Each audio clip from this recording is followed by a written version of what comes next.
In memory of Rudy Lozano, Manuel de Dios, and Danny Casolaro. Their land is also full of silver and gold, neither is there any end of their treasures. Their land is also full of horses, neither is there any end of their chariots. Their land also is full of idols. Isaiah 2:7-8. These idols are not just crude images, such as the mental picture of God as an old gentleman on a golden throne. They are our beliefs, our cherished preconceptions of the truth, which block the unreserved opening of mind and heart to reality. Alan Watts, The Wisdom of Insecurity. The demand to abandon illusions about our condition is a demand to abandon the conditions which require illusion. Karl Marx.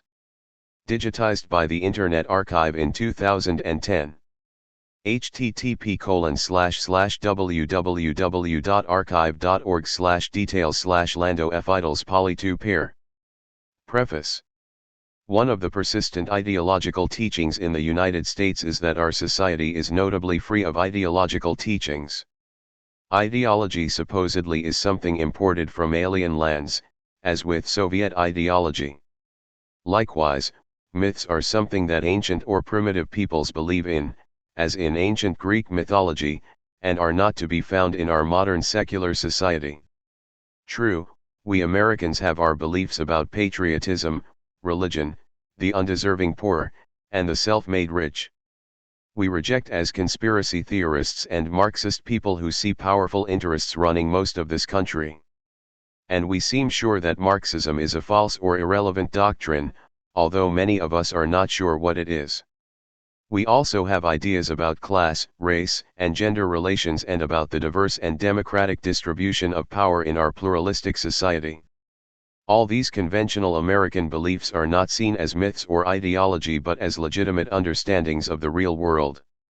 In this book I argue that such beliefs are themselves myths and ideologies and that our political culture is riddled with mythologies that serve conservative class interests and keep us from fully pursuing our democratic interests. These mythologies are widely disseminated and remain largely free of critical examination. Some of them are developed into well-articulated ideologies although never called that and are consciously propagated by political leaders, media pundits, academics, and others. They offer justifications for capitalism, the free market, U.S. global interventionism, and attacks on alternative ideologies and systems. The most insidious forms of ideology are those that are not identified as ideology but are seen as the natural order of things.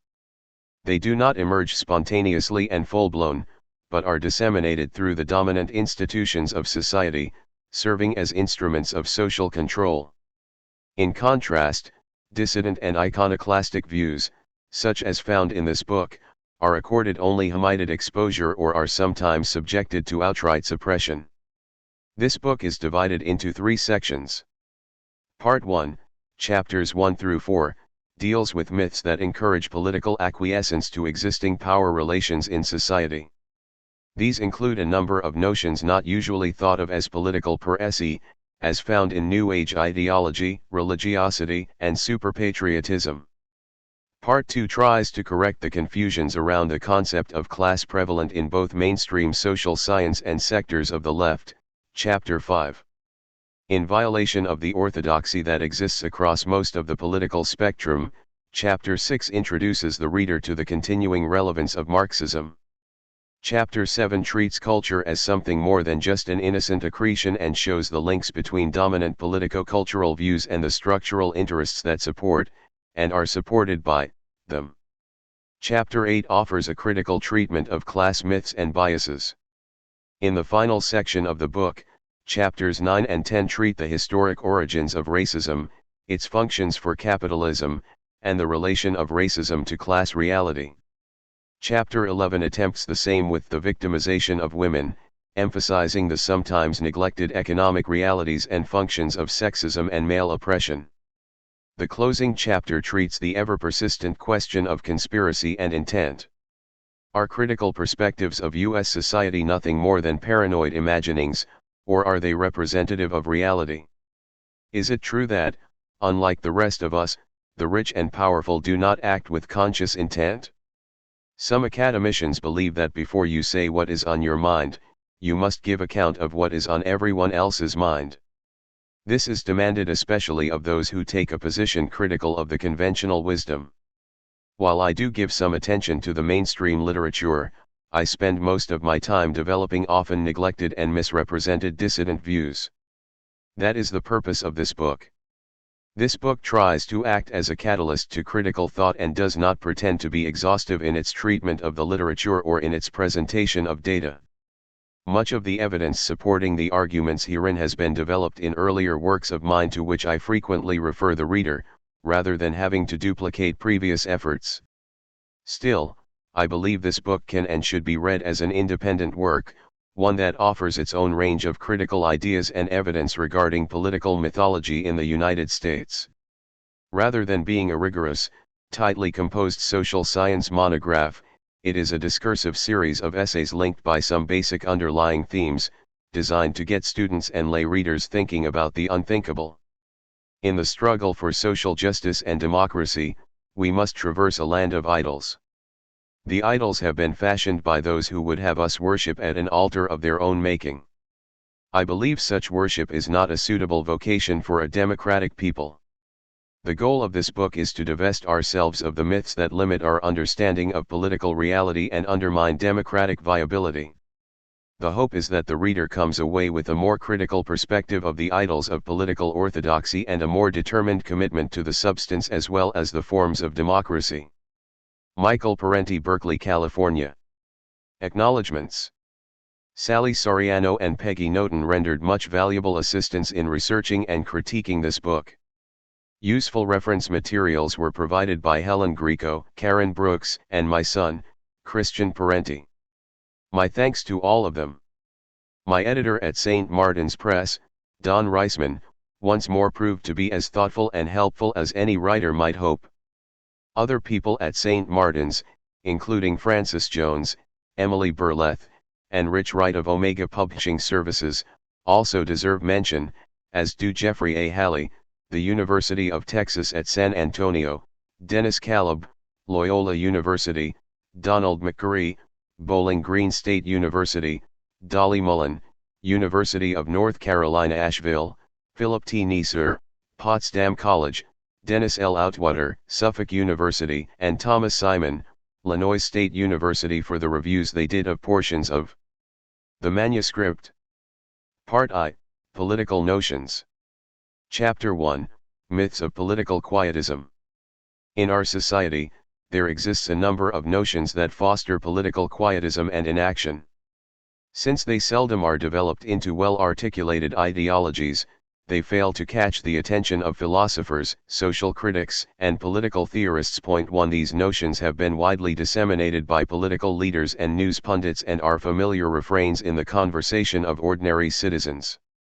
Their effect, if not their intent, is to discourage popular struggle and encourage an acceptance of existing politico-economic conditions. For that reason, they need to be critically examined. You can't fight City Hall. Many people believe it is futile to try to effect meaningful political change, a view summed up in the adage, "You can't fight City Hall too." We are advised not to expect government to respond to our demands. As conservatives and anarchists alike would say, government cannot solve problems, government is the problem. Certainly, in many areas of public life, government is a negative force, an instrument of coercive power that helps to intensify rather than mitigate the inequities suffered by millions of people at home and abroad. Government in the hands of the privileged and powerful will advance the interests of the privileged and powerful unless democratic forces can mobilize a countervailing power. And that is the question. The privileged and powerful are those who own the banks, corporations, factories, mines, news and entertainment industries, and agribusiness firms of this country. They are what is meant by the owning class or the rich.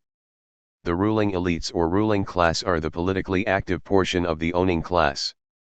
They and their faithful acolytes and scribes compose the Business Roundtable, Business Council, Trilateral Commission, and the Council on Foreign Relations, organizations started by the Rockefellers, Mellons, Morgans, and other economic royalists. They are the people who become the secretaries of state, defense, and treasury, the national security advisors and CIA directors.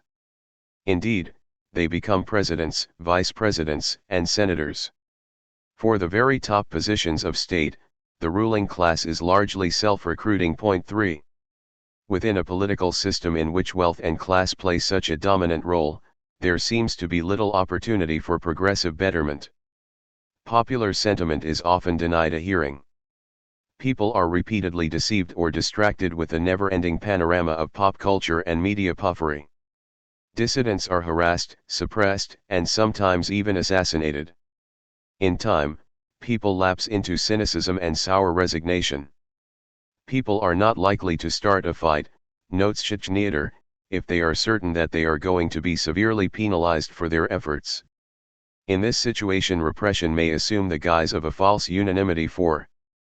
Indeed, some commentators treat political discouragement and quietude as symptomatic of contentment, arguing that we are too happy with our abundance and freedom to engage in political struggle. Point 5. Yet, that is not the whole picture. Despite the powerful array of forces against them, many people still organize, agitate, protest, resist, and fight back, sometimes with an impressive measure of success. In recent decades we have witnessed a number of powerful democratic movements: the civil rights protests to enfranchise African Americans in the South and end lynch mob rule and segregation, the civil liberties struggle against McCarthyism and government harassment of dissidents, the movement to end the Vietnam War, the anti-imperialist solidarity for El Salvador and Nicaragua, the attempts to build alternative educational and informational institutions, the movement for a nuclear freeze and an end to the arms race, and the struggles for women's rights, gay rights, ecology, and environmentalism. During those same years, we have seen long and bitter labor struggles valiantly fought by coal miners, steel workers, farm workers, airline employees, newspaper staffs, bus drivers, teachers, university staff, hospital workers, and others. While probably none of these mass movements and labor struggles have met with unqualified success, all have made a difference. All have had an impact in limiting how far the rich and powerful can go in advancing their otherwise uncompromising pursuit of profit and privilege. The conventional view is that power is antithetical to freedom, a threat to it. This can be true of state power and other forms of institutionalized authority. However, popular power and freedom are not antithetical but complementary. If you do not have the power to limit the abuses of wealth and position, you do not have much freedom. In order to wrest democratic gains from entrenched interests, the people must mobilize a countervailing power. The concessions of the privileged to the unprivileged, wrote John Stuart Mill in 1869, are so seldom brought about by any better motive than the power of the unprivileged to extort them. 6. In 1857, Frederick Douglass wrote, "Power concedes nothing without a demand. It never has, and it never will." 7.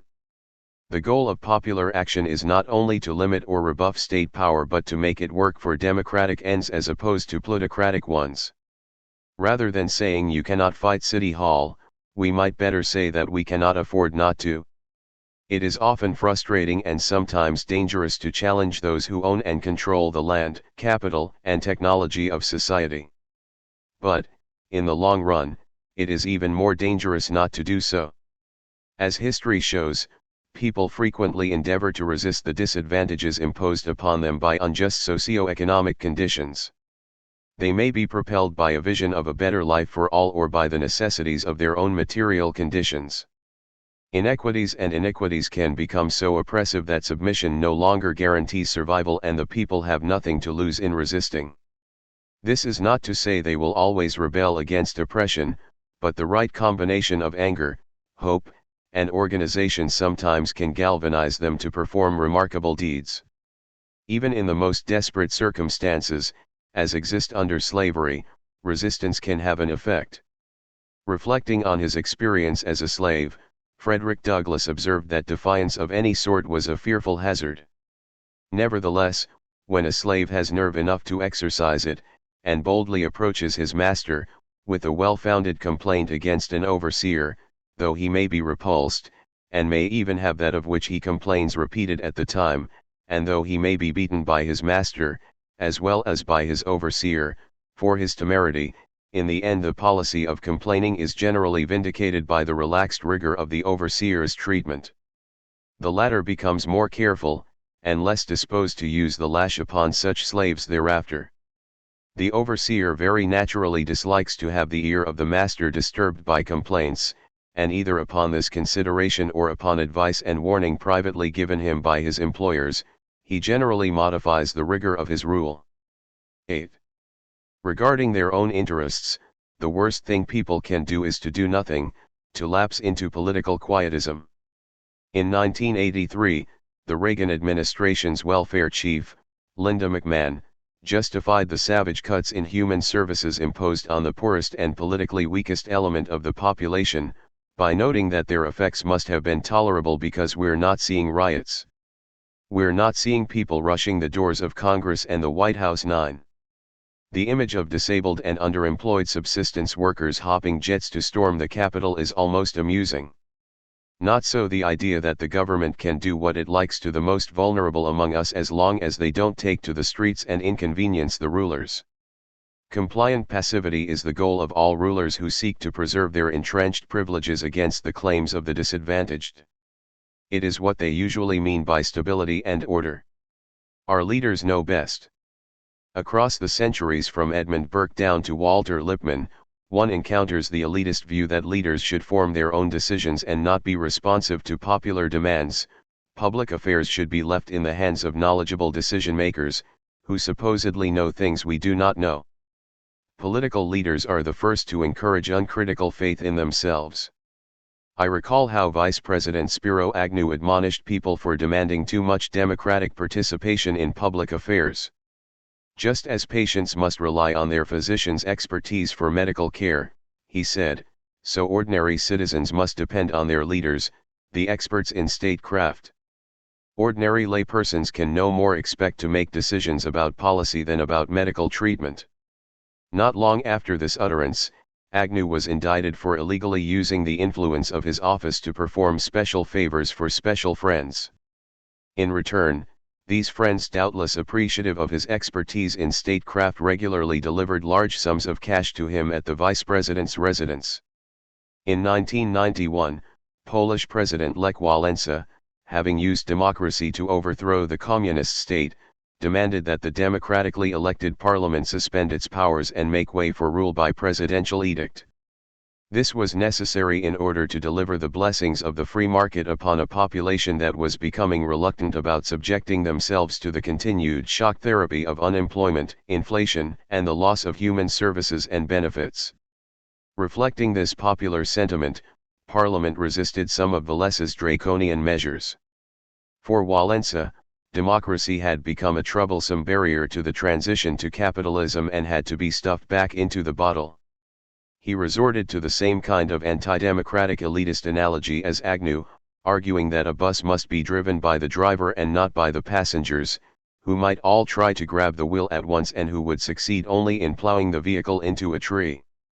Such arguments against democracy are endless in the history of political theory, going as far back as Plato. They are often framed as arguments by analogy and, as such, they make overextended comparisons between things that are really quite different. The relationship of democratic citizen to office holder is not the same as the relationship of patient to doctor or passenger to bus driver. But if one really wanted to argue the analogy, one could draw different conclusions from the ones proffered by Agnew and Walesa. Thus, patients should show no more unquestioning trust toward doctors than citizens toward officials. Patients should ask about the purpose of specific medical procedures, get second opinions, and make the final decision on whether to submit to a particular treatment. Too many doctors are trained to act with the same arrogance as Agnew's public official, not listening to what patients have learned from their experiences with their illness. So with the analogy of the bus, while passengers should not grab the wheel, they certainly have a right to know where they are being taken, by whom, over what course, at what speed, and with what degree of competence and safety. And if they don't like how or where the bus is being driven, they usually can vote with their feet and get off at the next stop, which is something we cannot easily do living in a polity. No matter how appealing the analogy might be, one is still comparing situations that are at best only roughly parallel in form while vastly different in content. No analogy about doctor-patient or passenger-bus relations can settle the original question regarding the appropriate role of democratic input in public affairs. The notion that people must trust their leaders has led to many unfortunate fates. History is full of examples of monarchs, dictators, prime ministers, popes, and presidents who were not deserving of the slightest trust, who pursued policies that violated the interests of their people in every way. During the Vietnam War, I heard someone remark that the president must know things we do not, therefore we must put our trust in him and follow his lead. During the 1991 war waged by the United States against Iraq, I heard a student say the same thing: we had to trust the president and have faith in him. Such expressions of faith should discomfort every Democrat. Faith is something we might better reserve for a deity. Trust, as exists between close friends and loved ones, is the one thing we could do without in regard to our leaders. Especially during times of crisis, such as war, we hear that we must have faith in our leaders, for they are the ones who will see us through. What is overlooked is that they are likely the ones who created the crisis and should be held accountable for their actions. It is the essence of democracy that we not trust and have faith in our leaders. Democracy is a system built on distrust and accountability. At its heart is the idea that we must watch leaders closely, question them sharply, demand investigation, information, explanation, and open debate about policies.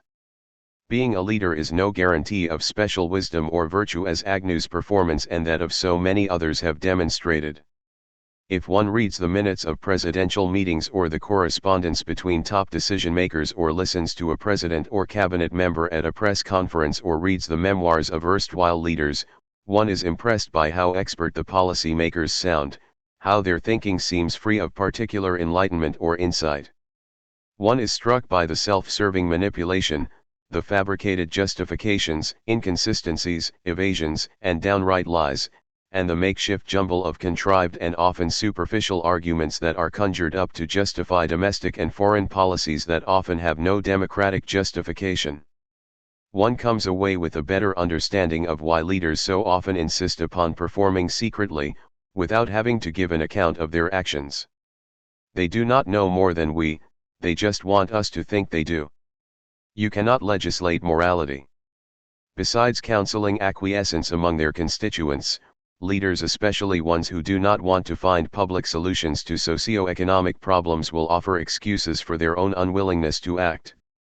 During the 1950s, when the struggle against de jure segregation became a national issue, President Dwight Eisenhower maintained that we could not hope to change by federal ukase the deep-seated white supremacist mores of the South. Desegregation would come only with a change in the hearts and minds of the Caucasian majority. You cannot legislate morality, he claimed. A law that tries to do so will meet with defeat. Point 10. The example often given to support that position is the failure of the U.S. Constitution's 18th Amendment to stop alcohol consumption. It is even maintained that people consumed more alcohol during the Prohibition era of the 1920s because liquor was made more exciting by being taboo. One writer went so far as to argue that prohibitions have caused most of our addictions. Point 11. In fact, for all the speakeasy nightclubs and bathtub gin, consumption was actually less during the Prohibition era than before or afterwards, because alcohol was less available, and availability remains the first condition for consumption, albeit not the only one. When something becomes illegal and thereby less accessible, consumption may not cease altogether, but it drops if the law is enforced. If it were true that legal prohibition introduces the enticement of taboo, then we would expect consumption to decline when a substance is legalized and becomes less of a forbidden fruit. In fact, after prohibition was repealed, consumption increased, as did the incidence of alcohol-related diseases. So with narcotics. As the supply became more abundant, in part because of the corrupt cooperation of law enforcement agencies, consumption increased. The stuff is all around.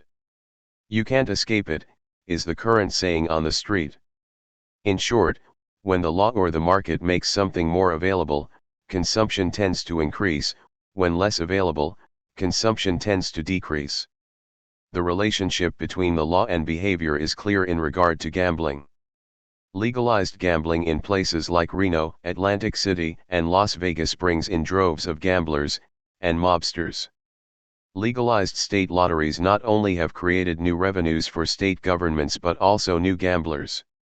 In 28 states and the District of Columbia, millions of Americans who would never go to the track or enter an off-track betting parlor now buy lottery tickets at their grocery stores. This ready access is reinforced by the splashy glamorized advertisements and the low price of tickets. Experts note that it is the easy access to gambling that increases its danger. 12. An economist at Duke University, who made a study of state lotteries, maintains that compulsive gambling increases the longer the lottery exists in a state. Legalized games also stimulate participation in illegal gambling. Worse still, many new gamblers are people at the economic margins, low-income people, new immigrants, and teenagers. 13. In sum, the legalization of gambling has influenced the behavior of people by creating more gamblers. To say we cannot legislate morality is to overlook the fact that the law does exactly that, albeit with imperfect effect. Certainly there are many people who would not commit theft, embezzlement, rape, or murder even if there were no laws against such things. But other individuals are restrained mostly by the fear of getting caught. In Germany, there were individuals who led fairly normal lives until the advent of Nazism in the 1930s, after which they became SS torturers. The legal and political system allowed them, in fact encouraged them, to indulge in criminally murderous acts. After the war, a number of them fled to the United States and South America.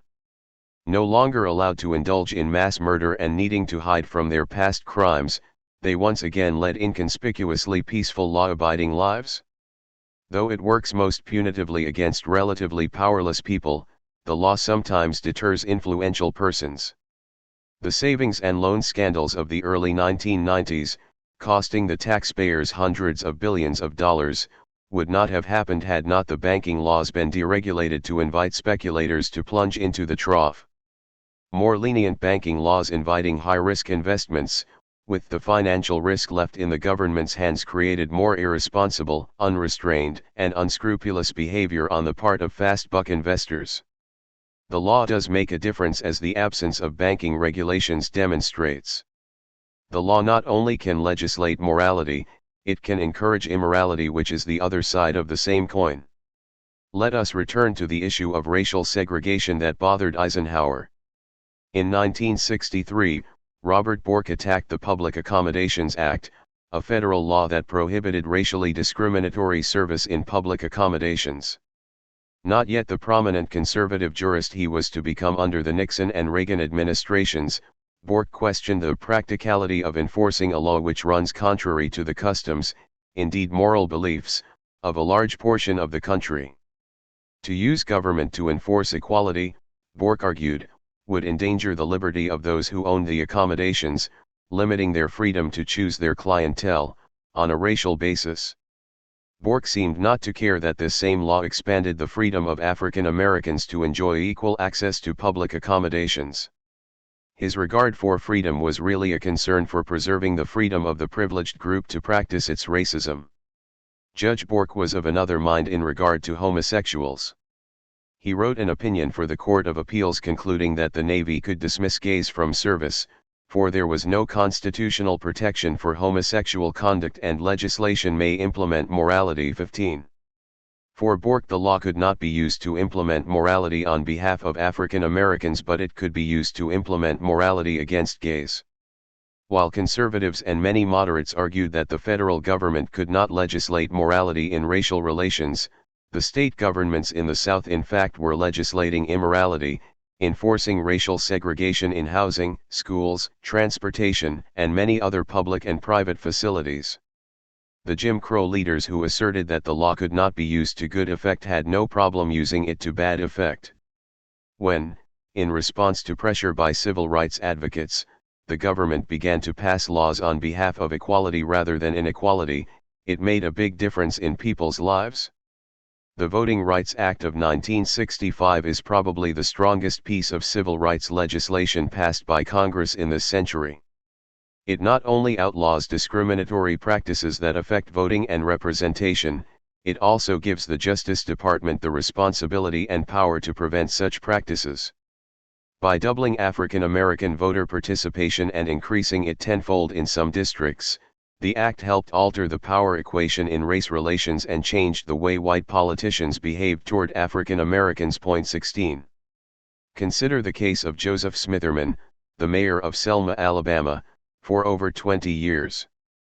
First elected as a segregationist when Selma itself was a major civil rights battleground, he modified his political views over the years. Why? Because under the Voting Rights Act, backed by the power of the U.S. Justice Department, African Americans began going to the polls in substantial numbers. Few of us in the early 1960s imagined that the incumbent mayor of Selma someday would appoint non-white officials and improve services in African American neighborhoods. The behavior of such officials became more moral, more democratic. These things came to pass not because of some transformation in Smitherman's inner being that now caused him to love the dispossessed. If we had waited for a change in the hearts and minds of the Smithermans of this country, African Americans would still be living in antebellum servitude.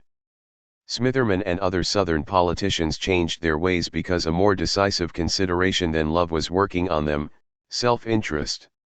When Caucasians were the only ones voting, Southern politicians followed their self-interest by defending white supremacy.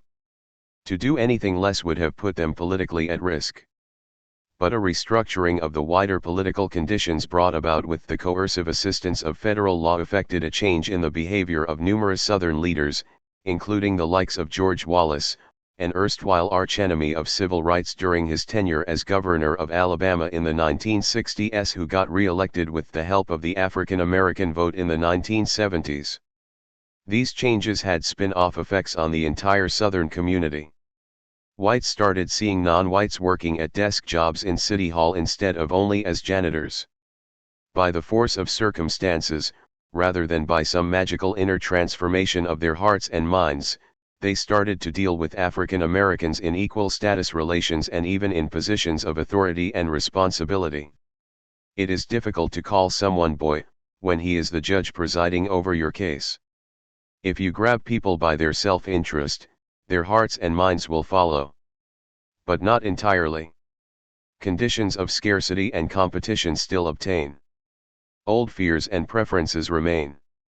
Racism still serves as a powerful lightning rod for popular grievances. During economic decline or other troubled times, various ethnic groups end up serving as scapegoats. The struggle against racism is a recurrent one. As long as we live in a social system that creates conditions of scarcity and injustice, setting all against all, racism will find fertile ground. Given this reality, the role of government becomes all the more important. Will the people's legitimate socio-economic grievances be misdirected by their leaders against vulnerable ethnic and religious groups?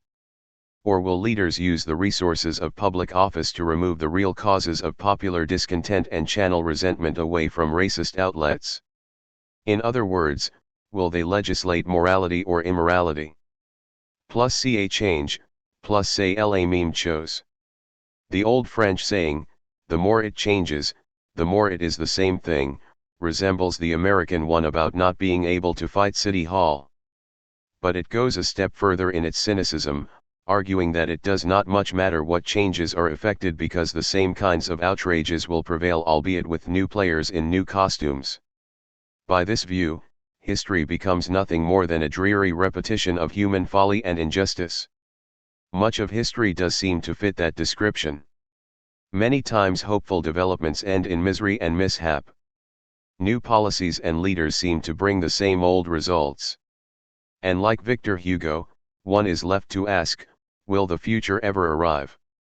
Furthermore, when things do change in a significant way, it can be for the worse, as with global ecology, the scale and proficiency of military destructiveness, the neo-imperialist impoverishment of weaker nations, and the abuses of power imposed by technologies of surveillance and violence.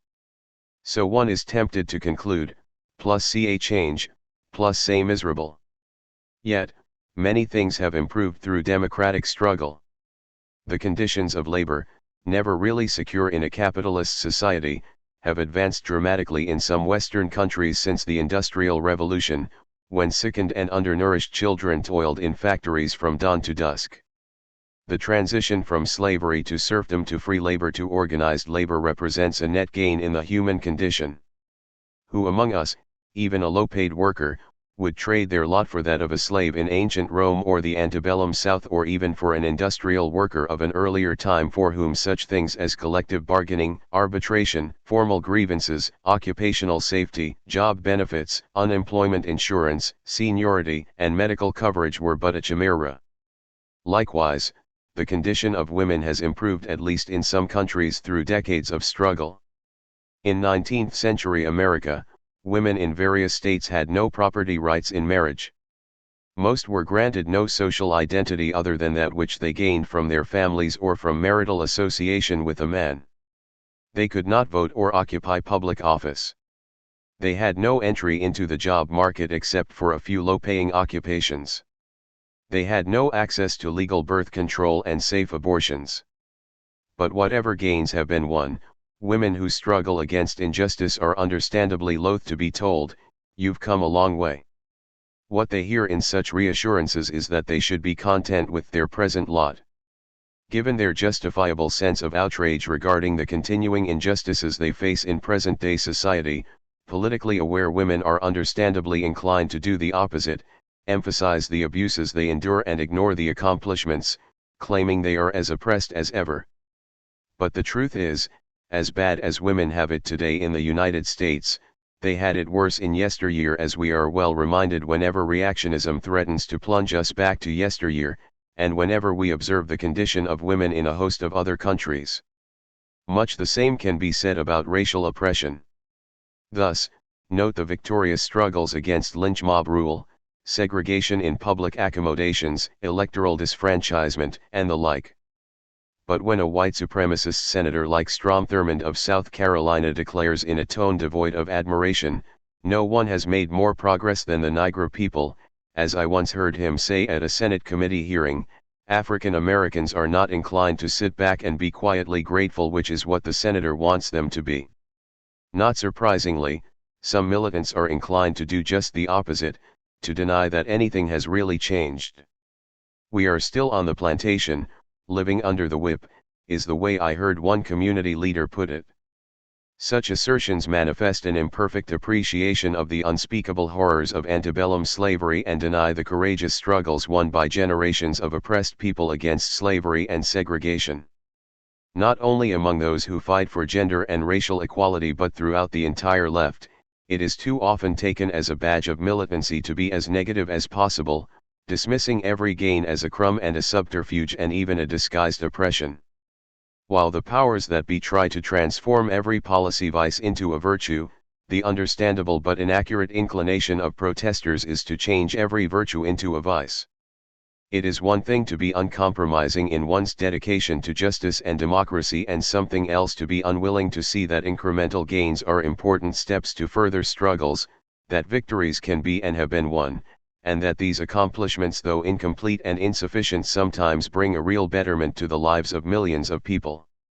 This is not to deny that some gains are vastly inadequate in solving the horrendous problems faced by underprivileged peoples.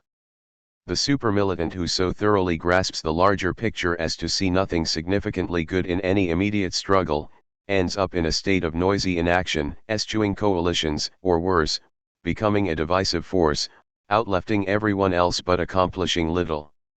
Only by ignoring the differences in content among various oppressians can we assert that no real change has been achieved. To assert that a woman is raped every time a man casts a salacious glance her way may be an effective rhetorical device to highlight the subtler forms of male aggression, but it simultaneously diminishes the seriousness of rape by so expanding and diluting its meaning. It reduces content to form.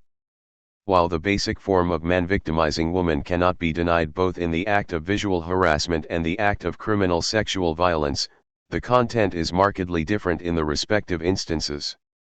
To reduce content to form is to reduce reality to polemic.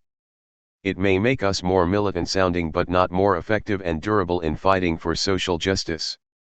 Let nothing said above detract from the understanding that it was militancy in labor struggles, civil rights, and women's rights that generated the kind of agitation and popular force from which change did occur. Changes have been won through struggle against a money-dominated politico-economic system that seldom operates democratically on its own. But such past victories should not be read as a call for complacency. In this plutocracy, many democratic gains have yet to be won and past gains are ever in danger of being rolled back. Chapter 2, The New Age Mythology. There are many roads to political quietism.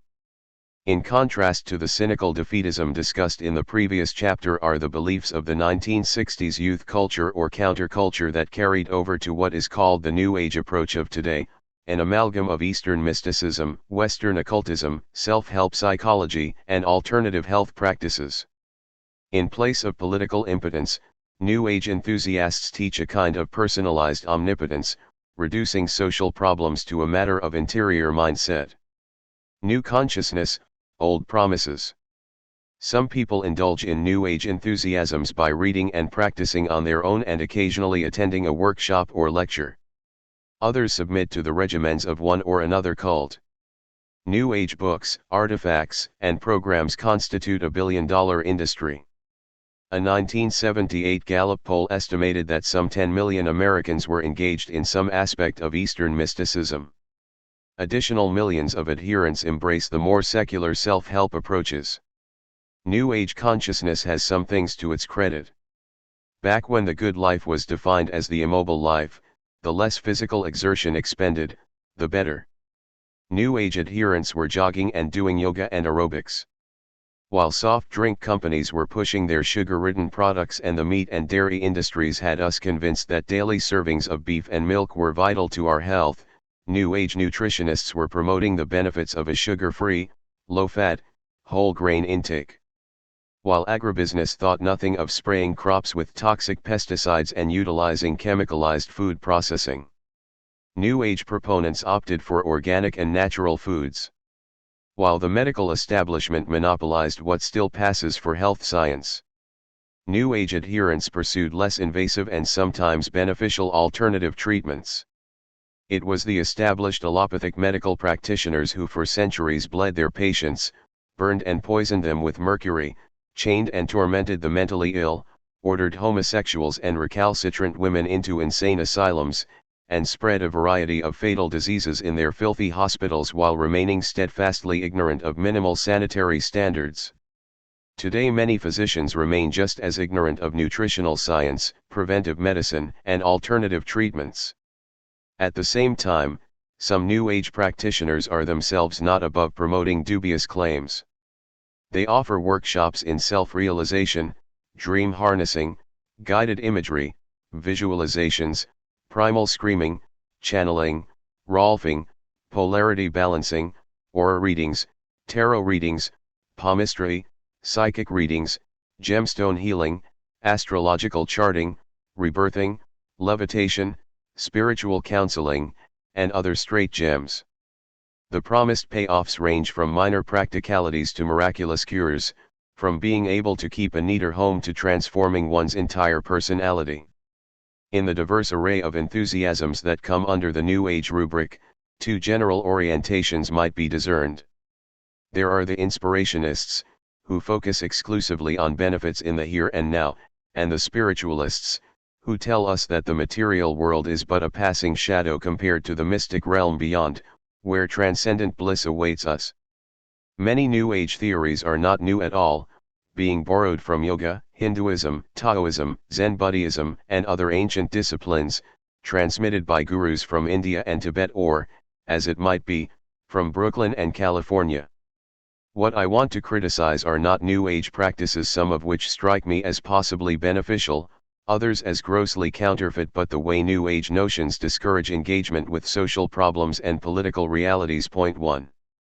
Hyper-individualism and self-empowerment. Both inspirationists and spiritualists believe that individuals have great untapped powers within themselves that have been overlooked or kept submerged. Inspirationist guru Leo Buscaglia tells us you do have magic. Get in touch with it. It all starts with you. You make the world too. For the spiritualists, this internal power reservoir is linked to a metaphysical realm. The goal is to experience the larger reality of the sacred wholeness that lies at the heart of being, to become one with the cosmic 1.3. Whether inspirationist or spiritualist, the supreme guide for comprehending the world is to be found in solipsistic experience. The approach is not much different from psychotherapeutic methods that brush aside the victimizations of the real world. What counts is how reality is perceived. Point 4. As EST founder Werner Erhard proclaimed, reality is make-believe. 5. Intuition is valued over reasoning. The New Age approach to knowledge is quite different from the scientific method that seeks empirical evidence, replication, and validation, and treats purely subjective experiences as largely unreliable. In the New Age mode, the more subjective and grounded in personal feeling a perception is, the more true it must be. The very ineffable quality of an experience is taken as evidence of its depth within oneself and its veracity and reality, as with mystical revelation and other experiences of faith. The sociologist Charles Horton Cooley once said that a separate individual is an abstraction unknown to experience. Yet many New Agers place great value on a self-contained individuality. To need others is viewed as a sign of insufficiency, rather than a normal desire of social beings. To be in need of no one is supposedly to be more developed and liberated. Point 6. Thus are the unfortunate necessities of modern-day isolation transformed into virtuous accomplishments. Not all New Age advocates are of this persuasion. Those who have been called the touchy-feelies do not promote individual detachment, just the opposite. They congregate to touch, smile, laugh, and cry together, always with lots of hugs. Here too, the emphasis is on self-affirmation. New Age self-centeredness resembles the hyper-individualism of the free market society in which it flourishes. Under capitalism, self-reliance is glorified, most persistently and most ironically by those corporate interests that themselves depend on the government for all sorts of services and supports. The corporate capitalist myth of rugged individualism features an atomized person, attached to no one else, except possibly an isolated family molecule, producing and consuming for himself or herself, owing nothing to society for whatever he or she accomplishes. Point 7. Society becomes an amalgam of self-interested beings who enter into market relations that reduce other people to instrumental values. In their focus on the self, the yuppie and the yogi are not that far apart. In truth, no human accomplishment is an autonomous thing. The athlete, the artist, the business leader, the scientist, and other such achievers, all draw upon the accumulated skills and material resources of those who preceded them and those who currently work with or for them. Even the otherworldly guru is dependent on others who feed and shelter him while he ventures into higher realms. Peter Marin sums it up. Every privilege, every object, every good comes to us as the result of the shared labor of others, the language we use and the beliefs we hold and the ways we experience ourselves. Each of these involves a world of others into which we are entered every moment of our lives. Idly, for instance, we take coffee and sugar in the mornings, and even that simple act immerses us immediately in the larger world. Both the sugar and coffee have been harvested by specific persons, most probably in a country where the land belongs by right to others than those who now possess it, where the wages paid those who work it are exploitive and low. No doubt, too, the political system underlying the distribution of land is maintained in large part by the policies enacted and the armies acting in our name. Tea coffee has nothing to do with individual will and everything to do with economics and history. Point 8. What the New Age ideology leaves out is the common struggle for collective empowerment and social betterment. It is one thing to affirm our faith in the value of the individual and something else to reduce all valued affirmations to individual experience, to see reality only through the prism of self. Personalized omnipotence with no victims. Once we treat interior experience as all important, it is but a short step to claiming a personalized omnipotence. As New Agers frequently say, you create your own reality, or you choose your own reality. Everyone is supposedly the author of his or her fate. Self-help inspirationist Buscaglia instructs us, if you don't like the scene you're in, if you're unhappy, change your scene. Paint a new backdrop. Surround yourself with new actors. Write a new play, and if it's not a good play, get the hell off the stage and write another one. 9. Social reality becomes nothing more than a matter of mindset and self-will. Such notions can be carried to chilling extremes by right-wing ideologues. Thus Eileen Marie Gardner, special assistant in the U.S. Department of Education during the Reagan administration, maintained that even the handicapped and disabled make their own destiny. They falsely assume that the lottery of life has penalized them at random. This is not so. Nothing comes to an individual that he has not, at some point in his development, summoned. Each of us is responsible for his life situation. There is no injustice in the universe. As unfair as it may seem, a person's external circumstances do fit his level of inner spiritual development. Those of the handicapped constituency who seek to have others bear their burdens and eliminate their challenges are seeking to avoid the central issues of their lives. 10. These central issues include Down syndrome, multiple sclerosis, paralysis, spina bifida, and other incapacitating afflictions. Gardner's obscurantist notions bear a strong resemblance to the yogic view that congenital disabilities are deserved, for they reflect the karmic development of one's soul. In other words, if you were born with cystic fibrosis, it is a punishment for the sins of past lives. The same holds for one's class condition. As a disillusioned Hindu devotee puts it, our spiritual leader taught us that if you are born a poor peasant in a third world country, destined to live out your life in hopeless poverty, it is because you acted badly in past lives. Conversely, if you are born to wealth or accumulate it, it is because you have earned this good fortune through previous good actions. It is yours to enjoy guilt-free. 11.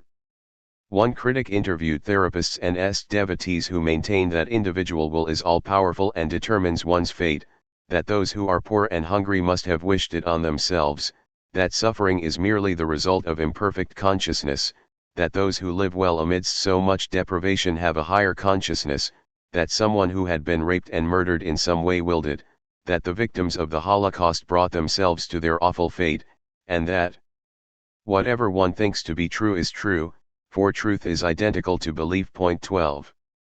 When injustice is recognized, it is given an individualized genesis. Social, political, and ecological problems are part and parcel of our way of viewing ourselves and the world. Nothing short of an inner revolution in the way we experience the world will truly help solve them. 13. It follows that you cannot hope to improve the world until you first set yourself aright. Once that is accomplished, you may find nothing wrong with the world. A brochure for a New Age workshop entitled A Course in Miracles tells us that love is what happens when we stop trying to change the world, and change our minds instead about how we see it. We are not victims of the world, and when we understand this we learn to forgive others, enabling us to forgive ourselves. 14. If there are no victims, there are no victimizers. We are all equally responsible for the world's ills, both the powerful and the powerless, the oppressor and the oppressed, the rapist and the raped, the child abuser and the abused child, the exploiter and the exploited, the warmonger and the war victim, the polluter and the sickened, the greedy few and the needy many.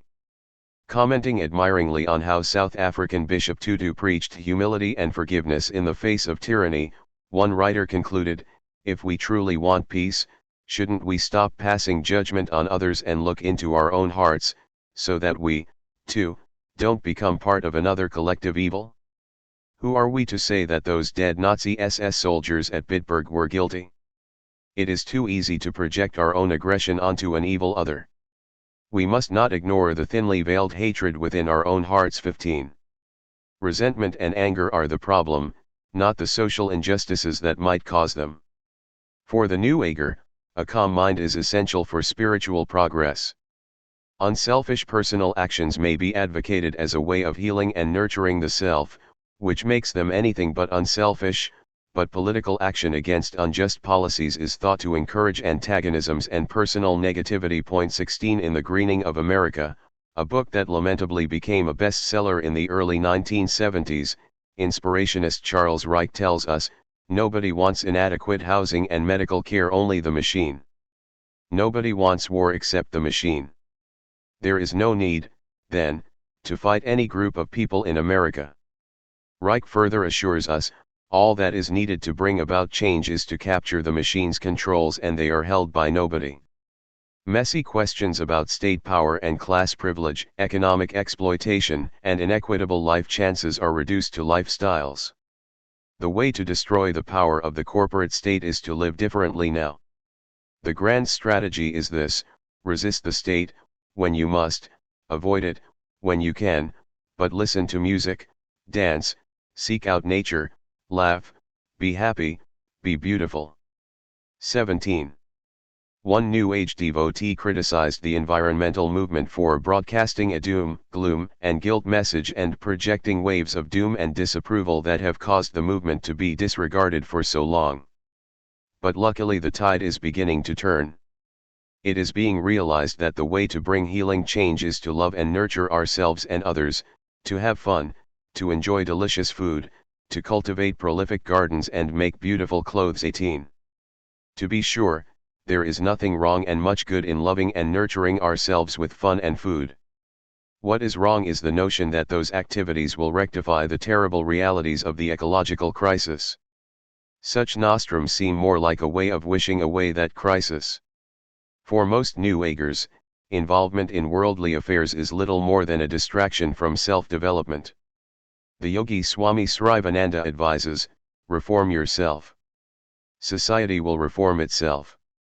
Get worldliness out of your heart. The world will take care of itself. Remove the world out of your mind. The world will be peaceful. That is the only solution. If each man sick tries to work out his own salvation, there will be nobody to create the problems. 19. The New Age nexus is largely a class-bound indulgence. One study shows that most cult followers are college-educated Caucasians from upper or middle-class homes. 20 Drastically underrepresented are impoverished farm laborers, unemployed factory workers, besieged inner-city dwellers, battered women, and other victims, who have a need for empowerment and protection that has little to do with the rarefied refinements of self-absorbed consciousness. How do we empower ourselves without also acting on the social conditions that limit our life chances and our ability to be empowered? The personal is political means that political realities have a dimension in our personal lives. But it does not mean that the political can be reduced to the personal. Most New Age leaders manifest a level of thought and information regarding gender, racial, and politico-economic struggles that is not very profound, being ingested mostly from conventional mainstream news sources. What Jeffrey Masson says about many psychotherapists would hold for most New Age leaders. In their worldview, there is no class analysis, and no concern about poverty, inequality, hunger, or traumas such as war, rape and child abuse. 21. New Agers claim, but do not demonstrate, that improvement of self will lead to improvement of the world. Without denying the desirability of self-improvement, we might ask, does there exist a two-step process? First, I reform myself, then the world around me? Do devotees ever feel sufficiently enlightened, energized, and self-empowered to do battle with the injustices of the larger world? Most New Age enthusiasms do not bestow a more developed ethical commitment. The goal is self-gain, not moral advancement. 22 A New Age ideology that says only you, not the world, needs fixing is not likely to produce dedicated reformers. One personal growth practitioner noted, people have taken EST, and now they want a business plan, now they seek classes in prosperity training and creative financing techniques. 23.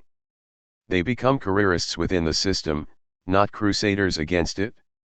What we call the self and inner consciousness are not finished entities, rather they are intimately linked to social experience. Individual realization needs community and communion with others. 24. To be sure, we all have a subjective, intrapsychic environment that sometimes needs tending to. But we should not overlook how the process of democratic struggle itself can help bring about inner growth, as we become participants in worldly affairs. God in action, money and power. New Age gurus advocate spiritual regeneration while themselves manifesting a notable fascination for material acquisition. Maharishi Mahesh Yogi, one of the gurus who came here from India to do good and ended up doing well, had this to say when interviewed in the Washington Post. Q. You're a multimillion-dollar corporation. You have property all over. A. But that is not yet enough. Want more and more. Here I sit with all the possibilities. I need as much money as possible. Q. Why don't you raise money and distribute it to needy people? Would this not be a more effective way to bring about change? A. No, it's not the money that can make one happy. Q. How can third world people think about their consciousness when they're hungry? A. If they use their brain properly, the infinity vidi of nature will make them capable of not only earning their ordinary bread but very first-class bread. 25. Phil Lott of Theta Seminars, a Western Massachusetts association calling itself a collection of divine beings in the self-improvement business, conducted a money seminar in which he proffered these revelations. What actually creates money is the mind. Money in the material universe is like God in the spiritual. Money is God in action. Nor is there not enough to go around. That sort of thinking divides people. If you resent rich people, you'll never become rich. 26. One student at the seminar, an iron worker, injected a dash of reality.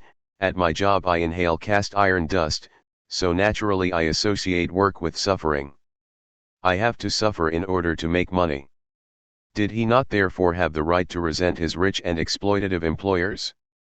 Lott responded, so you feel. The more money I have, the more I have to suffer. How can you increase your income with an attitude like that? The worker was describing an occupational victimization which the enlightened teacher reduced to a subjective attitude within the victim.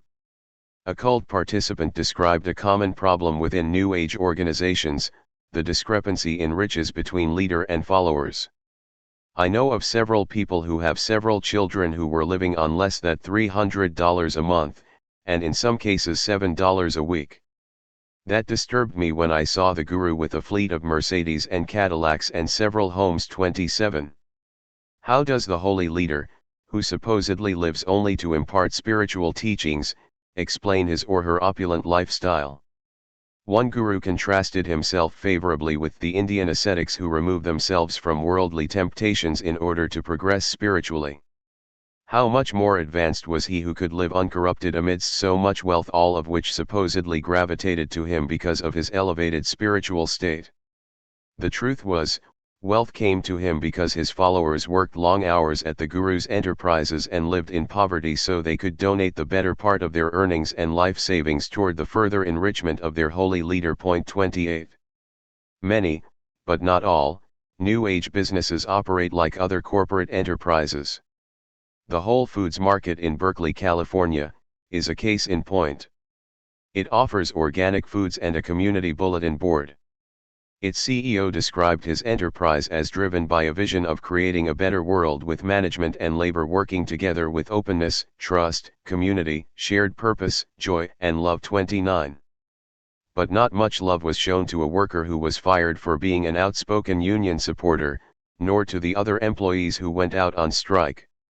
Whole Foods was the only non-unionized supermarket in Berkeley, paying workers an average of $1 to $5 less per hour than the town's other supermarkets and offering inferior benefits.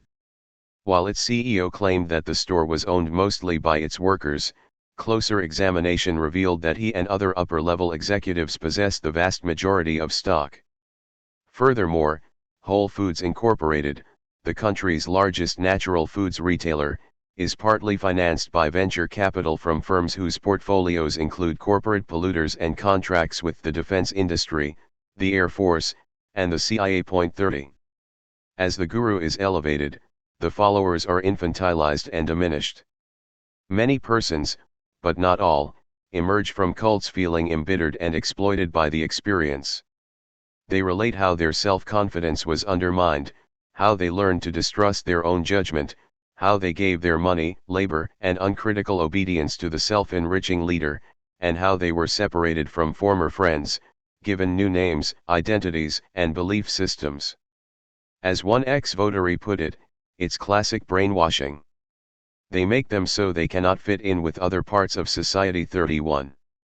Some New Agers believe there are changes taking place internally in the whole nature of government and corporations because more of their numbers are moving into positions of power. 32 There is no evidence to support this view. To the extent, if any, that corporations and government show regard for the public interest, it can be credited to the organized pressure of democratic forces and not to any new enlightenment manifested by those at the centers of wealth and power. At least one erstwhile national leader now promotes a sort of New Age spiritualism. In 1992, the former president of Czechoslovakia, Václav Havel, who was raised by governesses and chauffeurs in a fervently anti-communist, wealthy family and who has reclaimed for his private ownership a publicly owned building and other holdings that once belonged to his family, called for a new breed of political leader, who would rely less on rational, cognitive thinking, and show humility in the face of the mysterious order of being and trust in his own subjectivity as his principal link with the subjectivity of the world. We should have a sense of transcendental responsibility, archetypal wisdom, and the ability to get to the heart of reality through personal experience. Havel lists the ecological dangers facing the world but denounces the idea of rational, collective social efforts to solve them. He denounces democracy's traditional mechanisms for being linked to the cult of objectivity and statistical average. 33. He thinks he is being visionary when in fact he is putting forth an elitist subjectivism and anti-democratic obscurantism. By propagating an apolitical Weltanschauung, New Age enthusiasms have done little to thwart the retrogressive forces that accumulate wealth and military power, destroy the environment, obliterate indigenous cultures, build authoritarian organizations, and oppress millions of people throughout much of the world. One might recall the counterculture that arose in Germany during the 1920s. German youth, mainly the offspring of affluent middle-class urban professionals, took to the countryside to rediscover nature, revived ancient festivals, and remained determinately apolitical. Emphasis was on personal experience. These Wandervogel talked of an inward way to enlightenment. Change people, then society would change. Having ignored political realities for so long, they added little strength to the anti-Nazi movement.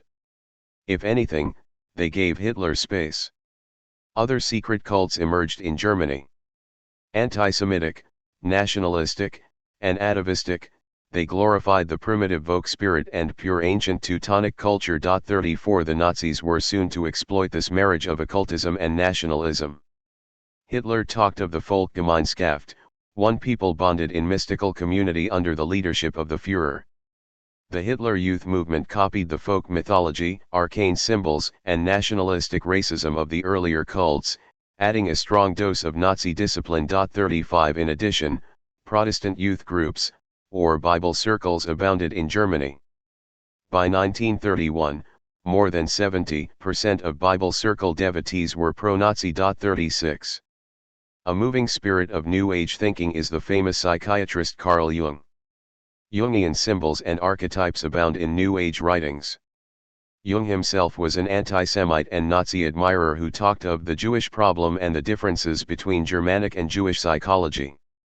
He thought well of the fascist dictator Benito Mussolini and saw Adolf Hitler as the truly mystic medicine man, a spiritual vessel, a demi-deity. 37 When the president of the German Medical Society for Psychotherapy resigned because of the Nazi takeover in 1933, Jung filled the post and became editor of its official journal.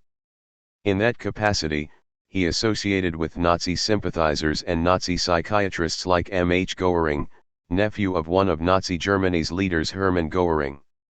Jung's journal carried occasional articles that quoted Hitler favorably, praised Nazism, and propagated racism, including a selection by Jung himself that talked of the deficiencies of the Jewish race and the moral superiority of the Aryan unconscious. He hailed Nazism for energizing the deeper recesses of the Germanic soul. Not surprisingly, his work was quoted favorably by Nazi authors. 38. Jung offered racist apologies for colonialism. The savage inhabitants of a country have to be mastered. The master must be ruthless. He must sacrifice everything soft and fine for the sake of mastering savages. 42. Jung believed that the modern-day African and other non-Europeans had a more primitive mental development than the European and were childlike in their impulses and thoughts, or lack of thoughts. Referring to the primitive traces of his own unconscious, Jung wrote, "I have been led by dreams, like any primitive. I am ashamed to say so, but I am as primitive as any nigger, because I do not know." 40. After the defeat of Nazism, Jung began to heap criticisms on Hitler in an attempt to prove himself clean of collaboration. But he continued to spin theories about the biologically less developed nature of the African's mind. 41.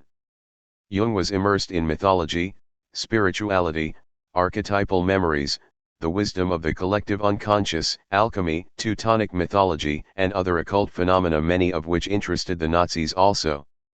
New Age ideology cannot be equated with Nazism just because it draws upon the work of a Nazi collaborator. But it is worth noting how Jung's obscurantism serves both, as myth is transformed in accordance with the demands of its historic audiences. An alienating social matrix becomes fertile land for aberrant enthusiasms. Real grievances cause people to embrace hokey healers or fascist leaders. These false solutions do not make the original complaints any less real. The ancient Greeks understood that when we are divorced from the polis, deprived of engagement in the community by exile or by a tyrant, or confined totally to the privatized realm, we are denied our full humanity. Native American Indians and other indigenous peoples know that to inflict upon our natural environment a misdirected accumulation process for the enrichment of the few also removes us from our full humanity. Real self-empowerment should combine personal awakening with political concerns. We must show that greed and self-enrichment for the few should not be and really cannot be the way to a happy society for all. Blending private and public concerns is the best method of ridding ourselves of poverty, including the poverty of compassion and personal feeling that plagues too many of our citizens. All this is easier said than done. Whatever self-help is gleaned from New Age thought, it would seem that the political quietism it fosters does not bring us toward any real liberation, neither social nor personal. Chapter 3, Superpatriotism, the Importance of Being Number One. As a guest on radio talk shows, I have criticized aspects of U.S. public policy. On one such occasion, an irate listener called to ask me, "Don't you love your country?" Here was someone who saw fit to question my patriotism because I questioned the policies of U.S. leaders. The caller was manifesting a symptom of what might be called superpatriotism, the tendency to place nationalistic pride and supremacy above every other public consideration, the readiness to follow our leaders uncritically in their dealings with other nations, especially confrontations involving the use of U.S. military force and violence. Patriotism as militarism. Whether or not the superpatriotism is the last refuge of scoundrels, as Dr. Johnson might say, it is a highly emotive force used by political leaders and ordinary citizens to discourage critical public discourse and limit democratic protest. It is time the superpatriots explained what their brand of patriotism is all about.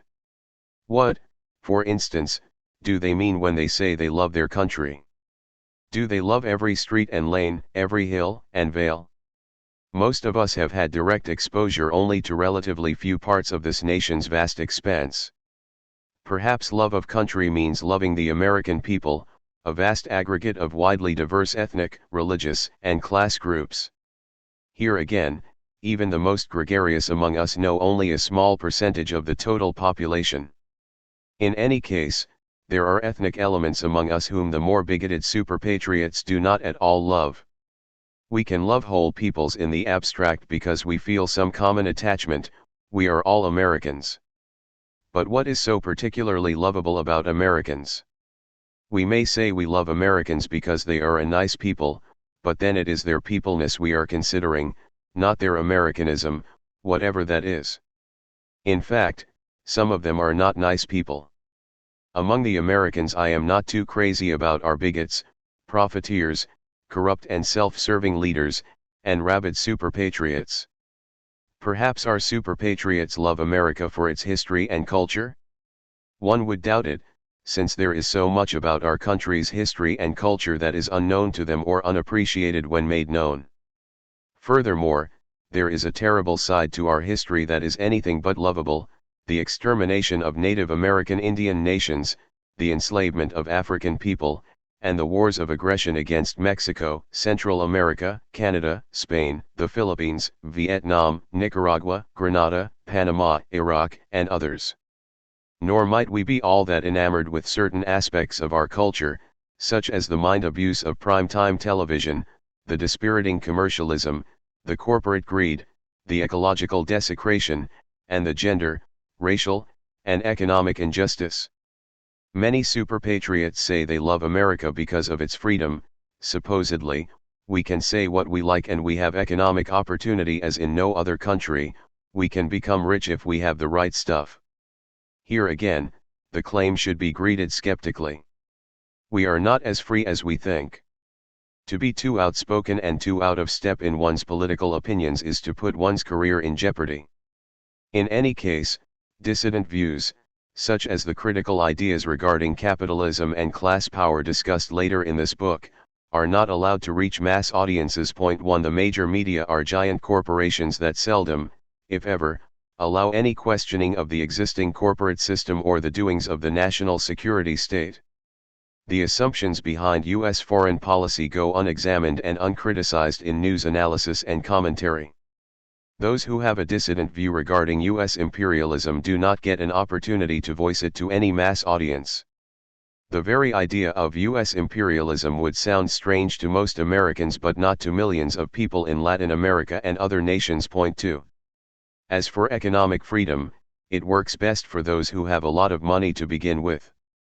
The concentration of wealth and power, which is the essence of capital accumulation, does not give lots of us the opportunity to become rich but to become economically dependent, threatened by unemployment, inflation, and want, obliged to work harder and harder to stay afloat. Even if it were easy to become a millionaire, what is so great about that? Why should the cash nexus be grounds for loving one's country? The America our super-patriots claim to love is neither a geographic totality, nor a vast population, nor a history or culture, nor really a land of such unlimited opportunity and freedom. It is an ideological abstraction, an emotive symbol represented by other abstract symbols like the flag.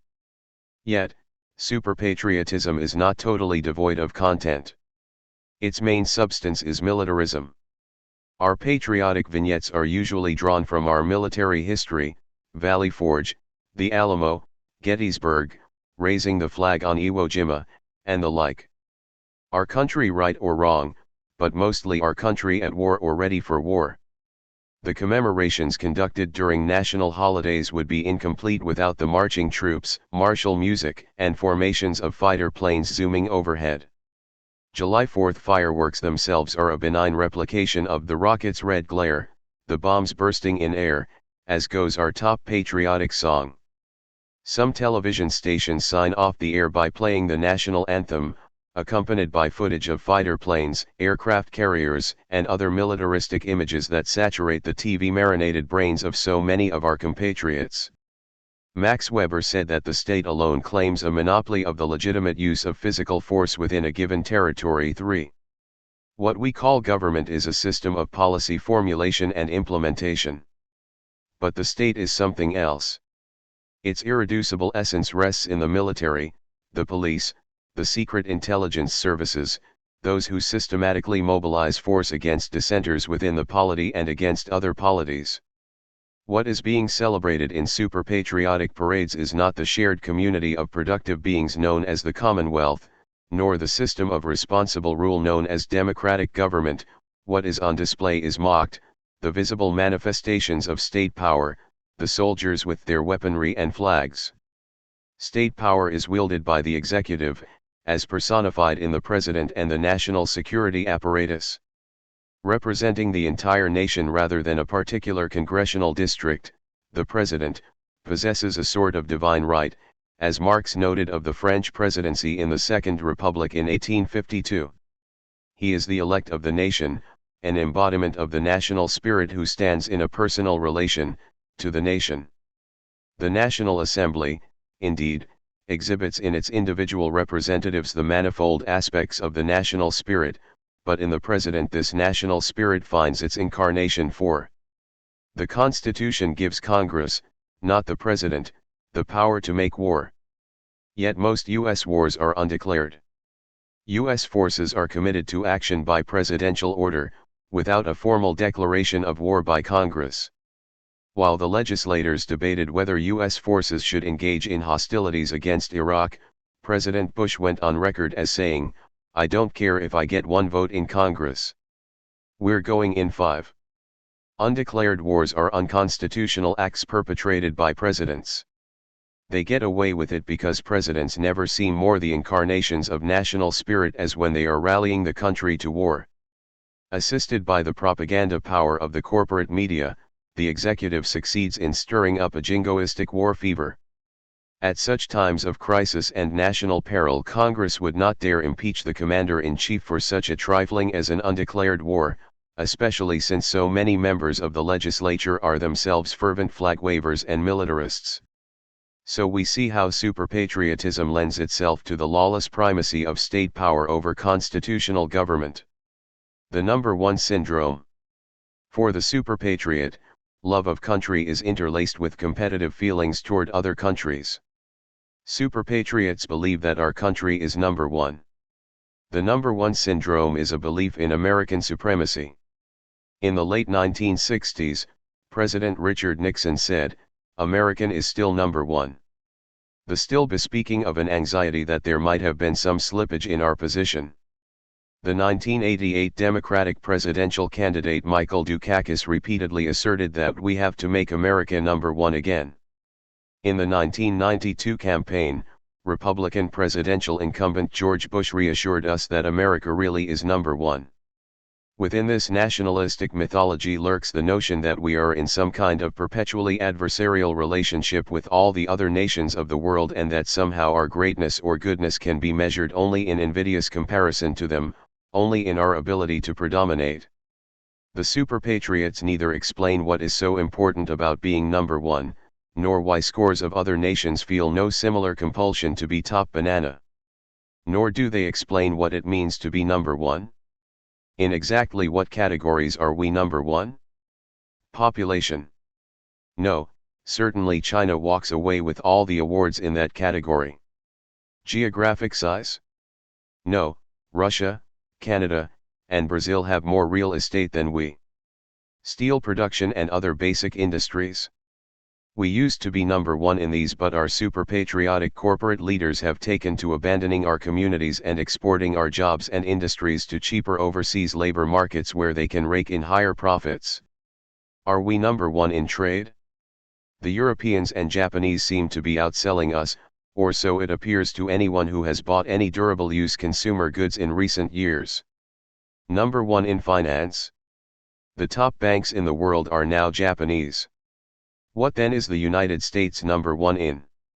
As best I can tell, it gets down to two things, wealth and military might. But what does it mean to celebrate the fact that we are the richest nation in the world, in a world of such poverty? And who are the we who compose this rich nation? Wealth does not reside in a nation taken as an undifferentiated totality. It is possessed by individuals. But, as already noted, most individuals in this country are not wealthy. The riches of the United States are highly unequally distributed.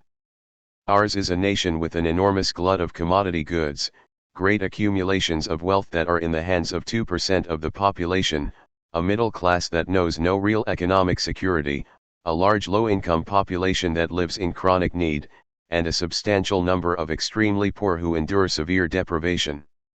There are Western European social democracies that have a more equitable standard of living and distribution of public services.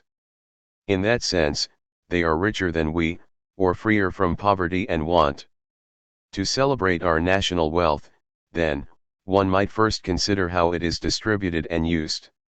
Why be proud of our riches when a small number at the top of the economic ladder control more of it than all the rest of us combined, and when 90% of our population has little or no net financial assets? 6. Likewise, we might question why being number one in military might is such a great accomplishment. In 1992, President Bush said, "We must be a military superpower." 7, meaning that the United States must continue to have the ability to deliver massive death and destruction upon other nations. The celebration of military might is predicated on the questionable assumption that such might is used for laudatory purposes only. But a closer examination of whose interests are being served at home and abroad might make us less likely to see U.S. military power as a source of national pride. Bush said nothing about the costs of that militarism, the distorted technology, material waste, ecological devastation, the biggest national debt in the world, high taxes, a neglect of social needs and infrastructure, and the threat, discomfort, and terrible consequences smaller countries must endure when on the receiving end of a superpower's military might. There are other things in which the United States is number one, but these are never mentioned by our corporate superpatriots. We are number one in handguns and other firearms and are the most heavily armed people on Earth. 8 Compared to other industrial nations, the United States is number one in homicides. Among young males, the homicide rate is 20 times higher than in Western Europe and 40 times that of Japan. 9 We are number one per capita in drug consumption and prison population, number one in financial bailouts, trade imbalances, budget deficits, and national debt. Our national debt of almost $5 trillion by 1993, the money owed by the U.S. government to financial institutions and rich investors to be paid by taxing the earnings of the people, is larger than the national debts of all third world nations combined. The United States is number one in managers per employees. Japan, with its more rapid industrial expansion, has less than one-third the number of managers per employees. 10 In other words, while the leaders of U.S. industry complain about bloated government, they themselves populate top-heavy corporate bureaucracies. This country is also number one in executive salaries and income inequality. Average remuneration of chief executive officers, CEOs, is anywhere from 2 to 6 times higher than CEOs abroad and 25 times more than the average American worker. 11 And the trend continues in that direction.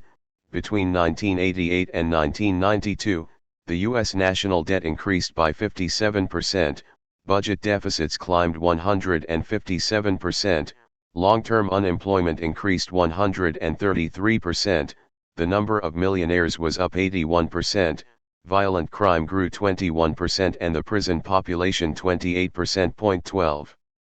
President Reagan once exclaimed, "We love America because America is the greatest." This view implies that if America were not so great, we would not find it so lovable. Our love seems predicated on the country's being bigger and stronger than other nations. What then of peoples who inhabit lesser lands? Can citizens of Luxembourg love their country? Luxembourg can never aspire to be number one. In fact, it must be about number 123, not far ahead of San Marino in the greatness of its military might. Do people from Luxembourg walk about shamefaced because they rank so low? Do they try to pass themselves off as French? When asked if they love their country, do they mumble, "What's there to love?"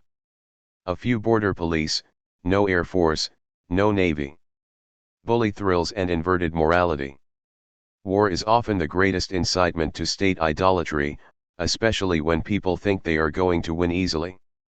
Reflecting on the war fever she observed in Paris on the eve of the Franco-Prussian War of 1870, an American woman wrote, the war, there is no other topic." Utter strangers would stop to discuss the situation. The confidence in the generals and the army was immense. It was to be one long but straight march to Berlin, not a soul doubted it. I shall never forget the excitement. Thousands crowded the Place de la Concorde nightly, indulging in frenzied dancing. Boulevard windows were thick with flags. and anyone who dared question the wisdom of the war was jeered as a Prussian spy and chased. 13 The chauvinist ardor cooled precipitously when the war brought a disastrous defeat to France. Like all bullies, the super patriots are at their best when picking on someone much smaller and weaker. They like wars that are one-sided slaughters, easy victories with lots of enemy casualties and few American ones. The quick success of such conflicts wins wide support. The super patriots were exhilarated by the U.S. aggressions perpetuated against Grenada, Panama, and Iraq. Ronald Reagan, the conqueror of Grenada, reflecting upon his great military victory, hailed the venture as an example of how the U.S. defends democracy. In fact, Grenada's unemployment rate has quadrupled since it was liberated by Mr. Reagan. Grenada's native enterprises and development projects and the health and educational programs initiated by the revolutionary New Jewel movement were wiped out. Grenada was again safe for free market private capital penetration. The Reagan invasion served notice to the Caribbean nations that they had better not try to develop alternate social orders that go against the multinational corporate way of doing things. The same story can be told about Panama. The 1989 U.S. invasion brought a sharp increase in unemployment, homelessness, economic misery, crime, drugs, and government corruption. 14 Nothing was gained except the deaths of several thousand Panamanians, continued U.S. occupation and political repression, and a boost in the opinion polls for President Bush. So with the war against Iraq, a country that once had the best minimum standard of living in the Middle East. The U.S. bombings brought cholera and typhoid epidemics in their wake, a destroyed technological base, a devastated agriculture, the misery and tragedy of over 200,000 Iraqi deaths. 15. Most super patriots have given little thought to the welfare of Grenada, Panama, or Iraq, nor do U.S. leaders encourage them to do so. They were too busy getting a vicarious thrill from the spectacle of the most powerful nation in the world stomping on vastly smaller and weaker countries. Those of us less enamored by deadly military force perceive such ventures not as a sign of strength but of weakness, a shamefully bullying act of moral bankruptcy. 16 A people in touch with the deeper values of social justice and democracy don't get a number one thrill from stomping on tiny nations. For all their militarism, American super patriots dislike difficult, costly wars, such as the one in Vietnam. Here was a smaller country but one still strong enough to inflict heavy casualties on U.S. forces and endure protracted punishment. The super patriots complain that we fought in Vietnam with one hand tied behind our backs, exercising too much restraint despite the fact that the United States dropped more bombs on Indochina than fell in all of World War II, leaving 1 million Indochinese dead, maimed, or missing. Super patriotic morality is an inversion of individual morality. The nation-state is transformed into something more than an instrumental value whose function is to protect other social values. For the super patriot, the nation becomes an end in itself, a powerfully abstracted symbol that claims our ultimate loyalty, an entity whose existence is taken as morally self-justifying.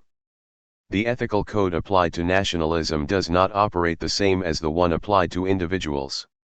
Individual morality calls for self-restraint and even self-sacrifice. There are certain things one should not do, as in thou shalt not, even if one has the impulse and even if it advances one's self-interest. But these premises are inverted when applied to a nation's behavior. Individual morality is predicated on the realization that sin, i.e., unjust and harmful behavior toward others, is always within the human potential. To err is human, to sin is all too human. But the nation-state is something more than human, and therein lies the power of its appeal. The nation's existence and its action are so endowed with virtue as to place it above the commonplace rules of life. The restraints that apply to ordinary humans do not restrain the nation. As a kind of supreme entity, the nation knows no restraint other than the limitations of its own desires and power. Hence, the most ruthless violence outrageous to individual morality and unsupportable in civil life is applauded as heroism when performed in the name of the nation. 17 Thou shalt not becomes thou shalt do anything by whatever means necessary if it can be said to be in the national interest. The willingness to kill other human beings in combat is not only treated as morally acceptable, it becomes a measure of one's patriotism. Superpatriotism as an imperial product. Superpatriots can be found in high and not so high places, in the White House and in the local American Legion post. Superpatriotism is a bedfellow of machismo, especially during its more martial moments. Benito Mussolini, the founder of that most militaristic and repressive form of superpatriotism, fascism, summed it up when he said a man must be a husband, a father, and a soldier. One U.S. Air Force captain, reminiscing about his bombing attacks against the peasant population of Vietnam, made an explicit connection between high-tech war, machismo, mindless patriotism, and inverted morality. Flying a fighter plane is magical. It's a macho thing, maybe an extension of your manhood. You do it, concentrate on it, and under the circumstances it was damn hard for me to get worried about the political implications of the war. It was a chance for us to show our military power. We're basically patriotic, conservative people. And we're blameless. 18. Although it instigates and harnesses macho impulses, superpatriotism cannot be reduced entirely to machismo, for that does not explain the way it is directed toward politically specific targets, toward countries that attempt to assert an independent course in economic self-development, cutting into the investment prerogatives of global capitalism. Be it a social democratic coalition government as with Allende in Chile and Arbenz in Guatemala, or a populist nationalist one like Panama under Noriega and Iran under Mossadegh, or a Christian socialist government like Nicaragua under the Sandinistas, or a Marxist-Leninist government as in Cuba, North Korea, and Vietnam, or a revolutionary Islamic state as Gaddafi's Libya, or even a right-wing nationalist government as Iraq under Saddam Hussein, all have had one thing in common, a desire to reclaim some portion of the land, natural resources, capital, labor, and markets that have been preempted by giant foreign corporations, thereby seriously infringing upon the class interests of wealthy investors. U.S. leaders are less critical of democracy's mortal enemies than of capitalism's democratic opponents. Toward repressive but capitalist U.S. client-state countries like Chile, after the overthrow of Allende, Guatemala, El Salvador, Indonesia, South Africa, Israel, South Korea, Haiti, Pakistan, and Zaire, ones that support the interests of multinational capitalism and imperialism. U.S. superpatriotic leaders are surprisingly accommodating, supportive, nurturing, passive, and forgiving. Very unmacho. Psychologistic categories in politics may offer some explanation about predispositional sets, but they do not explain actual policy directions. We have been taught to think of macho characters like Joe Redneck, Tony Hardhat, and Archie Bunker as the superpatriotic prototypes. In fact, they are not its progenitors but its consumers and victims. They pay the taxes that support a U.S. global military empire, and they and their children must fight the superpatriotic wars. The conscious suppliers and pushers of superpatriotism are our top political leaders, publicists, media pundits, and institutional heads, including corporate bosses. Superpatriotic ideology is assiduously propagated by the politico-economic leaders of this society.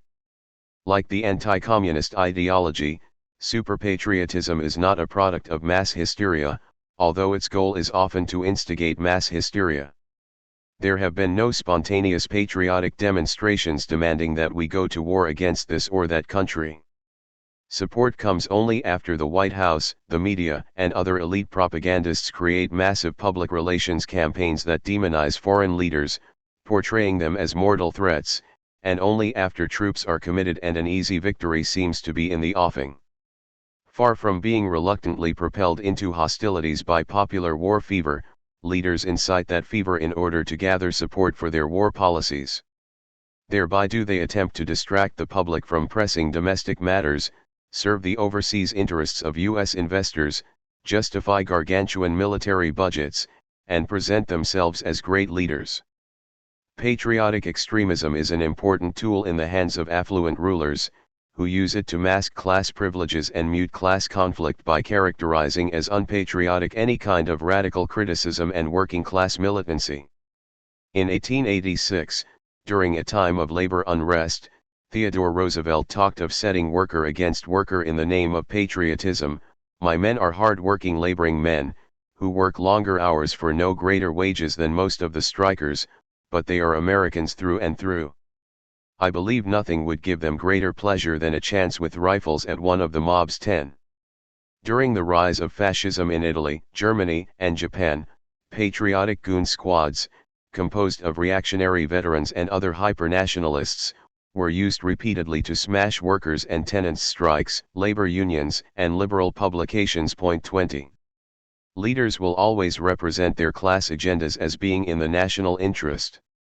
When President Reagan proposed to abolish the progressive income tax and President Bush, a few years later, called for a cut in the capital gains tax, moves designed to ease the tax burdens of the very rich by tens of billions of dollars each year, they respectively presented these reforms as beneficial to America and its entire populace.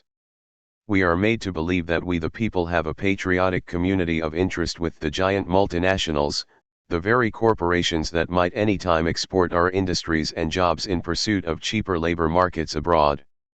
On almost every issue, there is no community of interests between the few and the many. Policy costs are not equally shared and benefits not equally enjoyed. Seeing what is done in the name of patriotism, many on the left, especially during the Vietnam era, attacked the patriotic symbols of our country. They mistakenly put the blame on an entity called America, and spelled it America and even America. They burned American flags, thereby convincing millions of our compatriots that they were either maniacs or traitors. They mistakenly blamed the nation for what was being done in its name in Vietnam and elsewhere by coteries of imperialists and militarists. In doing so, they played directly into the hands of leaders who gladly equated their own war policies with America itself. Those who criticized their policies were accused of attacking America. And by burning American flags and denouncing America, they lent confirmation to that false equation. During the 1960s, the anarchist tendencies of the New Left added fuel to the super-patriotic bonfire. Anarchists see the state as the enemy, rather than the elitist policies and class interests of most states. In a way, anarchists are a mirror image of super-patriots. They elevate the state to an entity that has a moral existence of its own, one that is supremely evil as opposed to the super-patriot's supremely virtuous state. And when they attack the symbols of the state, they play right into the hands of leaders who have always sought to treat ruling class interests as tantamount to the national interest. To this day, political leaders continue to wrap themselves in the flag, conveniently branding all opposition to their policies as attacks against the nation itself. Critics of conservative, nationalistic policies are labeled the Hate America crowd. In the 1992 electoral campaign, Bush responded to Clinton's criticisms of the recession as follows: "My opponent says America is a nation in decline. Well, don't let anyone tell you that America is second-rate, especially someone running for president." 21. Thus he misrepresented criticisms of his administration's economic policies as an attack on America itself. The slogan, "America love it or leave it," presumes that our national institutions, practices, and leadership are above criticism, they are perfect as is. But no human society in history can make such a claim. The slogan reveals the super-patriot's intolerance of anyone who tries to act like a responsible, democratic citizen exercising critical judgment about social conditions. Those who see some serious problems with the U.S. economy, culture, and environment are advised to follow the American way, by persons who seem to forget that the American way is to criticize and debate openly, not just accept things as they are. We are told to be grateful that we have the right, unlike in many other countries, to criticize the government. Presumably, we should appreciate our freedom to dissent but not dare use it. Real patriotism. In contrast to the super-patriots, there are the real patriots who love their country enough to want to improve it. Their patriotism has a social content. They know that democracy is not just the ability to hold elections but to serve and fulfill the basic needs and interests of the demos, the people. Real patriots educate themselves about the real history of their country and are not satisfied with the flag-waving promotional fluff that passes for history. They find different things in our past to be proud of than do super patriots, such as the struggle for universal enfranchisement, the abolitionist movement, the peace movement, the elimination of child labor, the struggle for collective bargaining, for the 8-hour day, for occupational safety, for racial justice and gender equality. In the real patriots' pantheon can be found Tom Paine, Harriet Tubman, Frederick Douglass, Mark Twain, Susan B. Anthony, Mother Jones, Big Bill Haywood, John Reed, Eugene Victor Debs, Elizabeth Gully Flynn, Jeanette Rankin, Paul Robeson, A.J. Must, Harry Bridges, Walter Reuther, Martin Luther King, Jr., and the millions in the ranks who brought forth these kinds of leaders. Real patriots struggle for fundamental social change. They want to tax the rich, not low-income working people, and they want to eliminate the extremes between very rich and very poor. They want to restructure the use of energy and transportation in order to save our country and the planet on which it exists. In contrast to the profit-oriented conservative super-patriots who repeatedly profess their love for this land called America but seem unconcerned about its forests, rivers, wildlife, wetlands, water supplies, and overall ecological health, the real patriot puts environmental concerns before everything else. Without a livable ecology, nothing else will survive. Real patriots also advocate more struggle against racism and sexism in all spheres of life. Real patriots advocate freedom of speech and freedom of ideas in the major media, a kind that would include dissident left views as well as the usual hardline right-wing and conventional centrist opinions. Patriots want relief from the evasive, fatuous, mealy-mouthed, know-it-all anti-communist media pundits and conservative columnists. They want discussion of worker-controlled enterprises and public ownership. They want a national debate on the oppressive, unjust purposes of U.S. foreign policy in the Third World and elsewhere. They want to reclaim the nation's airwaves, which are part of the public domain and belong not to the network bosses but to the people of the United States. Some real patriots want a government that will go directly into not-for-profit production. If private industry cannot provide for the needs of the people, cannot build homes and hospitals enough for all, then the public sector should do so not by contracting it out to private profiteers but by direct production, as during the New Deal, when public workers did all sorts of necessary work. They made tents, cots, and shoes, and canned foods for the destitute, not-for-profit production that created jobs, served human needs, and expanded private income and the tax base. Real patriots want to open up our political system to new political parties, not just two capitalist anti-communist parties, not just one party that red baits and liberal baits and the other that lives in fear of being red baited and liberal baited. We need to do what revolutionary Nicaragua did and institute proportional representation, easy ballot access for dissident parties, convenient voter registration conditions, public campaign funding, and free TV time for minority parties. Point 22. Real patriots want the fundamental democratization of the political process and the economy of this country. They say, along with Albert Camus, that they want to be able to love their country and justice too. In fact, the only way one can be a real patriot is to love justice. A real patriot is not afraid of dramatic and fundamental changes if they are in a democratic direction. As Mark Twain put it more than a century ago, "You see, my kind of loyalty was loyalty to one's country, not to its institutions or its office holders. I was from Connecticut, whose constitution declares that all political power is inherent in the people, and all free governments are founded on their authority and instituted for their benefit, and that they have at all times an undeniable and infeasible right to alter their form of government in such a manner as they may think expedient." 23. Italics in the original. Finally, real patriots are also internationalists. They feel a special attachment to their own country but not in some competitive way that pits the United States against other powers. They love the people of all nations, seeing them as different representations of the same human family. In 1936, individuals from many countries and all walks of life joined together to form the International Brigade, which fought in Spain to protect democracy from the fascist forces of Generalissimo Franco.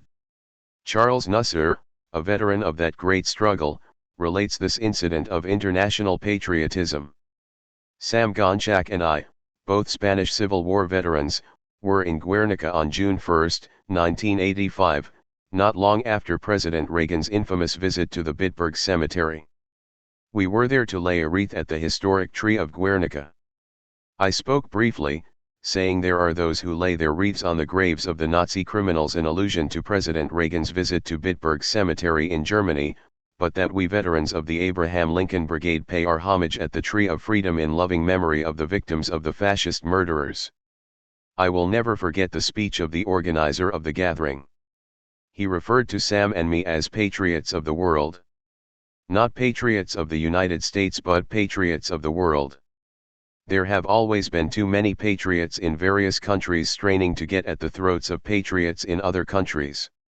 Italics in the original. Patriots of the world who happen to live in the United States want to stop destroying others with jet bombers and missiles and U.S. financed death squads and start healing this nation. This is not just a good and noble ideal, it is a historical necessity. Sooner or later Americans rediscover that they cannot live on flag waving alone. They begin to drift off into reality, confronted by the economic irrationalities and injustices of a system that provides them with the endless circuses and extravaganzas of super-patriotism, while denying many of them the bread of prosperity and their birthright as democratic citizens. Chapter 4, The Politics of Religiosity. Since time immemorial, human beings have sought relief from the ravages of outrageous fortune and the brutish uncertainties of an unaccommodating world. Keenly aware of their vulnerability to natural catastrophes, to injury, infirmity, and inevitable mortality, and often heartlessly victimized by other humans, they have fashioned and beseeched gods to bring them respite from misery, save them from disaster and death, and wreak vengeance upon their enemies. This does not mean all religious experience is but a compensation for human travail. There are other reasons people have looked to the heavens. Our intelligence invites us to ponder the nature of cosmic existence, to be awed by the miracle of life itself and the boundless wonders of the universe. On questions of cosmology, physics begins to sound like metaphysics, as mysteries are confronted that once were the exclusive province of religion. Did the universe have a beginning? Where does it come from? What is its ultimate fate? How are we attached to it? Why does life evolve from simple to more complex forms? Is there some purpose or design? Perhaps Hegel is right. In the beginning there was the world spirit, the Weltgeist, which moved in unconscious creation, bringing forth cosmic energy that eventually objectified itself in the form of matter. From matter there evolved conscious matter, in the form of life, and from conscious life came self-consciousness, the ability of consciousness to reflect upon its own nature, which is a distinct property of human beings. What a remarkable thing is the universe that it would engage in this process of self-realizing, in both senses of that word, its own existence, a universe that creates a part of itself to study the rest of it. 1. To most materialists, questions about the existence of God are valueless. To believers they are self-evident. To others they remain unsettled. We should not attack all religion as illusion nor dismiss all metaphysics as being nothing more than a physics whose time has not yet come. To do so is to impose a confinement on our minds, inhibiting us from pondering the great mysteries of existence. There are two traditions in Western theism. There is the God of rational totality, immutable and cosmic, pure creative force, yet impersonal and without deliberate demands. Then there is Yahweh, the Lord God Jehovah, of biblical tradition, who acts directly and anthropomorphically upon history with moods of love and rage. 2. It is the latter who is easily turned into parody by the opportunists who transform religion into religiosity. By religiosity I mean the sanctimonious posturing of those who conjure up images of God as the almighty egoist, material benefactor and money provider, punisher of personal impiety, misogynist patriarch, political partisan, winner of wars, and defender of privilege and the status quo. In this chapter the quarrel is not with the quests of religious believers, but with the way politicians use religiosity for purposes of state idolatry and the way religionists use both politics and religion to serve themselves. Mythons, divine politicos. There are no more enduring practitioners of religiosity than American politicians, especially conservative ones. Again and again they enlist the deity in support of their particular political agendas, and associate themselves with prominent clergy and religious symbols. 3 President Bush ended every major speech with "God bless the United States of America." Foremost among those who have used their high office to inject religiosity into political life was President Ronald Reagan. He entered into conversations with right-wing fundamentalists regarding Bible prophecies about an imminent apocalypse that involved the destruction of the Antichrist forces of Russia in a final nuclear conflagration, from which Christ would return triumphant. For God, it seems, was a Cold War militarist who was preparing us for a final nuclear showdown. Worse still, one of God's apocalyptic agents sat in the White House. It was said of Reagan that he frightened not only the Russians but many Americans too.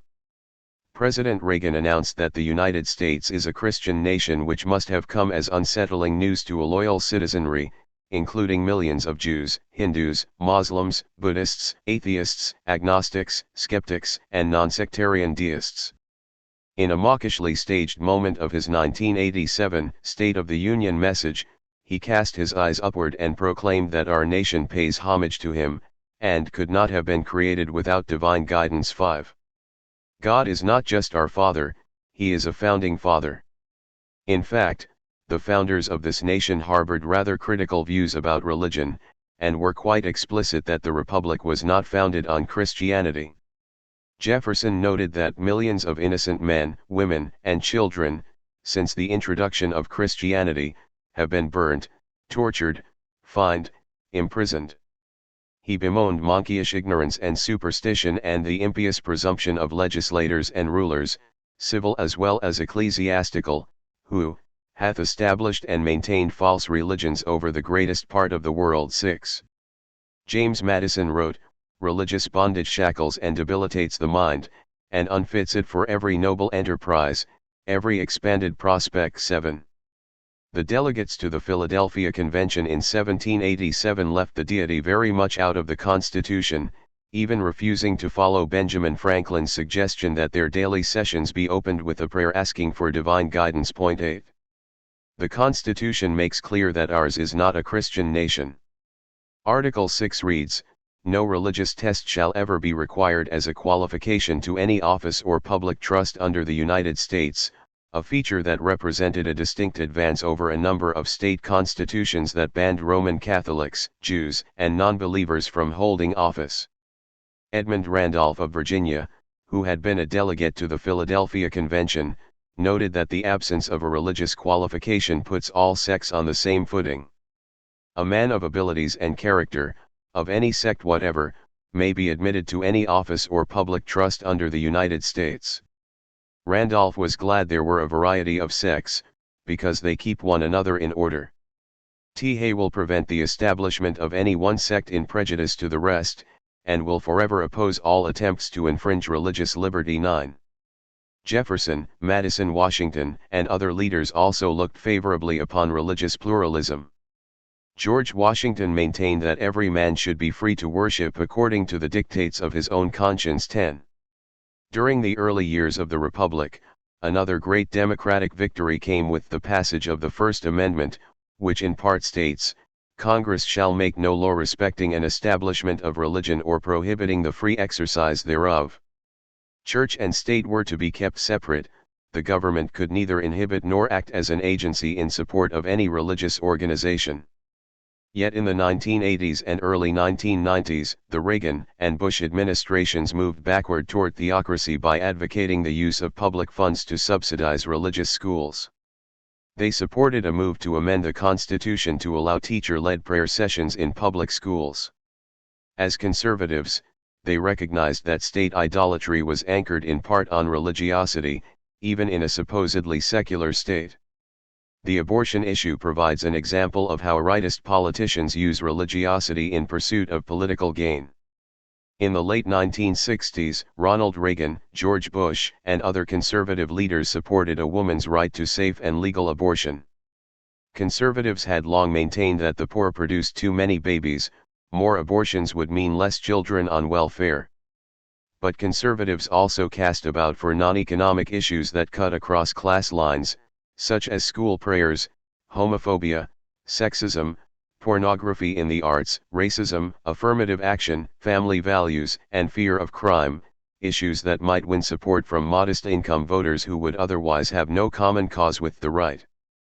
When they discovered that working-class Roman Catholic and fundamentalist Protestant votes could be gleaned on the abortion issue, rightist politicians soon became supporters of compulsory pregnancy, in what was one of the most dramatic flip-flops of modern American politics.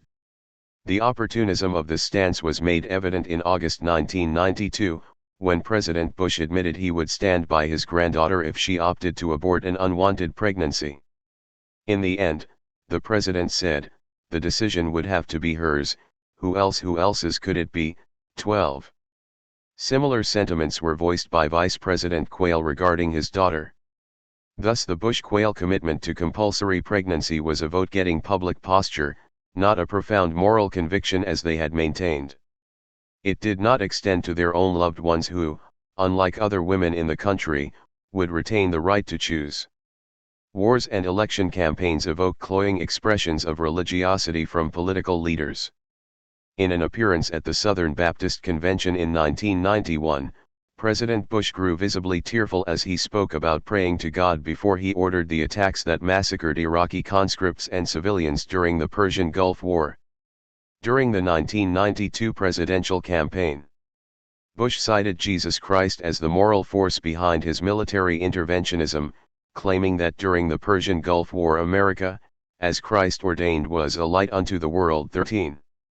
The 1992 Republican National Convention saw a resurgent religious right insert references to God and America's Judeo-Christian heritage in the GOP platform, along with family values and traditional morality and a strong plank against legalized abortion. Speakers at the convention claimed that Republicans had higher moral standards and were closer to God than Democrats. President Bush denounced the Democratic Party's platform for omitting any mention of God. 14. In critical response, the National Council of Churches stated that it was blasphemy to make partisan use of God's name and assert the moral superiority of one people over another or one political party over another. The Baptist Joint Committee on Public Affairs announced, "We begin with the proposition that God is neither Democrat nor Republican nor, for that matter, American. God transcends all national and political affiliations." 15. Sometimes the blatant use of religiosity by politicians proves too much even for some of the religious. Obey and forgive. Religious leaders who are closely allied to the right tend to be the most theologically conservative.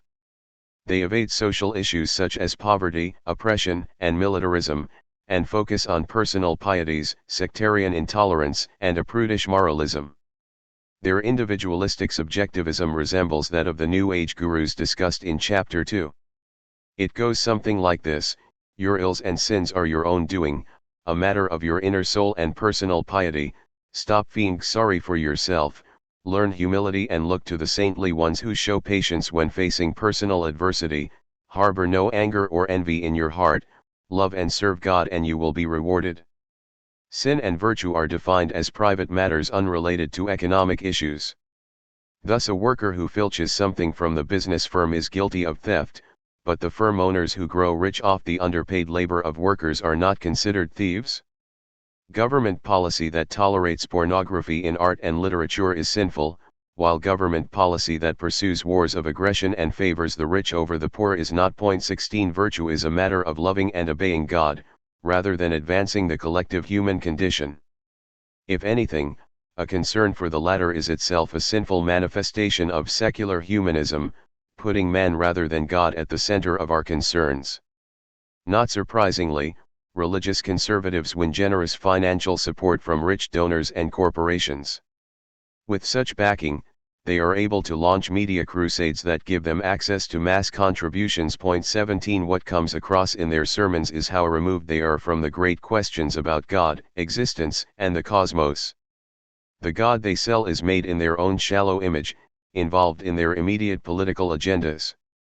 Televangelist Pat Robertson, sometimes candidate for the Republican presidential nomination, revealed something about his religio-political mentality when he praised the enlightened leadership of Guatemalan military dictator General Efren Rios Montt, notorious for his slaughter of as many as 10,000 Guatemalans. 18 In the summer of 1992, Robertson asserted that feminism encourages women to leave their husbands, kill their children, practice witchcraft, destroy capitalism, and become lesbians. 19. That same year, Robertson and his Christian Broadcasting Network came up with $6 million and bought the UPI wire service, giving him a greater opportunity to inject his political conservatism and religiosity into the media world. 20.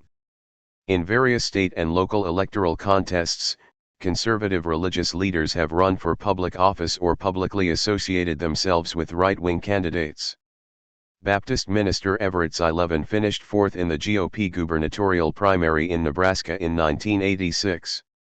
The victor was a woman. She ran for governor against a Democratic candidate who was also female. This was too much for sore loser Sullivan, who denounced the contest. Jeremiah plainly tells us that when the people of a nation are willing to accept the leadership of a woman, it is a sure sign of God's curse. 21. I could not find that message in Jeremiah. One media-fabricated saint, held up for public admiration, is Mother Teresa, a nun who goes among the sick to bring them God's message. When her plane skidded off a runway in 1986, killing 5 of her admirers and maiming others, she said, "This was the will of God." It seems God is as whimsically homicidal as Caligula or any other mad despot. Like most religious personalities, Mother Teresa remains steadfastly unconcerned about the destructive effects of economic power, preferring to direct her admonitions at the victims of injustice rather than the perpetrators. When a Union Carbide plant spewed lethal pesticides over Bhopal, India, in what was history's worst industrial accident, killing or seriously injuring many thousands of people, she appeared on the scene, walking among those who suffered agonizing burns in their eyes and lungs, telling them over and over again, "Forgive, forgive." 22. The hapless victims were to forgive rather than fight Union Carbide despite the death and ruination that the criminally negligent company had delivered upon them and their communities. Suffering none of the horrors of the accident, Mother Teresa was able to counsel an admirable charity of spirit to those who did. 23. The prevalence of this brand of religious consciousness is testimony to the way that oppressive conditions help generate oppressive consciousness. History demonstrates that people sometimes will struggle against oppression but other times will try to accommodate themselves to it in a variety of ways, one of which is to fashion religious myths that help them mask their wretched lot and promise them something better in the next world. Alexander Dumas, Phils, once said that if God had to endure the kind of misery that humans are subjected to, he would kill himself. Indeed, the world is its own indictment against God's creative efforts, complete with tornadoes, earthquakes, floods, famine, sickness, pain, death, and Homo sapiens who have the capacity and inclination to perpetuate the most horrid atrocities and evils upon each other. These same humans are said to be God's highest creation. Do not blame man's sins upon God, we are told. Humans choose of their own free will to commit evil. But why would an omnipotent, omniscient, all-loving deity create such imperfect creatures, endowed with the capacity and inclination to act in the frequently dreadful ways they do? Yahweh should have taken more than 6 days to create the world. It is a botched job. I would have to agree with the wit who concluded, maybe God does exist but he's an underachiever. Selling God for a price. Religionists say they are anti-materialist. But we ought to distinguish between two kinds of materialism. There is philosophical materialism, which maintains that ideas do not exist as disembodied entities apart from material reality. Too often, notes the philosophical materialist Karl Marx, the products of the human brain appear as autonomous figures endowed with a life of their own. 24. Of course, religionists, by definition, are not philosophical materialists. They are very much inclined to treating the images of their religious thought as autonomous figures. But the word materialism is used also to mean consumerism, material accumulation and possession, what might be called acquisitive materialism. As noted in Chapter 2, many supposedly spiritual organizations are much dedicated to acquisitive materialism. Their leaders preach pie in the sky, by and by to their congregations, but themselves live high off the hog here and now. This is especially true of the televangelists who have been presiding over lucrative TV ministries that are often implicated in ethically and legally questionable practices. Consider the following. Item. After trying for 4 years to get financial information from Billy Graham's Evangelistic Association, the Council of Better Business Bureaus placed the organization on its list of groups that did not meet proper standards of charitable solicitation. Others on the list included the Christian Anti-Communism Crusade, Children of God, Reverend Moon's Unification Church, and the Universal Life Church. 25 Billy Graham was asked to explain how his organization could accumulate a $23 million fund without the knowledge of the vast majority of his contributors. He never did explain. 26. Item.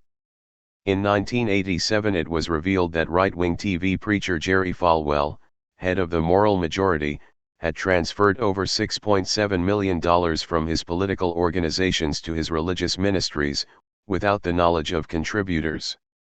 A religious corporation and a political action committee run by Falwell were fined $6,000 for a series of illegal transactions between the two. 27 Falwell owed the municipality of Lynchburg, Virginia, $1.4 million in back taxes.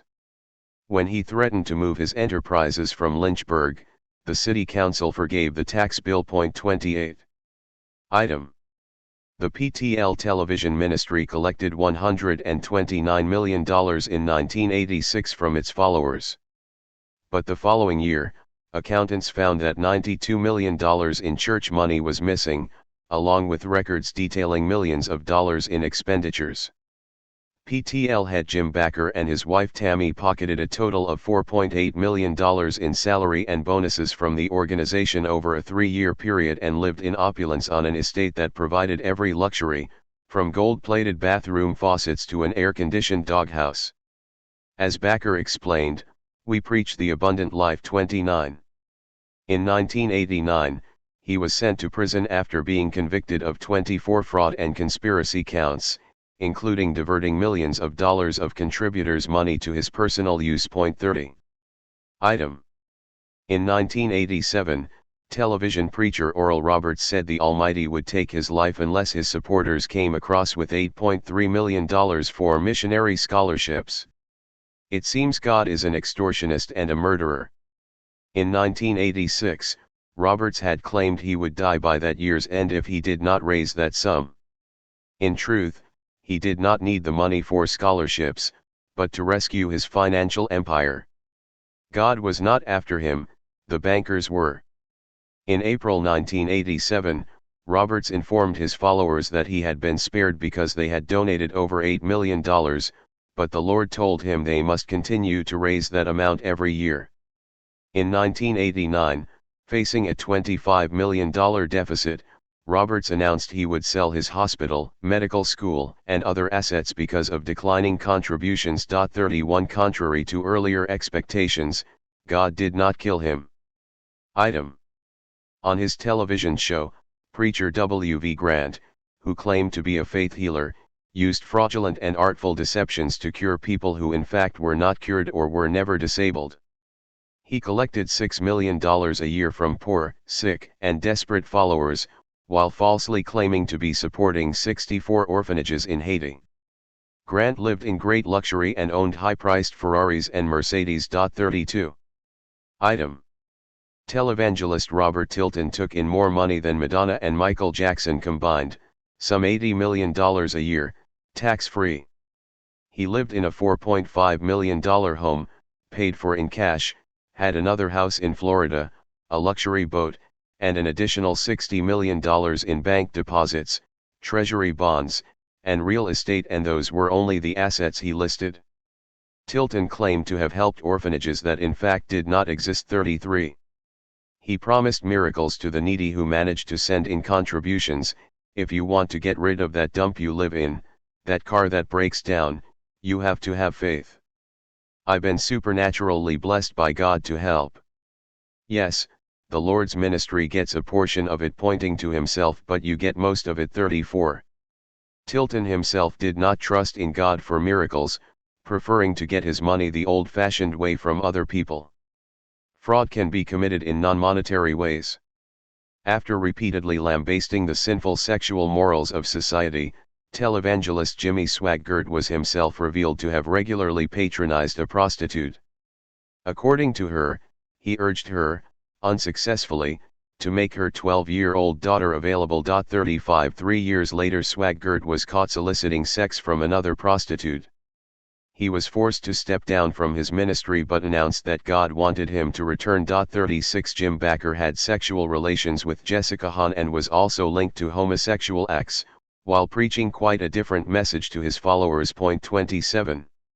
What transpires in the televangelist's snake oil, money-grabbing forays matches anything from the Dark Ages. Robert Tilton does his version of glossolalia. Closing his eyes and extending his hands upward, he babbles a gibberish that supposedly elicits a miracle-working communication with the deity. Jimmy Swaggart once paused in the middle of a frothy sermon, put his hand to his forehead and said, "Hold on, God is telling me something," after which he conveyed the celestial message to his audience, none of whom rolled over laughing. On television, God communicates only with the select few, never audibly with entire audiences. In a television appearance during his financial crisis, Oral Roberts said when the money stopped coming in, Satan appeared. His wife, who was on the program with him, chimed in smartly, "Yes, but I said to Satan, you just get yourself away from my husband, Satan. Go on away." And Satan ran away. The image of this plucky little woman standing up to the Prince of Darkness, possibly with rolling pin in hand, moved the credulous audience to applause. We know from reading the Bible that Yahweh can be a vainglorious, homicidally jealous, and vindictive deity. He destroyed Sodom and Gomorrah and all the unoffending children and adults therein because he did not like the lifestyle of some of the inhabitants in those towns. 38 Televangelism's God has the same mean-spirited prudery and violent nationalism as the Old Testament Yahweh, but with none of the latter's awesome grandeur. The TV preacher's God allocates success, wealth, good fortune, and good health as is befitting a deity fashioned for a money-oriented consumer society. Class religion. Irrespective of the differences that occasionally arose between them, church and state colluded for centuries to protect each other's privileges and properties against the competing demands of the populace. We need only think of the Middle Ages, when the power of prince and state were mobilized by church inquisitors to hunt heretics, burn witches, and expropriate the properties of innocent victims. 39 By promising the common people everything in the next world, prince and bishop could live lavishly off their labor in this world. The mortgage that the peasant has on heavenly possessions, Marx noted, guarantees the mortgage that the bourgeois has on peasant possessions. 40.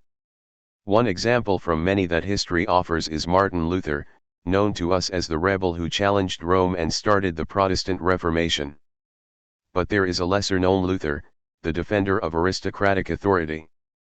In 1525, a few years after the dispute with Rome, the German peasants openly rebelled against the misery and exploitation they suffered at the hands of the nobility and the clergy, going so far as to plunder castles and monasteries and set up political communities of their own. Even Frederick the Wise, Luther's own prince, said, "Perhaps the poor people have been given a reason for such rebellion.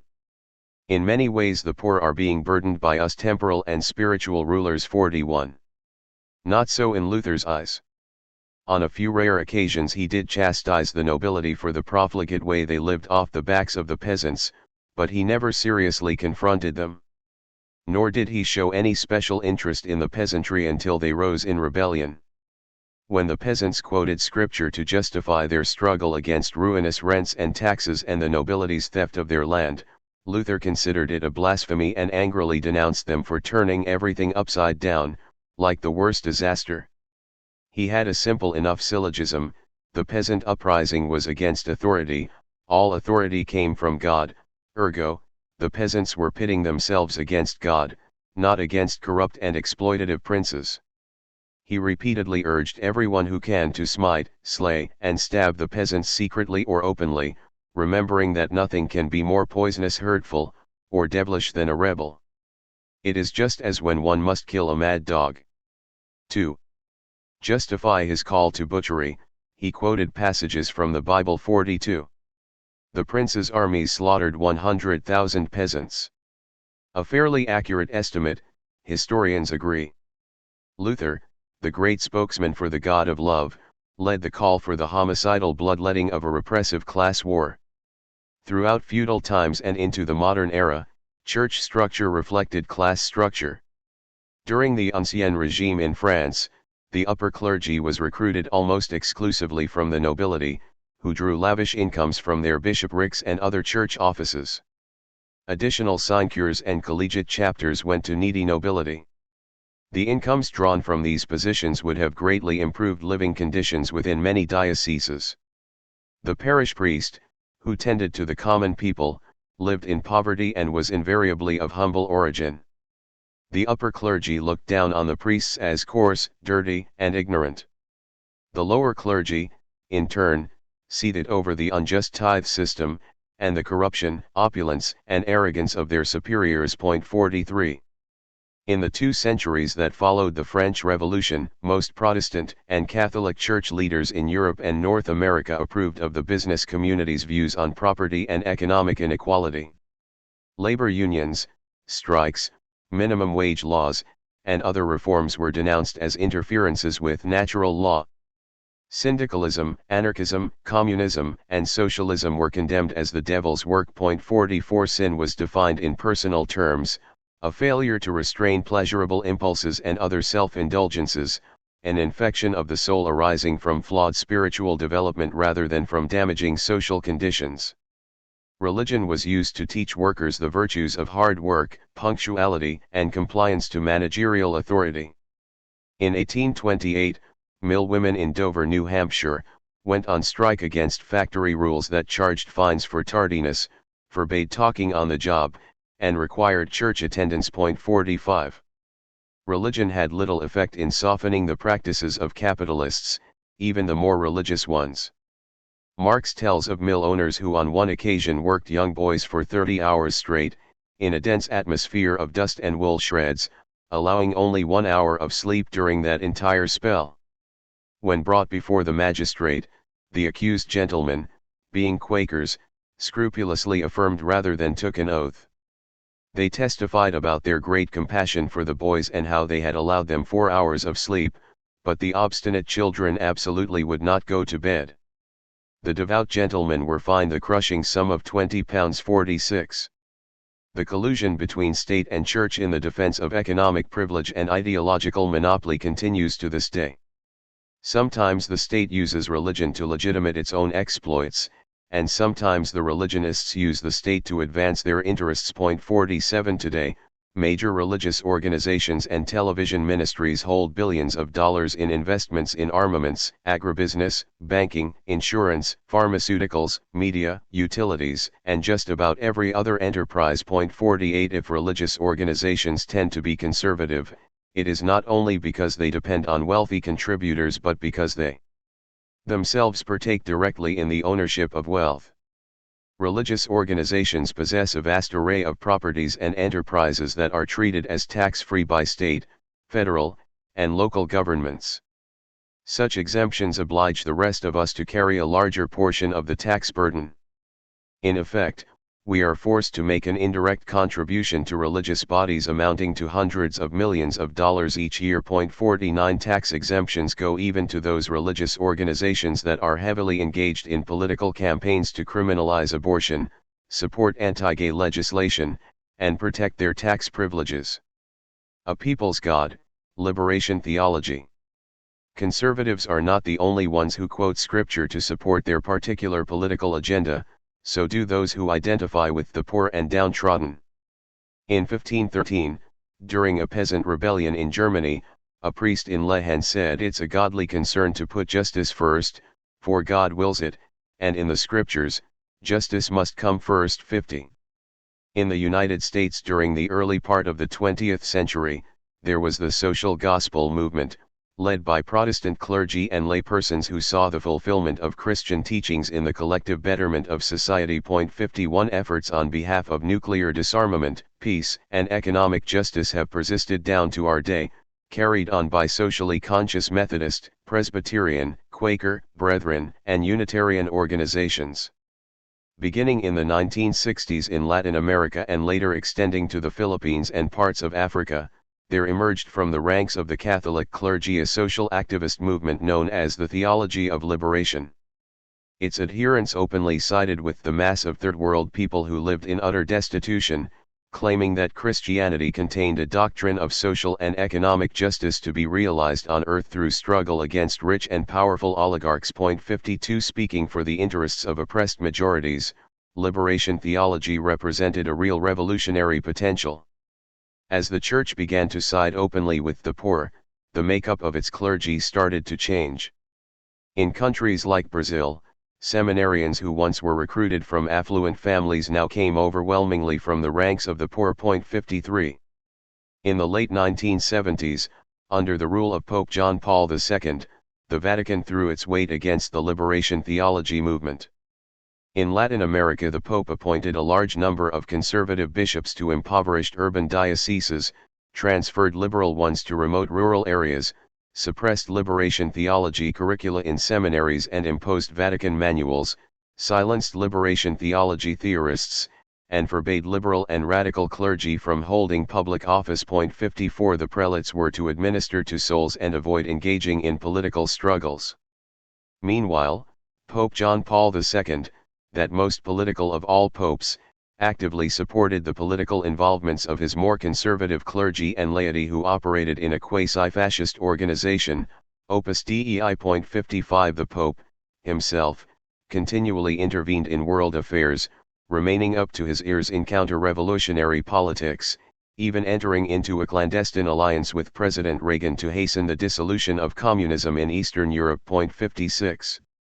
With the secularization of social life and the advent of science and industrialization, theocratic forces no longer rule over the Western world as they once did. Even the mullah theocracy in Iran has had to temporize on some issues and has not been as successful in exporting the Ayatollah's fanaticism throughout the Middle East as was feared. In the United States, the religious right revivalism was not doing all that well by the early 1990s, neither in Congress, nor in the courts, nor in the presidential election of 1992, nor in public opinion surveys. But as long as religiosity remains serviceable for nationalistic mythology, the separation between church and state is never secure. There are many urgent issues still to be confronted. First, we have to get the religionists off welfare by making the affluent churches and multimillionaire televangelists pay a fair share of taxes on their immense holdings and investments. Forcing us to subsidize them while they propagandize for their faith and live in luxury is a thievery of our earnings and a violation of the Constitution. Second, freethinkers, liberation theologians, and atheists should have fair access to television's mass audiences. As of now, in regard to theological questions, there is no free market of ideas in mainstream discourse. As with politics, so with religion, this remains a land of idols in which alternative and dissident views are denied access to mass audiences. Third, our country needs not only freedom of religion but freedom of belief, including the freedom not to believe, without putting our public careers and civil liberties at risk. One step toward that goal is to become aware of and reject those who seek to win public office by wrapping themselves in the cloak of religiosity. Fourth, religious belief today too often serves as an adjunct to state idolatry and super-patriotism. We must struggle to enlist it in the cause of social justice, as progressive religious elements have advocated. Only then will God be an inspiration for human betterment rather than a rationale for human injustice and class privilege. This truly would be a great victory for democracy. Part 2, Class and Culture. Chapter 5, The Stampede from Class. There is a dirty little secret in America. It is not race or even sex, it is class. In this modern age, many formerly taboo subjects are now open to public purview. Be it abortion, child abuse, gay rights, wife battering, rape, sexual harassment, prurience in high places, or racial prejudice and hatred, such topics are now bandied about in the mass media, though rarely in a manner that do them justice. Not so with the subject of class. The expressions of class bigotry in our films and television, in our literature and textbooks, and in our institutions and daily lives remain largely unexamined, as do most of the more important realities of class experience. Point 1. If the subject of class is introduced, it is usually dismissed as an outworn Marxist notion having no relevance to modern America and increasingly less relevance everywhere else in the world. The few and the many.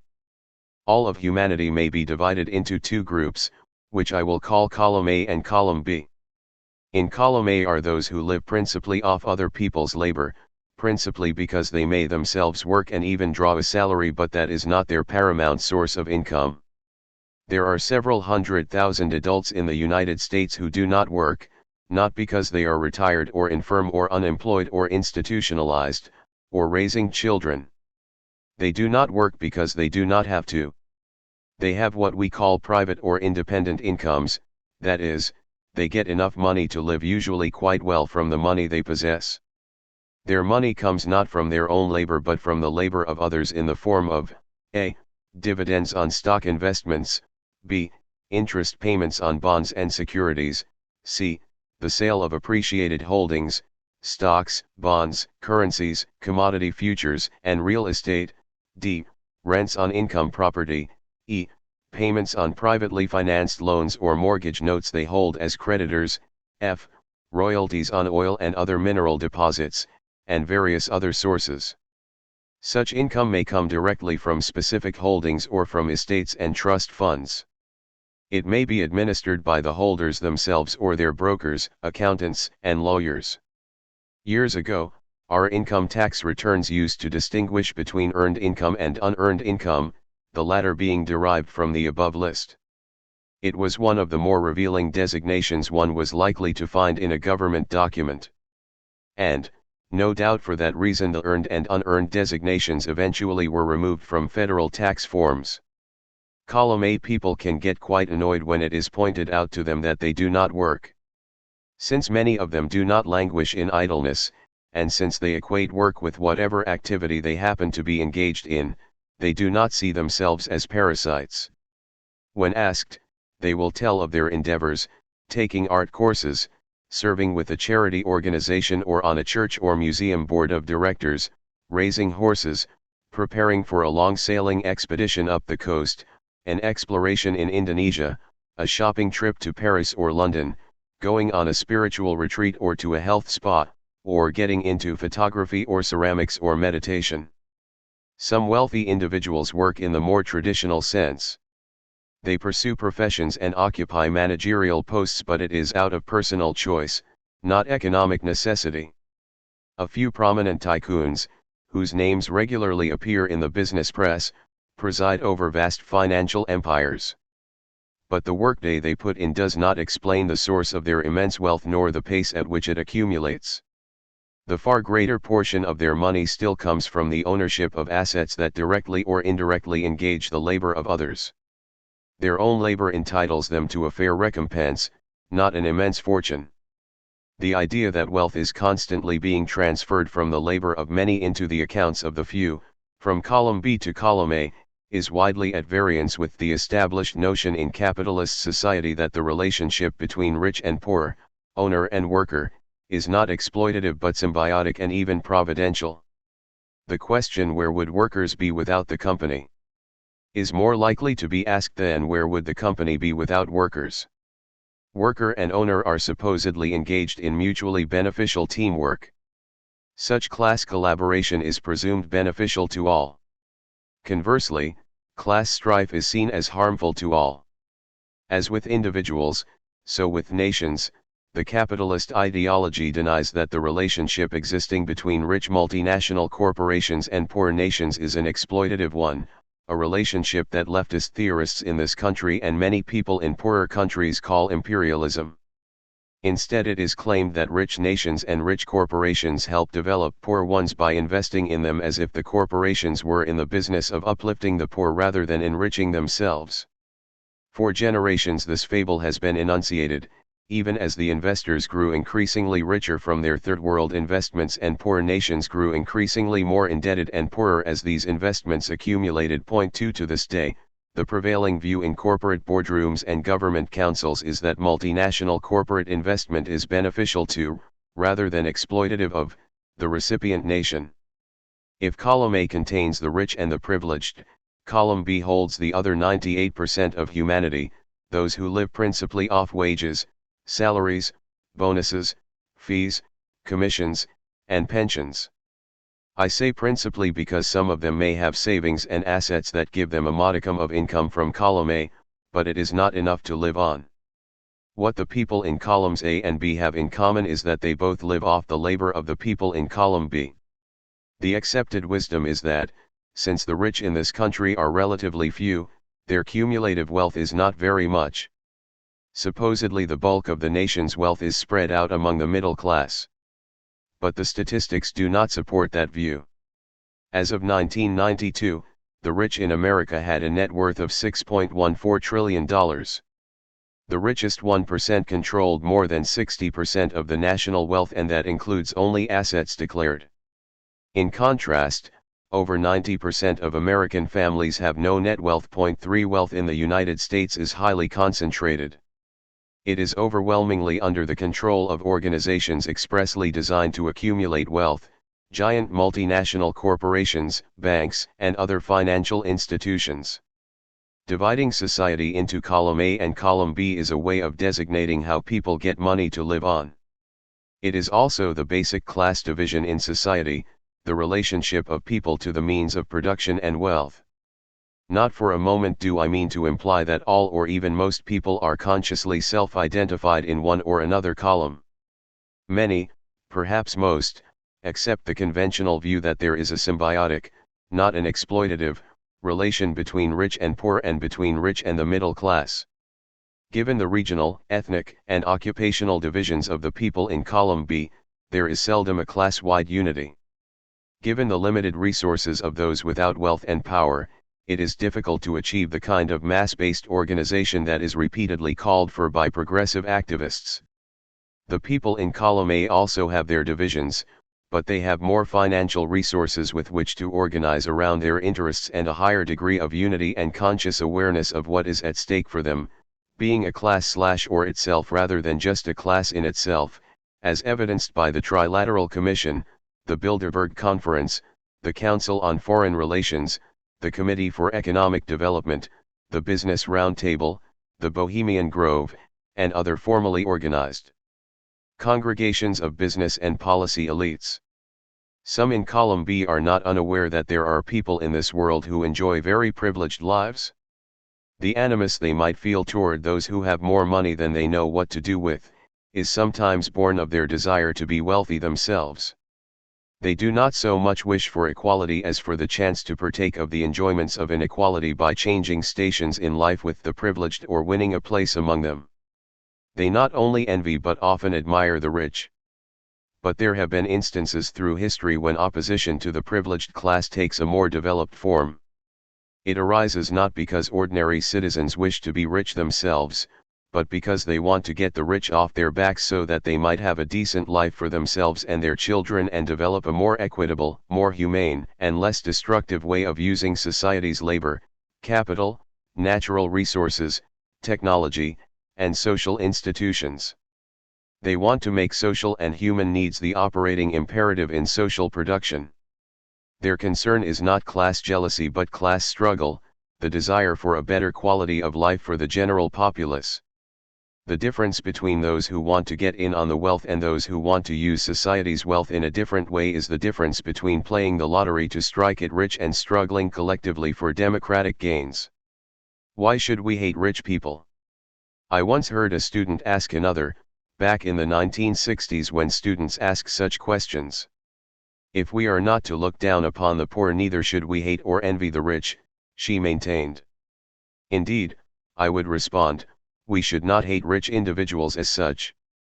Many of them are decent people. Some even devote themselves to worthwhile causes like peace and the environment.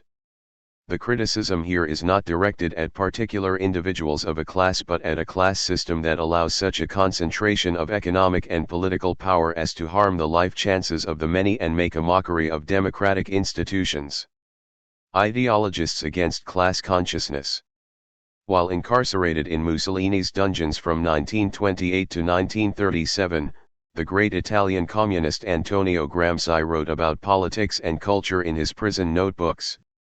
But he had to be careful to eliminate words or phrases like Marx, Marxist, capitalism, or class, for these might attract the attention of the fascist censor, who would then stop him from doing any more writing. Point 5. The fascists well understood their job was to suppress class consciousness wherever it might appear.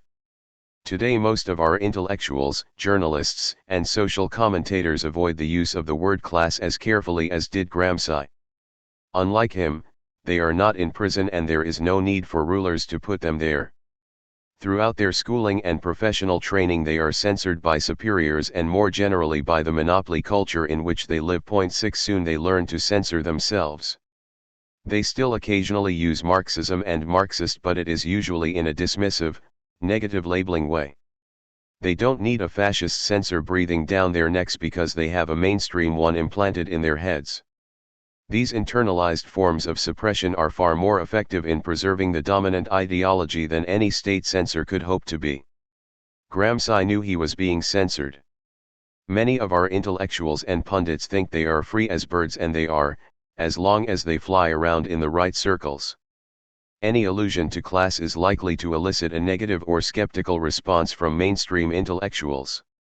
Years ago, in a discussion with Harold Isaacs, a noted social scientist at the Massachusetts Institute of Technology, I suggested that much of what we define as ethnic is really representative of a common class experience, so that in many respects, urban working-class Poles, Italians, Greeks, Latinos, and others manifest not distinctly different traits but similar ones because of their being similarly situated in the class structure. Having arrived at this hypothesis after years of work in ethnic studies, I thought it was worthy of further investigation. But Isaacs was not happy to hear it. In a dismissive tone he said, "Well, if you want to fall back on a Marxist viewpoint, you can." His response puzzled me. Like any red-blooded American social scientist, I was at that time mostly ignorant of what Marxists might be saying about ethnicity or most other subjects. Yet the mere idea that class should be taken into account was enough for him to equate my suggestion with Marxism. To be sure, there is nothing inherently wrong in having one's views thought of as Marxist.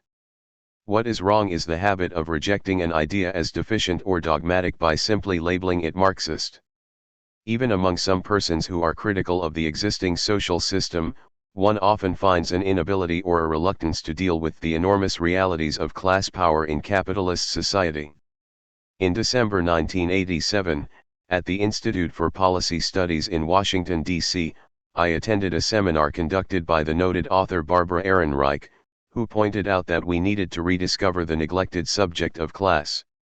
During the course of her discussion, she listed on the blackboard the classes usually deemed significant: professional, managerial, service workers, blue-collar workers, unemployed minorities, and the poor.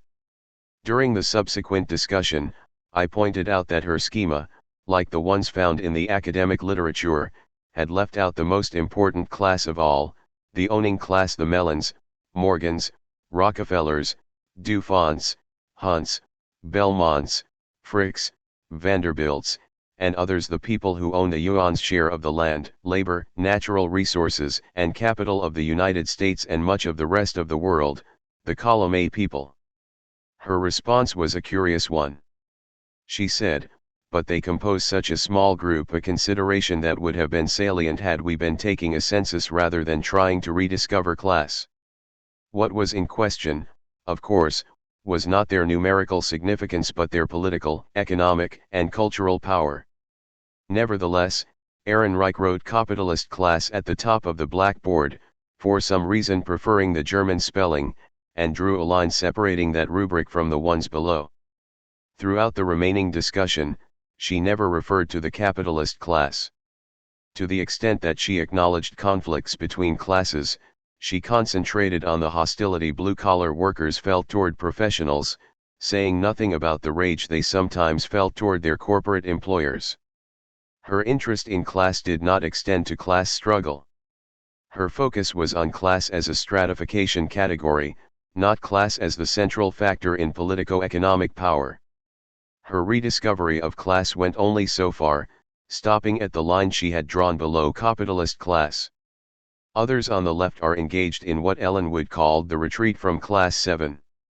Theorists like Lacan and Mauch provide a good example of those left writers who are so fervently anti-Marxist as to seize upon everything else but class to explain what is happening in the world. 8 While they may not be outright conservatives on most political issues, such left theorists have pretty much the same effect in deterring class consciousness as do the conservatives and centrists. There are no columns A and B, as far as they are concerned. Or, if there are, they are of no great significance in understanding the limits of our democracy. Sometimes the dismissal of class becomes quite categorical. At a conference at Brown University years ago, I heard the anarchist Murray Bookchin assert, "There are no classes, only people." And at a meeting in New York in 1986, I heard the sociologist Stanley Aronowitz state, "When I hear the word class I just yawn." Even worse than the orthodox anti-communist leftists like Bookchin and Aronowitz are the mainstream theorists who make up the bulk of academia and media, and who do their share to suppress any awareness of the unjust and baneful effects that the class system has upon us and the environment. The campaign against dissident ideas about class power is never-ending. It is a campaign against social reality itself. The orthodox anti-Marxist theorists insist that ideas about ruling class power and class struggle are bankrupt and irrelevant. If so, one wonders why they expend so much effort attacking and suppressing such ideas. Why is not class analysis ignored as simply of no consequence? In the academic journals and mainstream political magazines, the refutations persist. But it is like listening to someone in a room talking on the telephone, we never hear the responses. If ideas about class power usually dismissed as Marxist are irrelevant, why so much concern with beating a dead horse? John of Salisbury's 12th century discourses on the crucial questions dividing Pope and King strike us as irrelevant. John Locke's refutation of Robert Filmer's defense of divine monarchy, as a legitimacy claimed through descendants from Adam, is exhaustive and even clever, but it is quite irrelevant today as demonstrated by the fact that such theories do not strike us as either right or wrong, but only as quaint and obscure cogitations from a different social reality, from an archaic climate of opinion that no longer seems relevant. 9. Not so with critical Marxist ideas about wealth and power that still invite strenuous lashings because they continue to be not irrelevant but subversive. They are subversive because they disclose something real about existing economic interests, something that if widely understood could threaten these interests. The process of indoctrination and socialization in capitalist society, a process we all undergo, does not operate with perfect effect. There persist a variety of material injustices that are repeatedly explained away by the spokespeople of the privileged class, but not always as successfully as they would want. People do not simply subordinate themselves to the existing socio-economic system as gullible accomplices. They sometimes display anger, disillusionment, and even resistance. Sometimes the instinct to fight back finds the wrong target, and people do unfortunate and deplorable things deprived of any accurate sense of what is the source of their discontent. Some of them cast about for irrelevant foes and blame their real grievances on some ethnic or cultural minority or on the moral deterioration of the social order, thereby in the latter instance treating the symptoms of a troubled society as the cause. If everyone completely subordinated themselves to the dominant ideology of the capitalist order, there would be no need for the endless stream of calumny, suppression, and misrepresentation propagated by the corporate-owned communication universe and directed against dissident views, no need for the persistent effort to legitimate the existing social order, to keep recreating the conditions for capitalist cultural hegemony. Point 10. Class reality is obscured by a dominant ideology whose basic tenets might be listed as follows. 1. There are no real class divisions in this society. Save for some rich and poor, almost all of us are middle class. 2. The differences between rich and poor are a natural given, accumulated wealth being not a cause of poverty. As the pie gets bigger, we all get more. It is not a zero-sum situation. 3. If there are class divisions, they are not serious but secondary to the community of interests shared by us all. In modern-day America, class is greatly eclipsed by more salient factors like race, gender, region, nation, lifestyle, and culture. 4. Our social institutions and culture are autonomous entities in a pluralistic society, largely free of the influences of wealth and class power. To think otherwise is to entertain conspiracy theories. Point 11.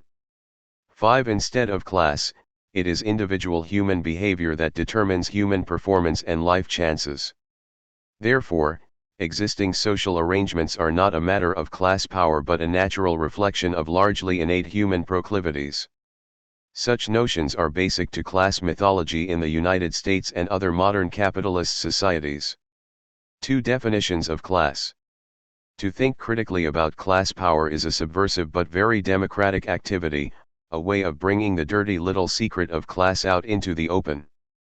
I should note that class is accorded some attention in academic social science, pop sociology, and media commentary, but usually in a limited and diluted fashion, as representative of social stratification, or lifestyle, as one of a number of demographic traits, or as an occupational status. So we talk of blue-collar and white-collar, suburbia and inner-city, service workers and professionals. We refer to upper middle, lower middle and upper lower strata. Class, in this sense, has been correlated with opinions on social issues, voting behavior, educational levels, consumer tastes, child-rearing practices, sexual habits, and divorce rates. Class is not a taboo subject when it is not called class or when it is treated as a given, as just one of those conditions of life having nothing to do with the interrelationships of power, wealth, and economic exploitation, nothing to do with the dynamic of capitalism. As the example of my earlier noted friend from MIT testifies, however, some people get uncomfortable even when class is introduced in that limited way. This notion of class as a sociological trait was embraced by the prominent sociologist Max Weber in his rather imprecise concept of stand or status class group. In Weber's view, society is populated by status class groups that coexist with no productive or power relationship to each other. As St. Croix puts it, the Weberian stand will rarely involve anything more than efforts by individuals to rise up in the social scale, a feature of human society so general and obvious that it hardly helps us to understand or explain anything except in the most trite and innocuous way. 12. In contrast, Karl Marx's concept of class describes a relationship to the means of production, to the means of accumulating wealth and power and developing an entire social order known as capitalism, or feudalism or slavery. Hence, one cannot think of a class as just existing unto itself, for any one class gets its definition from its relationship to another. There can be no slave holders without slaves, no feudal lords without serfs, no capitalists without workers. But that is not the most crucial feature of class. To be sure, all social formations get part of their definition from other social formations. Even Weber's status class groups are defined in relationship to each other, since there can be no higher status group without a lower one. What is missing from Weber, and from most of orthodox social science, is an understanding of the dynamic relationship that gives classes their significance, centering around the ownership of the means of production and the need to sell one's labor if one lacks ownership. In the Marxist sense of class, the crucial axis of the relationship is not between the two classes as such, but the linkage to a third factor, the exploitative nature of the production process. Class gets its significance from its relationship to production and the process of surplus accumulation, that is, the process of producing and accumulating wealth from human labor. Marxists have not invented this relationship out of their heads, they only recognize it and study its significance. For them, class is a relationship between those who own the means of production, the factories, mines, refineries, agribusinesses, investment houses, banks, law firms, shipping lines, airplanes, hotels, hospitals, newspaper and magazine chains, television and radio stations, publishing houses, professional sports teams, department stores, shopping malls, supermarkets, and so forth, and those who work for the owners.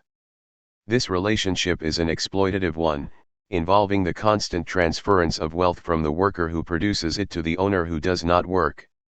It explains how some people can get rich without working or with doing only a fraction of the work that enriches them. The actual level of production, its specific value-creating nature, is not the essence of the productive process.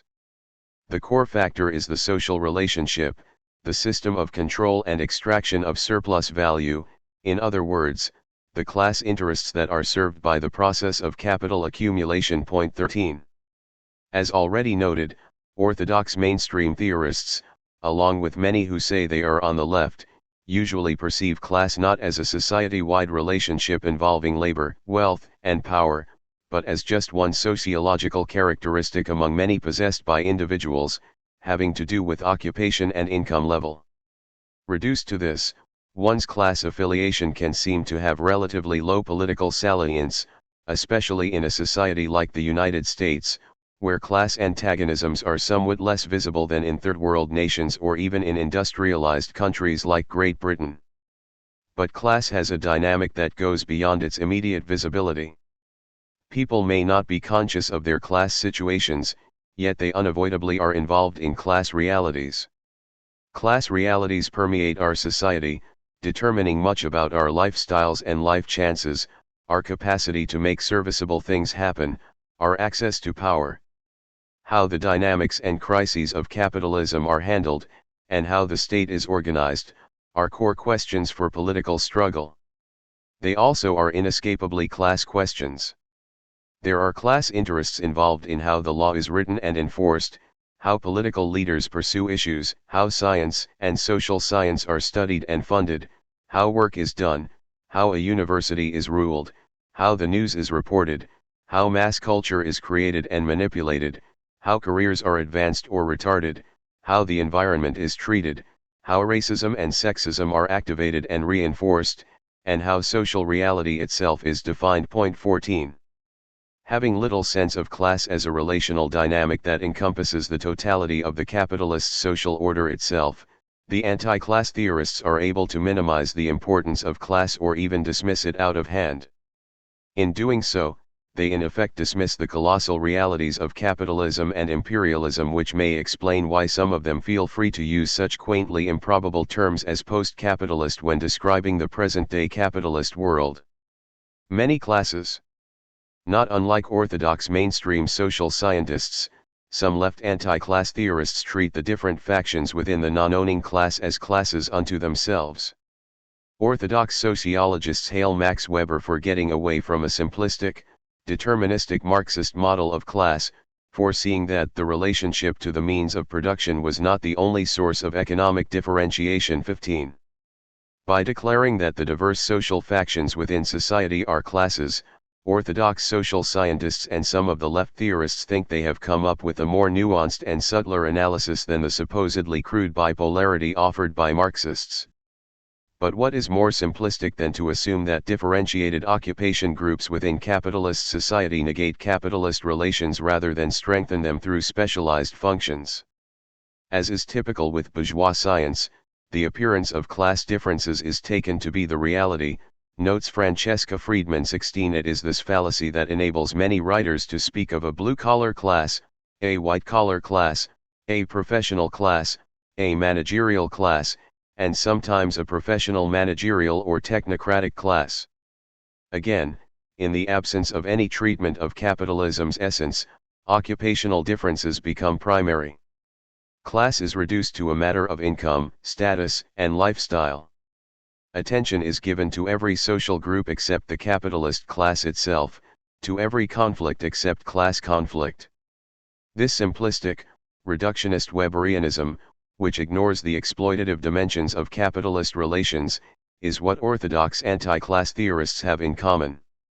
They have difficulty understanding that the creation of a managerial or technocratic faction constitutes no change in the property relations of capitalism, no creation of a new class.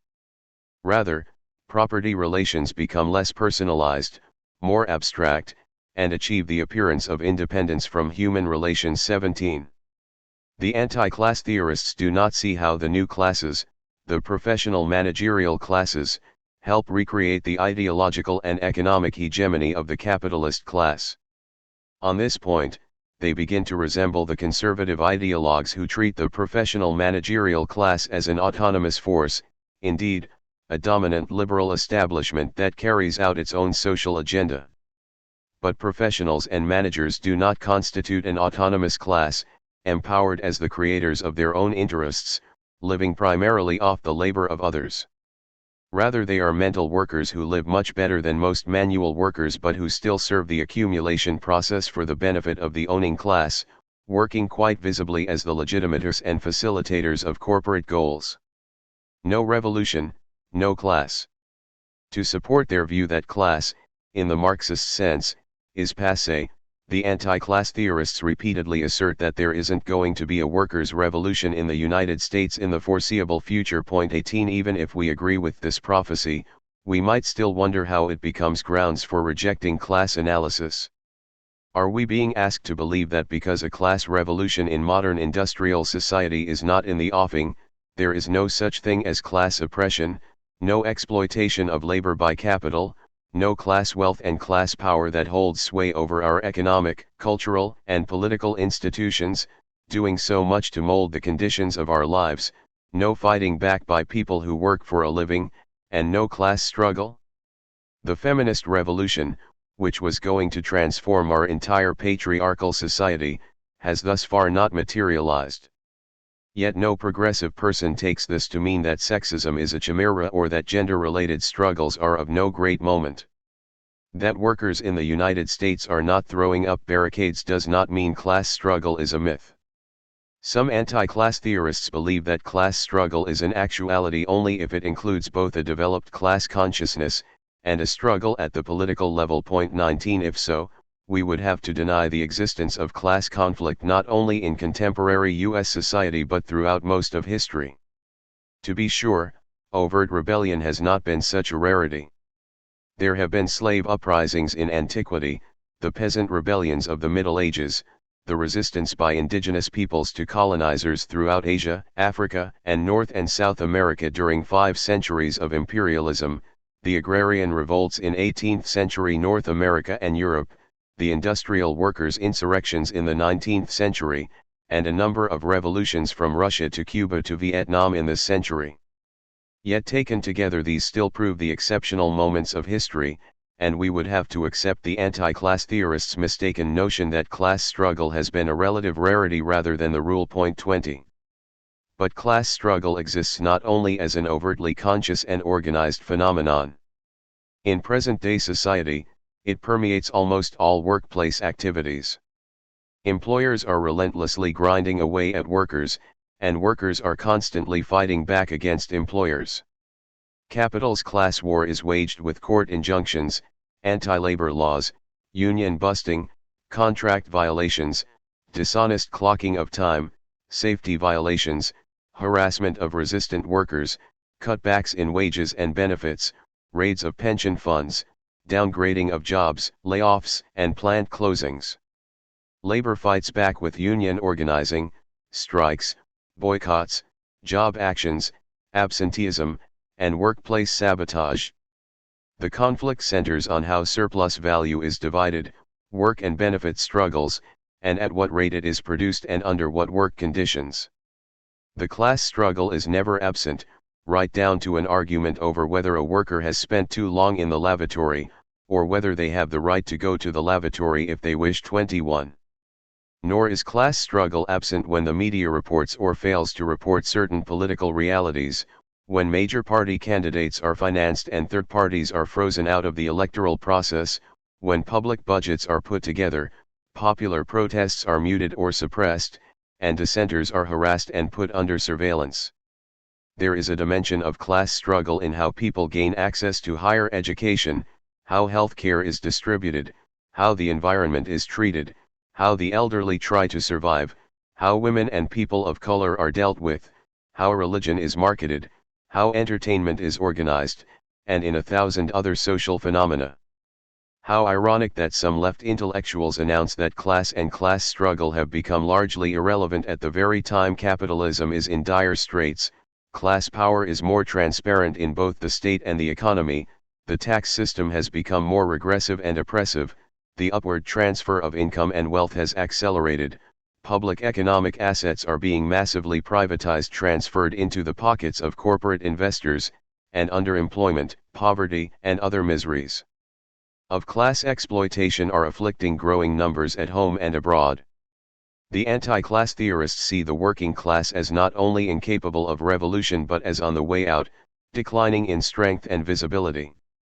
The uncritical reception accorded this dubious proposition helps explain why the retreat from class became something of a stampede by the 1980s, most notably in countries like France and the United States, and by the early 1990s, throughout Eastern Europe as communist governments were toppled in bloodless overthrows and replaced by right-wing, anti-Marxist, pro-capitalist states.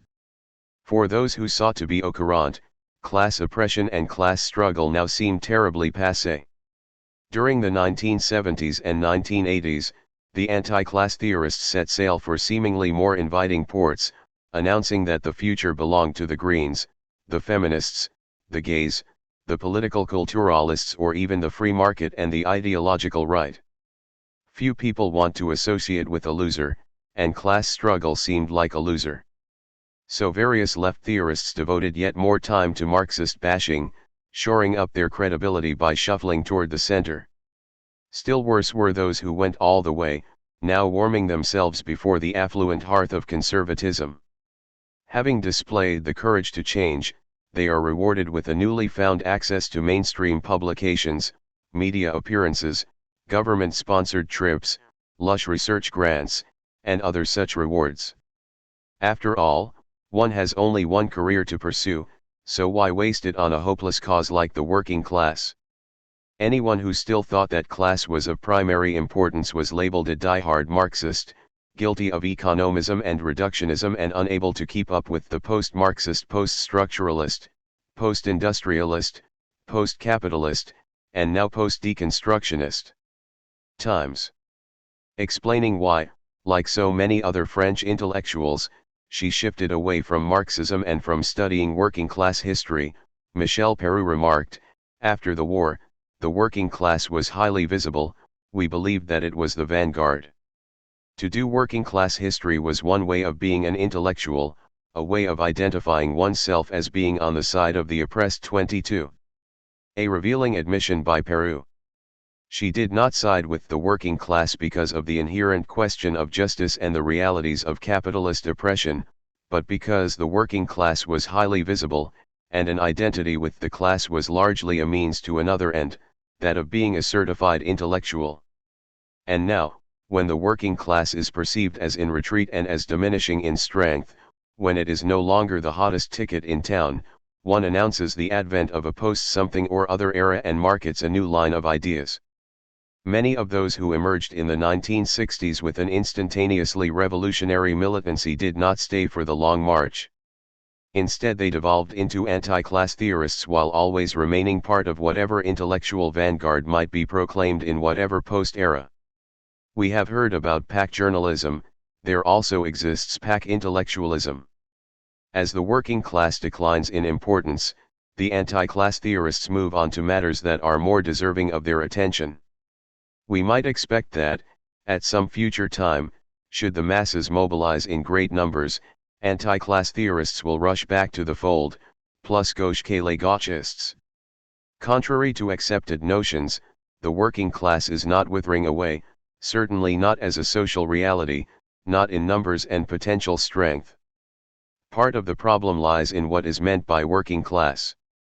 Those who apply the term only to the industrial proletariat are apt to see that class as being in relative, or even absolute, decline in the United States. But if we think of the working class as including service workers and most other employees who survive by selling their labor, then certainly there is a huge working class majority in the United States 23-1 that is laboring harder to stay in the same place, underemployed, and downgraded in job levels, wages, and benefits.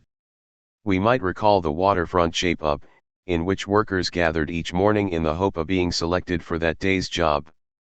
With the growth of casuals, temps, adjuncts, part-timers, and dailies, more and more people in the workforce, including college teachers, media workers, and other professionals, are becoming part of a nationwide version of the shape-up.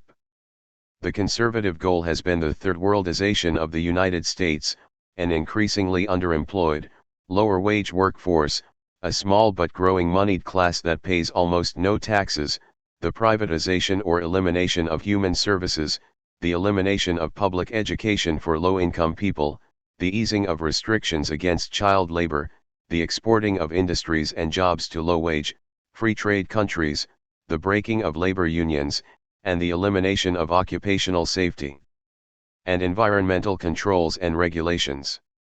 Far from becoming passé, class issues are taking on a greater urgency as class oppression becomes more virulent.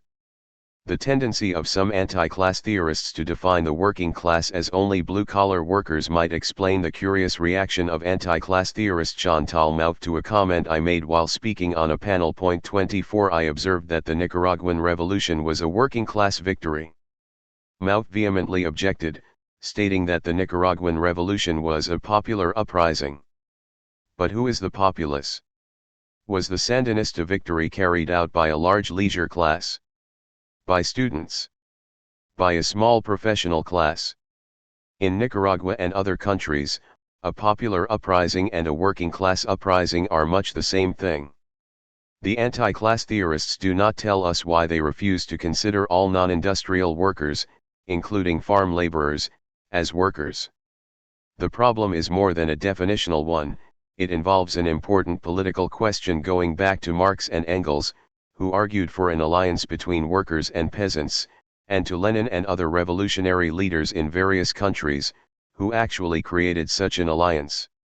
It is a question pertinent to present-day political activists in the United States, who have forged alliances among different factions of the working class, including service unions that include white-collar and blue-collar employees. The definitional blinders that someone like Mouffe uses enables her to ignore the class reality of an entire revolution in Central America. A grasp of class reality superior to Chantal Mouffe's was evidenced by George Rahul, the son of a steel worker and, himself, a supermarket manager in Weirton, West Virginia. On the subject of class, Rahul commented, "All classes are really working classes. Very few people sit back and just collect income. Anyone drawing any type of salary or a weekly paycheck is a working class person." 25.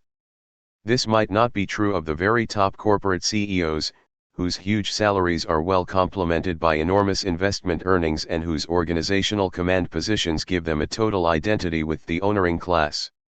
Yet, Rahul's comment contains a core insight. Having never read the anti-class theorists and mainstream social scientists, he is able to see that class is a relationship to ownership and not just a demographic characteristic.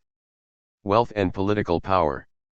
To keep a select few in great affluence, millions of people work hard for an entire lifetime, never free from financial insecurity, and at much cost to the quality of their lives.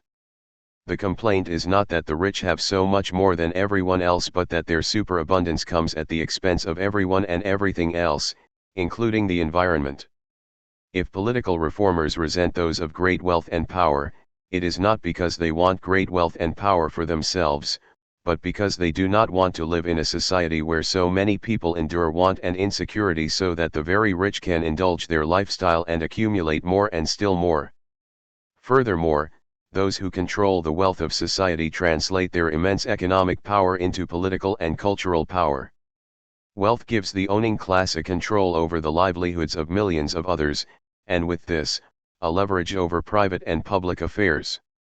Wealth brings social prestige and cultural dominance, including membership on the governing boards of corporations, foundations, universities, research institutions, and professional schools.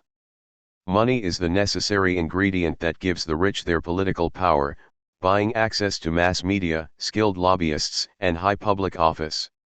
Likewise, the absence of money is what gives the poor not only their poverty but their relative powerlessness, affording them little protection from the harsh exigencies of the private market, whether as workers, tenants, or consumers. The lack of wealth limits the political enfranchisement of the poor and most of the rest of us by depriving us of access to national media and major political office. Full access to political power is available mostly to persons with wealth or those who win the backing of persons with wealth.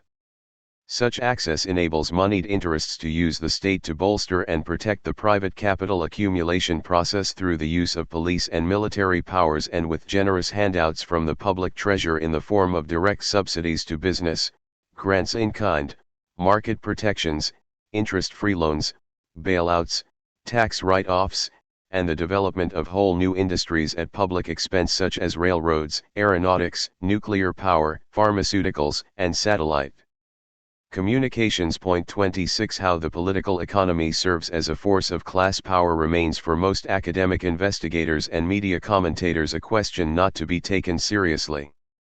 Chapter 6, System Without Spirit, The Relevance of Marxism. In the Broadway musical Fiddler on the Roof, the milkman Tevi launches into one of his conversations with God. "It's true as you say, God, that being poor is no disgrace. But neither is it such a great honor." He then sings "If I Was a Rich Man," in which he fantasizes about the pleasures of wealth. The sweetest of which, he concludes, would be the chance to sit in shul for hours on end and study the writings of the sages and prophets. Here Tevi experiences the contradiction between his spiritual need for learning and his class reality. To study God's word and so engage his own mind and spirit, he would need more leisure, more relief from the dawn to dusk travails of poverty. Material realities and the human spirit. As Tevi's unfulfilled aspirations might demonstrate, the material and spiritual, often conceived as two things apart, are usually inextricably related. Bad housing and hunger are merely material conditions only for people who do not experience them. For others, poverty is a daily misery of the spirit as well as the flesh, affecting the most intimate areas of life, one's sense of self-esteem and peace of mind, the equations of joy and sorrow in one's heart and mind. Even when times are not hard, millions living just above or even well above the poverty level carry on with little sense of security or satisfaction, feeling that the human content of their lives has been constricted by money concerns and the grinding joylessness of material struggle. Point 1. Class oppression also dehumanizes the spirit of the rich, often teaching them elitism, exclusivity, acquisitiveness, insensitivity toward the needy, and hatred for anyone who challenges their privileges too. But affluence has its undeniable rewards. It has a way of cushioning things and making life much easier. While we are told that the rich are not any happier than anyone else and sometimes unhappy with their lot, there are few recorded cases of people abandoning their fortunes for a life of wage labor. At the very least, money makes it easier to escape the many miseries and anxieties that are caused by the lack of money. Wealth provides the best life chances, the best opportunities for education, travel, leisure, recreation, spacious living, lavish accommodations, an array of commodious services, the finest health care, superior access to influential social contacts, political careers, celebrity, favored institutional positions, and special protection by the law and from the law. Point 3 As measured by those standards, the rich live far better than everyone else. Money is no guarantee of happiness, but it helps. When asked why he bought a $6 million home while the state he represents is one of the poorest in the nation, Senator J. Rockefeller of West Virginia replied, "I don't think in the scheme of things big house, little house, middle-size house it makes a whole lot of difference. What I do know is that it's beautiful and it brings me great happiness already for the affluent know they live extraordinarily well and they want to keep it that way." In December 1991, a White House spokesperson announced that George and Barbara Bush would continue their long-standing policy of not exchanging Christmas gifts. "They have everything they need and anything they want they can get." 5. In his 1992 State of the Union address, President Bush, a multimillionaire, denounced those in Congress who advocated increasing taxes on the very rich. "You kind of remind me of the old definition of the Puritan, who couldn't sleep at night worrying that somehow someone somewhere was out having a good time." 6. At least Bush was admitting that members of his class have a good time. Such comments represent a refreshing departure from the usual professions about how the rich are burdened by their fortunes. The conservative view would have us ignore the linkage between spiritual and material conditions, positing the spiritual as something above the material, something that helps us overcome our material hardships. A succession of millionaire U.S. presidents, wallowing in opulence, have admonished us to hold firm to our spiritual heritage. The New York Times reported that President Reagan called for a spiritual revival. 7. In doing so, he seemed to treat the American spirit as something floating above history, untouched by plundering corporations, regressive taxes, poverty wages, inflation, unemployment, and the destruction of third-world countries by U.S. forces. The American spirit has been counterpoised to Marxist communism, with the latter condemned as a system that preaches a spiritless materialism. Most Marxists indeed are philosophical materialists. They believe that consciousness emerges from human interaction with material reality. Ideas do not exist as independent forces apart from matter. But this does not mean that Marxists are materialists in the crass sense of being concerned only with material things. They are opposed to spiritualism but not to the human spirit. Indeed, at the heart of their critique is the charge that capitalism is a system that kills our spirit. Marxists do not deny the productive capacities of capitalism.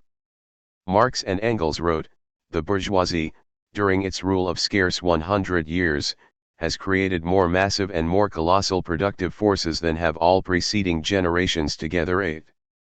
But at what price to human life and spirit? While creating the technological potential for abundance, capitalism continues to bring us worldwide economic instability and a world-threatening environmental devastation.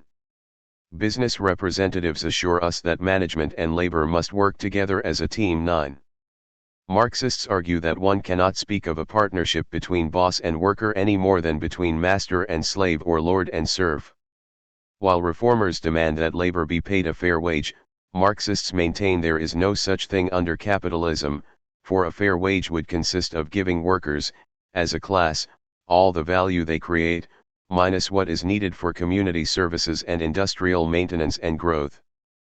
But that would leave nothing for the capitalist, no great accumulations of wealth and power for the Morgans, Rockefellers, DuPonts, Mellons, and a few hundred other dynasties. Marxists condemn the capitalist system, not because it has failed to provide economic justice but because it cannot. Economic democracy means adequate food, housing, and clothing for all, economic security at all age levels, good medical care regardless of ability to pay, free education to the highest level of one's ability, and the right to non-exploitative employment and a safe and clean environment. When popular gains like social security and the right to collective bargaining are won in capitalist countries, it is not because of the system but despite it, the outcome of democratic struggle waged by the public against the powers of wealth and position. Class oppression and great concentrations of wealth have existed in all class societies.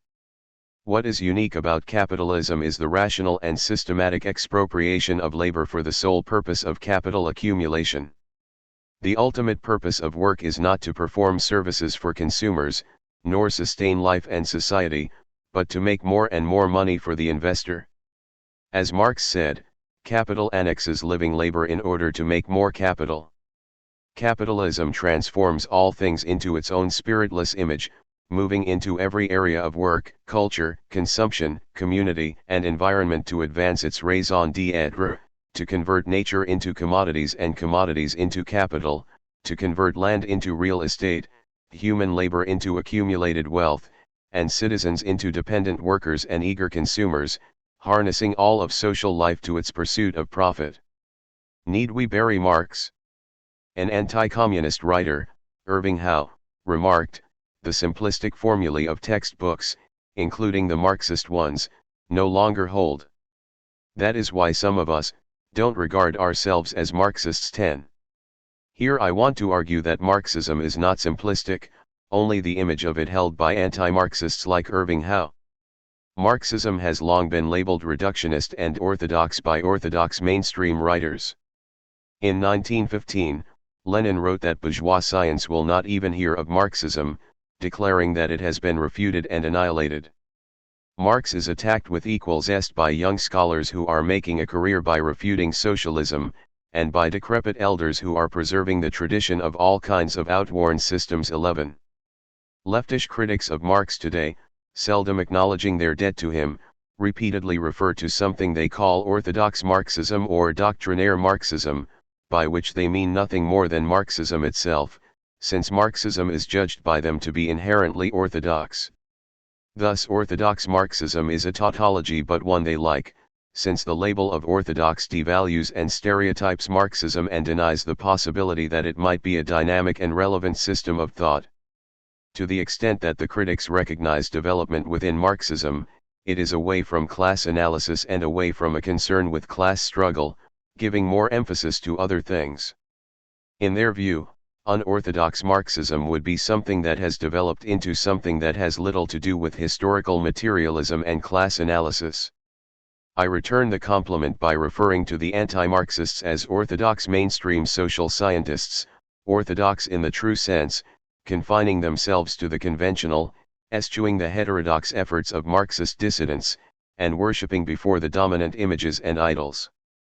The left critics of Marx might be thought of as orthodox social democrats, orthodox democratic socialists, orthodox anarchists, orthodox liberals, but most certainly all of them are orthodox anti-communists. With the collapse of communist governments in Eastern Europe and the Soviet Union, the accepted wisdom is increasingly that Marxism is obsolete and irrelevant. But the besieged authoritarian socialist states of Eastern Europe do not exhaust the realm of human experience with socialism. In any case, the corpus of Marxist writings is not about socialism as such. Marxism's first and major concern is with existing capitalism and imperialism, subjects that are very much relevant to our lives. 12. I wish to argue not merely that Marx is still relevant but that he is more relevant today than he was in the 19th century, that the forces of capitalist motion and development which he did not invent but only discovered are operating with greater, not lesser, scope and impact than when he first studied them. This is not to say that everything Marx and Engels anticipated has come true. Their work was not a perfect prophecy but an imperfect, incomplete, yet most valuable science, as all sciences are imperfect and incomplete, directed toward understanding a capitalism that leaves its bloody footprints upon the world as never before. Marxism is not a science in the positivist sense, formulating narrow hypotheses and testing for predictability. Rather, it shows us how to perceive things systematically and systemically. Its basic postulates are as follows. In order to live, human beings must produce. All human activity, even the most spiritual, has an objective, material base. It is true that people cannot live by bread alone, but neither can they live without bread. This does not mean all human activity can be reduced to material motives. A work of art may have no direct economic motive attached to it, yet its creation would be impossible if there did not exist the material conditions that allowed the artist to work and show the work to interested audiences composed of people who have the time for art. We do not want to reduce all things to economics, but this should not keep us from seeing the material and class dimension in most social experience. What people need for survival is found in nature, but rarely in a form suitable for immediate consumption. Labor, therefore, becomes the primary condition of human existence. But labor is more than a means of providing for survival. Through labor, people develop their material and cultural life, acquiring knowledge, capabilities, and new modes of social organization. Thus do they create their history and civilizations. The level of production and the conflicting class interests that evolve around the productive forces become the crucial factors in shaping history. Of itself, capital cannot create anything, it is the thing that is created by labor. In a class society, wealth is accumulated in the hands of relatively few who soon translate their economic power into political and cultural power in order to better secure the position of their class. Marxists fault capitalism for its exploitative inequality, for the way it favors the few over the many, leading to grave injustices and untold damage to the human condition. They conclude that capitalism has no loyalty to anything but itself, no loyalty to any particular tradition, nation, church, or people. It moves inexorably according to its inner imperative to accumulate capital at the highest possible rate. Marx and Engels referred to capitalism's implacable systemic drive to settle over the whole surface of the globe, creating a world after its own image. 13. Conservative ideologues have long defended capitalism as the system that preserves traditional values and family values from corrupting influences. 14. In fact, capitalism is not dedicated to protecting the family or any other traditional institution. Capitalism's purpose is not to build and preserve communities, for investors will build or destroy communities as opportunities dictate, wiping out whole neighborhoods to put in factories, highways, or shopping malls.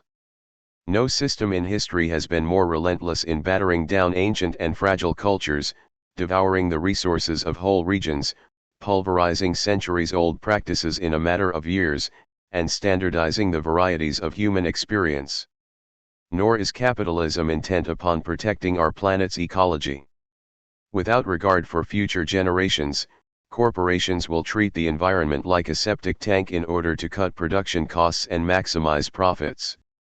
Enjoying a preponderance of politico-economic power, they have so far been successful in denying us the means to restructure our society along ecologically sane lines.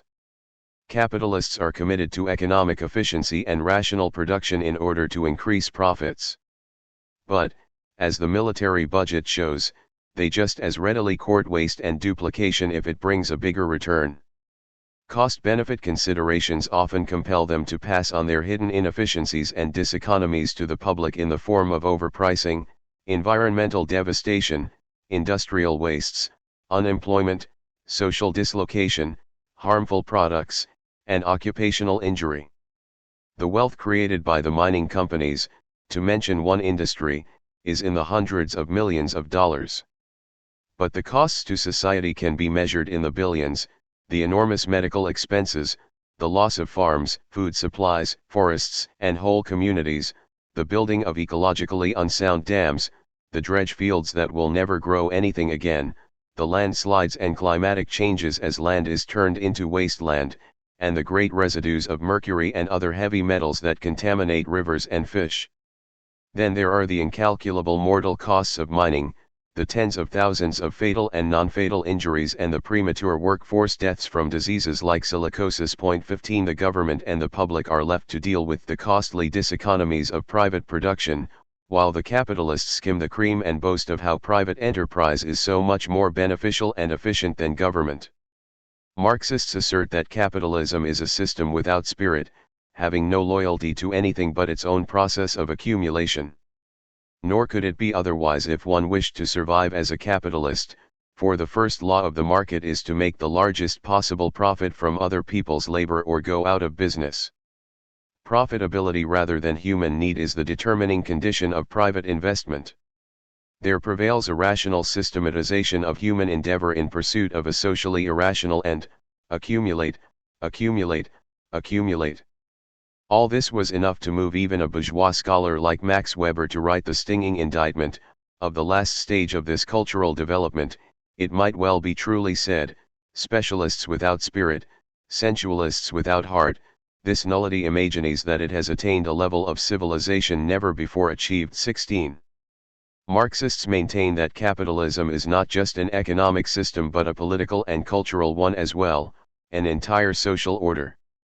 When we study any part of that order, be it the mass media, criminal justice, corporate finance, monetary policy, the presidency, defense spending, racism, sexism, the family, the medical profession, transportation, housing, overseas military intervention, or U.S. counterinsurgency in the Third World, we will see how that part of social reality reflects, within its own particularities, something of the nature of the larger social system, especially the system's overriding class interests.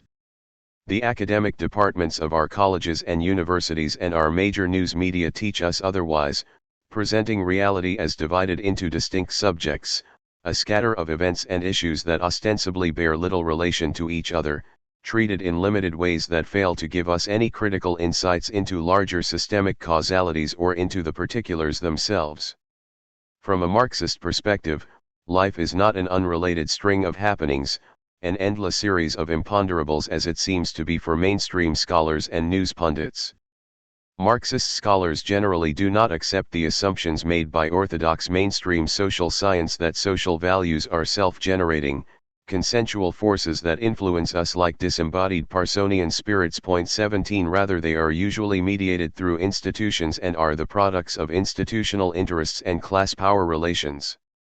Business interests exercise direct decision-making power through ownership and directorship over most of our independent institutions.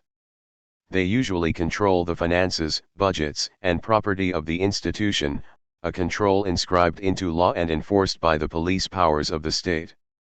Their power extends to the managers picked, the policies set, and the performances of employees, including those or especially those who need to be censored for dissenting notions. Many social roles, then, are not just games people play, they are resources of power defined and fixed by class-dominated institutions that are, in turn, linked to each other by the overriding imperatives of the capitalist system. In the next chapter, these points will be developed further in regard to specific institutions. If conventional social scientists have any one dedication in common, it is ignoring the linkages between social action and the realities of capitalism. For them, power is seen as highly fragmented and fluid, and class is nothing more than an occupational or income category, to be correlated with voting habits, education levels, consumer styles, and the like, not as a relationship between those who own and those who work for those who own. Institutions, likewise, are treated as floating out in social space, not linked to, the larger interests of the class system. Reading the mainstream academic literature and listening to media commentators, one begins to wonder if capitalism even exists. Opinion makers will hold forth on American society without ever raising any critical reflections about the nature of the capitalist system. They will comment on the health of the economy but not on the system that produces it. This grand omission allows them to judge themselves as neutral and objective. Political scientists can study the presidency and Congress for decades without so much as a sidelong glance at the imperatives of the capitalist system that plays such a crucial role in prefiguring the political agenda, the national and military budget, the domestic program, and the national security state's policies of war and counterinsurgency. Social science is cluttered with community power studies that treat particular communities as isolated, autonomous entities. These investigations are usually limited to the immediate interplay of policy actors, with nothing said about how the issues and the communities link up to larger power formations. 18. By ignoring the moving forces and larger structures that exercise such an influence over social behavior, conventional social science can settle on surface factualness, on the false concreteness of trying to explain immediate actions in immediate terms. What is habitually overlooked in such research, and in our news reports, our daily observations, and sometimes even our political work and political struggles, is the way seemingly remote systemic forces may determine our experiences. A Marxist approach helps us see connections to which we were previously blind, to relate effects to causes, to replace the arbitrary and the mysterious by the regular and the understandable. Is Marx relevant today? Only if you want to know why and how the media filter and distort the news in a mainstream direction, while being not as free and independent as they profess to be, why more and more people at home and abroad are facing economic adversity, while wealth continues to accumulate in the hands of relatively few, why our cities and community services are going bankrupt and public debt grows larger than ever, why there is so much private wealth and public poverty, why US forces and the CIA find it necessary to police and intervene in so many regions of the world, why third world nations produce such vast riches, while their peoples remain so poor, why hospitals, libraries, and schools are being closed, while more and more prisons are being built, why so much work needs to be done in various areas of our economy, while so many people are deprived of work, and why an abundant economy offers chronic recessions. Marxists do not speak with one voice and one mind, but they know how to draw, rather than deny, connections between immediate experience and the larger structural forces that shape that experience. Marxist predictions, more right than wrong. Those who reject Marx frequently contend that his predictions about revolution and the historic mission of the proletariat have been proven wrong. From this, they further assume that his analysis of the nature of capitalism and imperialism must also be wrong. But we should distinguish between Marx the chiastic thinker, who made grandly optimistic predictions about the flowering of the human condition, and Marx the economist and social scientist, who provided us with fundamental insights into capitalist society that have been applied and built upon by other scholars ever since the 19th century. It is the latter Marx who has been regularly misrepresented by anti-Marxist writers. Consider the following predictions. Business cycles and the tendency toward recession. Marx noted that something more than greed is involved in the capitalist's relentless pursuit of profit. Survival also is a consideration. Given the pressures of competition and rising wages, capitalists must make technological innovations to increase their productivity and diminish their labor costs. This creates problems of its own.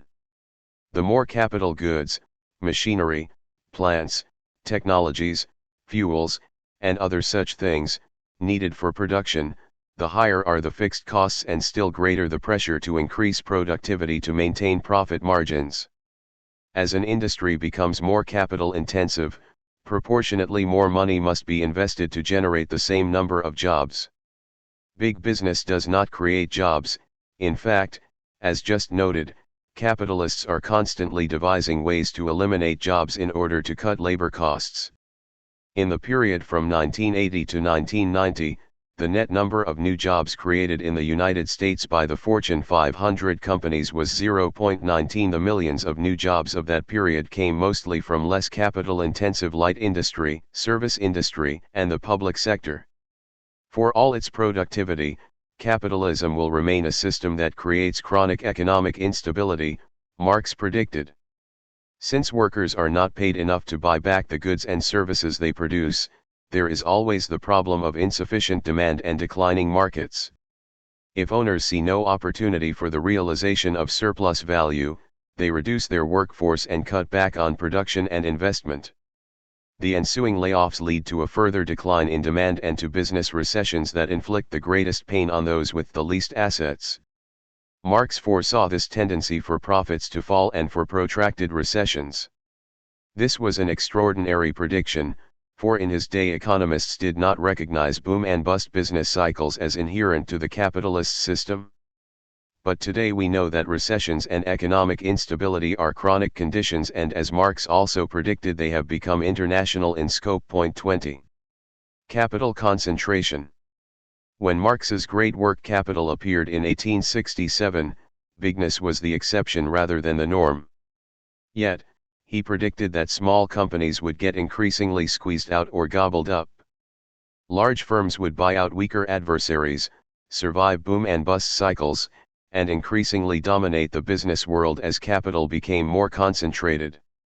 This was not the accepted wisdom of Marx's day and must have sounded most improbable to those who gave it any attention. But it has come to pass. Indeed, the rate of mergers and takeovers was higher in the 1980s and early 1990s than at any previous time in the history of capitalism. Growth of the proletariat. Another of Marx's predictions is that the proletariat, workers who have no tools of their own and must sell their labor for wages or salaries, would become an ever greater percentage of the workforce. In 1820, about 75% of Americans worked for themselves on farms or in small businesses and artisan crafts. By 1940 that number had dropped to 21.6%. Today, less than 10% of the labor force is self-employed. 21 The same shift in the workforce can be observed in France, England, Germany, and Japan. 22 Likewise in the Third World, from 1970 to 1980 the number of wage workers in Asia and Africa increased from 72 million to 120 million. 23 The tendency is toward the steady growth of the working class throughout the world, both as physical laborers and service employees. Increasing misery of the working class.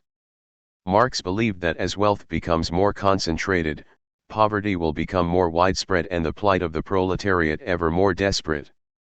According to his critics, this prediction has proven wrong.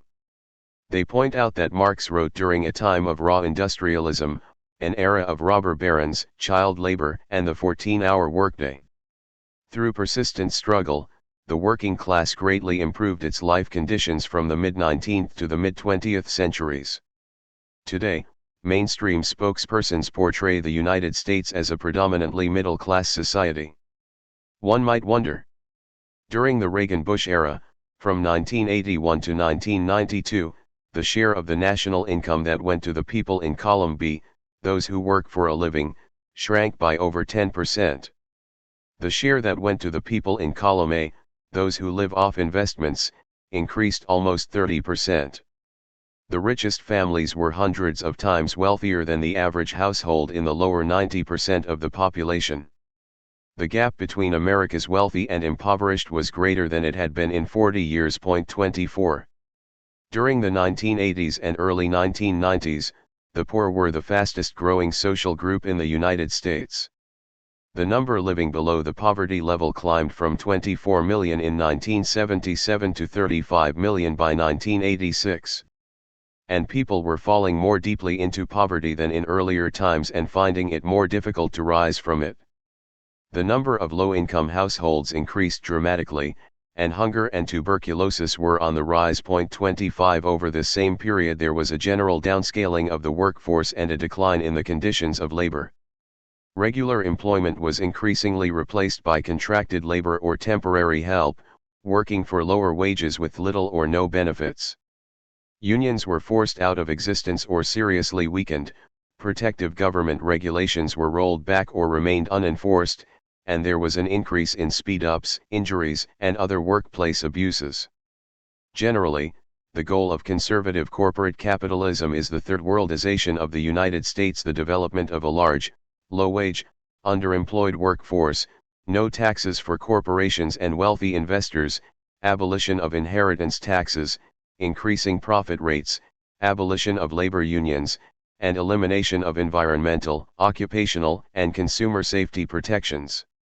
By the early 1990s the growing impoverishment of the middle and working classes, including small independent producers, was becoming evident in various Western countries, especially Great Britain.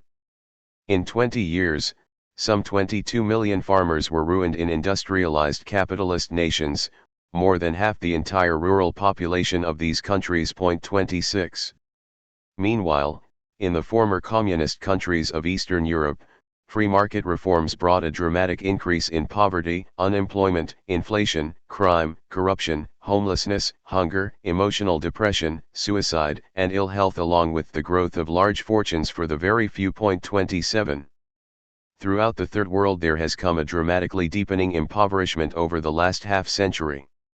As foreign investment has increased, so has the misery of the common people who are driven from the land. Those who can find employment in the cities are forced to labor for subsistence wages. We might recall the Enclosure Acts of the late 18th century in England, which disinherited the peasantry and drove them into the industrial hellholes of Manchester and London, transforming them into factory workers. That process of enclosure continues throughout the Third World. Along with the conversion of land from subsistence farming to cash crop exports, there is the crushing burden of foreign debt payments, recessions, and inflation. While oligarchs grow still richer, the plight of the masses grows ever more desperate and the middle class sinks to proletariat status as Marx predicted. Point 28. In countries like Argentina, Venezuela, and Peru, per capita income was lower in 1989 than it had been in 1970. In Mexico, workers earned 40% less in 1989 than in 1980. One-third of Latin America's population, some 130 million, were living in desperate poverty, while tens of millions more were barely managing. In Brazil, the purchasing power of the low-income populace declined by 50% between 1940 and 1990, and two-thirds of the people suffered varying degrees of malnutrition. In much of Africa, misery and hunger have assumed horrendous proportions. In countries like Zaire, 80% of the people live in utter destitution. In Asia and Africa, more than 40% of the population exist at the starvation level in what has been called absolute poverty. 29. Marx predicted that an expanding capitalism would bring greater wealth for the few and growing misery and economic purgatory for the many. That is exactly what is happening on a global scale. Proletarian revolution. As capitalism develops, so will the proletariat, Marx predicted. We have seen that to be true. But Marx went further. With the growing misery and polarization, the masses would eventually rise up and overthrow the bourgeoisie and put the means of production under public ownership for the benefit of all. The revolution would come in the more industrialized capitalist countries that had large, developed working classes. What struck Marx about the working class was its level of organization and consciousness.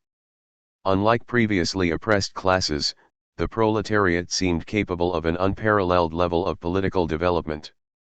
It would not only rebel against its oppressors, as had slaves and serfs, but would create an egalitarian, non-exploitative social order as never before seen in history. In his day, Marx saw an alternative system emerging in the clubs, mutual aid societies, political organizations, and newspapers, of a rapidly growing British working class. For the first time, history would be made by the masses in a conscious way, a class for itself. Sporadic rebellion would be replaced by class-conscious revolution. Instead of burning down the manor, the workers would expropriate it and put it to use for the collective benefit of the common people, who were the ones who built it in the first place. Certainly, Marx's predictions about revolution have not materialized. In his later years, he himself began to entertain doubts about the inevitability of a workers' revolution. Marx presents a plausible case for class struggle, but that, of itself, does not mean inevitable proletarian victory. Point 30. There has been no successful proletariat revolution in an advanced industrial capitalist society. As the working class developed in these countries, so did the capitalist state, whose function has been to protect the capitalist class, with its mechanisms of police control, cultural hegemony, and violent suppression. Marx also underestimated the extent to which the advanced capitalist state could use its wealth and power to create a variety of institutions that retard, discourage, and misdirect popular consciousness or blunt discontent through reform programs.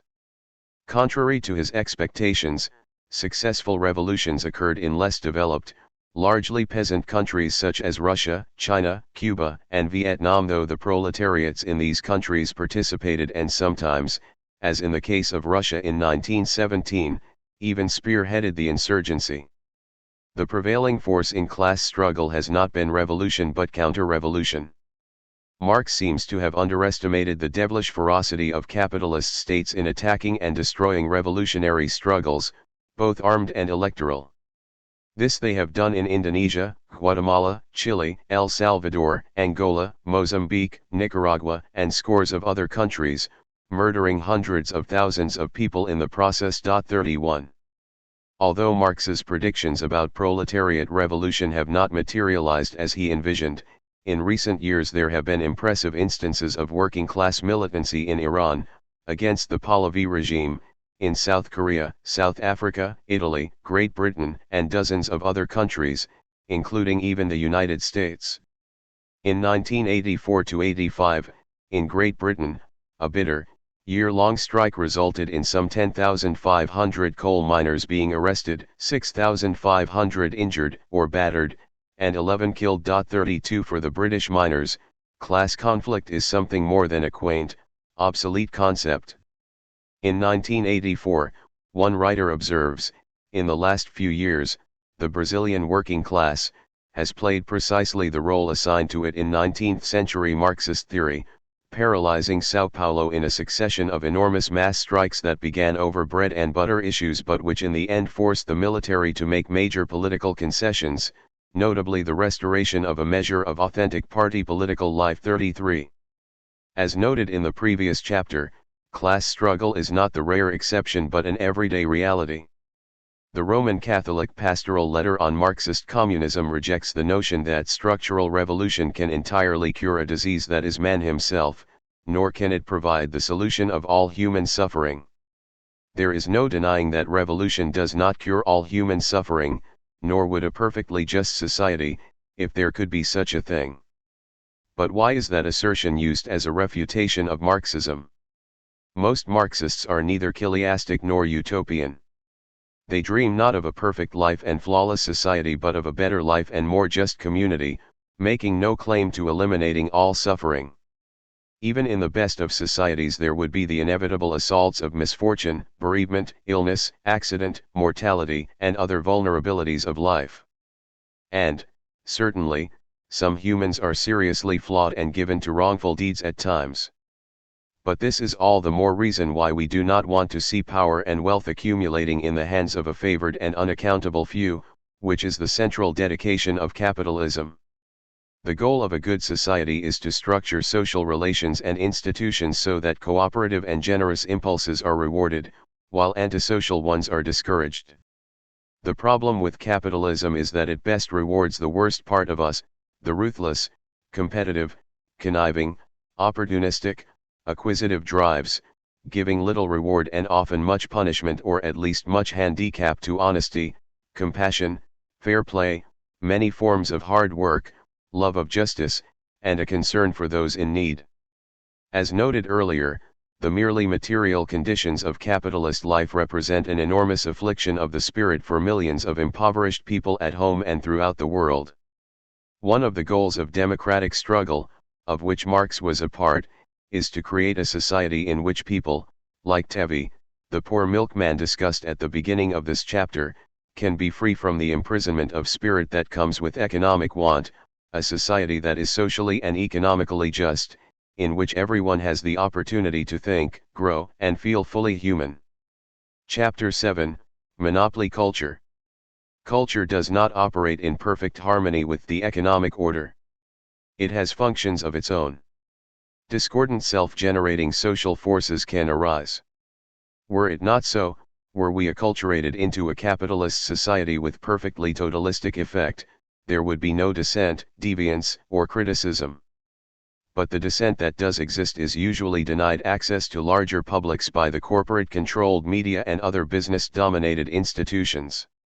While society itself can contain diverse forces, most of mass culture is not self-generated but ideologically constrained. As noted in the previous chapter, capitalism is not just an economic system but an entire social order, hence, we can speak of a capitalist culture. State power and the control of institutions. Institutions, especially the more highly articulated structures such as the state, church, army, university, press, and business corporation, do not just exist as neutral, independent bastions. They are tied by purchase and persuasion, by charter and power, to capitalist class interests. In every society, those who control the material means of production also control the mental means of production. The economically dominant class is also the politically dominant. Nowadays, such thoughts usually are dismissed as just so much Marxist ideological mouthing. So it may come as a surprise to discover that throughout most of the 17th, 18th, and early 19th centuries, leading bourgeois theorists and philosophers saw the linkage between wealth and politics. Adam Smith noted in 1776 that civil authority is in reality instituted for the defense of the rich against the poor, or of those who have some property against those who have none at all. 1. The state power of the dominant economic class never stands alone. As Napoleon once said, you can do anything with bayonets except sit on them. A class that relies solely on the state's military force to maintain its rule is never really secure. Behind the state is a whole supporting network of doctrines, values, myths, and institutions that are not normally thought of as political. The state, as Antonio Gramsci noted, is only the outer ditch behind which there stands a powerful system of fortresses and earthworks too. These supportive institutions help create the ideology that transforms a ruling class interest into a general interest, justifying existing class relations as natural and optimal societal arrangements. Along with monopoly capital, we have monopoly culture. Those persons who believe the United States is a pluralistic society resist the notion of a ruling class monopoly culture. They see social institutions as autonomous configurations, innocent of any linkage to business power and the state. They treat culture as something distinctly separate from and even competitive with politics. They talk about keeping the arts, sciences, foundations, schools, professions, churches, and media free of the taint of political ideologies. Since the pluralists do not believe that corporate wealth dominates the political arena, they certainly are not about to think it dominates cultural life. A closer look reveals that institutions such as the media, publishing houses, sports and entertainment enterprises, and most hospitals are not merely influenced by business ideology but are themselves profit-making corporate conglomerates. Furthermore, non-profit cultural institutions like schools, museums, scientific and research associations, foundations and universities are ruled much like the profit-making ones by boards of directors, or trustees or regents, drawn mostly from the big business class or those in the pay of that class. These boards have final say over the institution's system of rewards and punishments, its budget and personnel, its investments and purposes. They exercise power either by occupying the top positions or hiring and firing those who do. Their power to change the institution's management if it does not perform as they desire is what gives them control. Point 3. The boards of directors exercise authority not by popular demand but by state charter. Incorporated by the state, they can call upon the courts and the police to enforce their decisions against the competing claims of staff, clients, or other constituents. These boards are non-elected, self-selected, self-perpetuating ruling coteries of affluent persons who are answerable to no one but themselves. They are checked by no internal electoral system, no opposition parties, no accountability to the institution's rank and file or the general public, whose lives they might affect with their decisions. When the state acts to protect their authority, it does so through the property system, that is, it recognizes the corporation as the private property of some determinate group of men and it protects their right to do, within legal limits, what they please with their property for. Yet, institutions so ruled are said to be the mainstay of democratic pluralism. In a word, the cultural order is not independent of the business system. Nor are institutions independent of each other, being owned outright or directly controlled by the more active members of the business class in what amounts to a system of interlocking and often interchanging directorates. We know of more than one business leader who not only presides over a bank or corporation but has served as a cabinet member in Washington, is a regent of a large university, a trustee of a civic arts center, and, at one time or another, a member of the board of a major newspaper, a church, a foundation, or a television network. This confluence of the business class with state and culture developed markedly during the latter part of the 19th century, as capitalism came to maturity and capitalists moved to achieve a cultural hegemony to shore up their economic dominance. As one historian describes it, in short order the railroad presidents, copper barons, the big dry goods merchants and the steel masters became senators, ruling the highest councils of the national government, but they also became in even greater number lay leaders of churches, trustees of universities, partners or owners of newspapers or press services and figures of fashionable, cultured society. And through all these channels they labored to advance their policies and principles. Point 5. With command over organizational structure, personnel, and budget comes command over the practices and content of the institution. Those who call the tune may not be able to exercise perfect control over every note that is played, but individuals who stray too far from the score, who create too much cacophony, eventually find themselves without pay or position.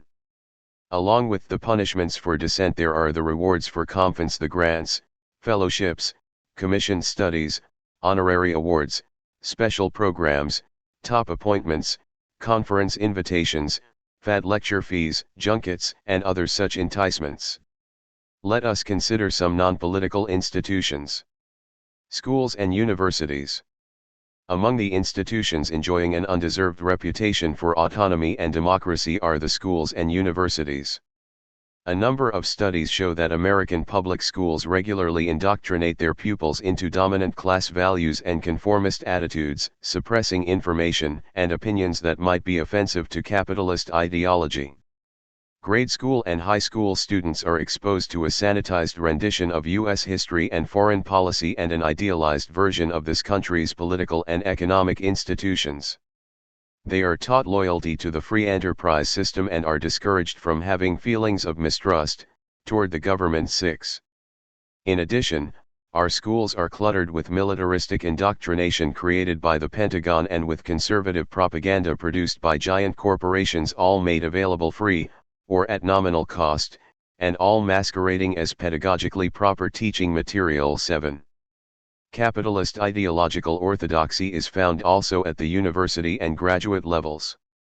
With the growth of modern capitalism, the university evolved from a clergy-dominated institution concentrating on classical education and theology to one that served industry's growing need for managers, scientists, engineers, lawyers, and agronomists.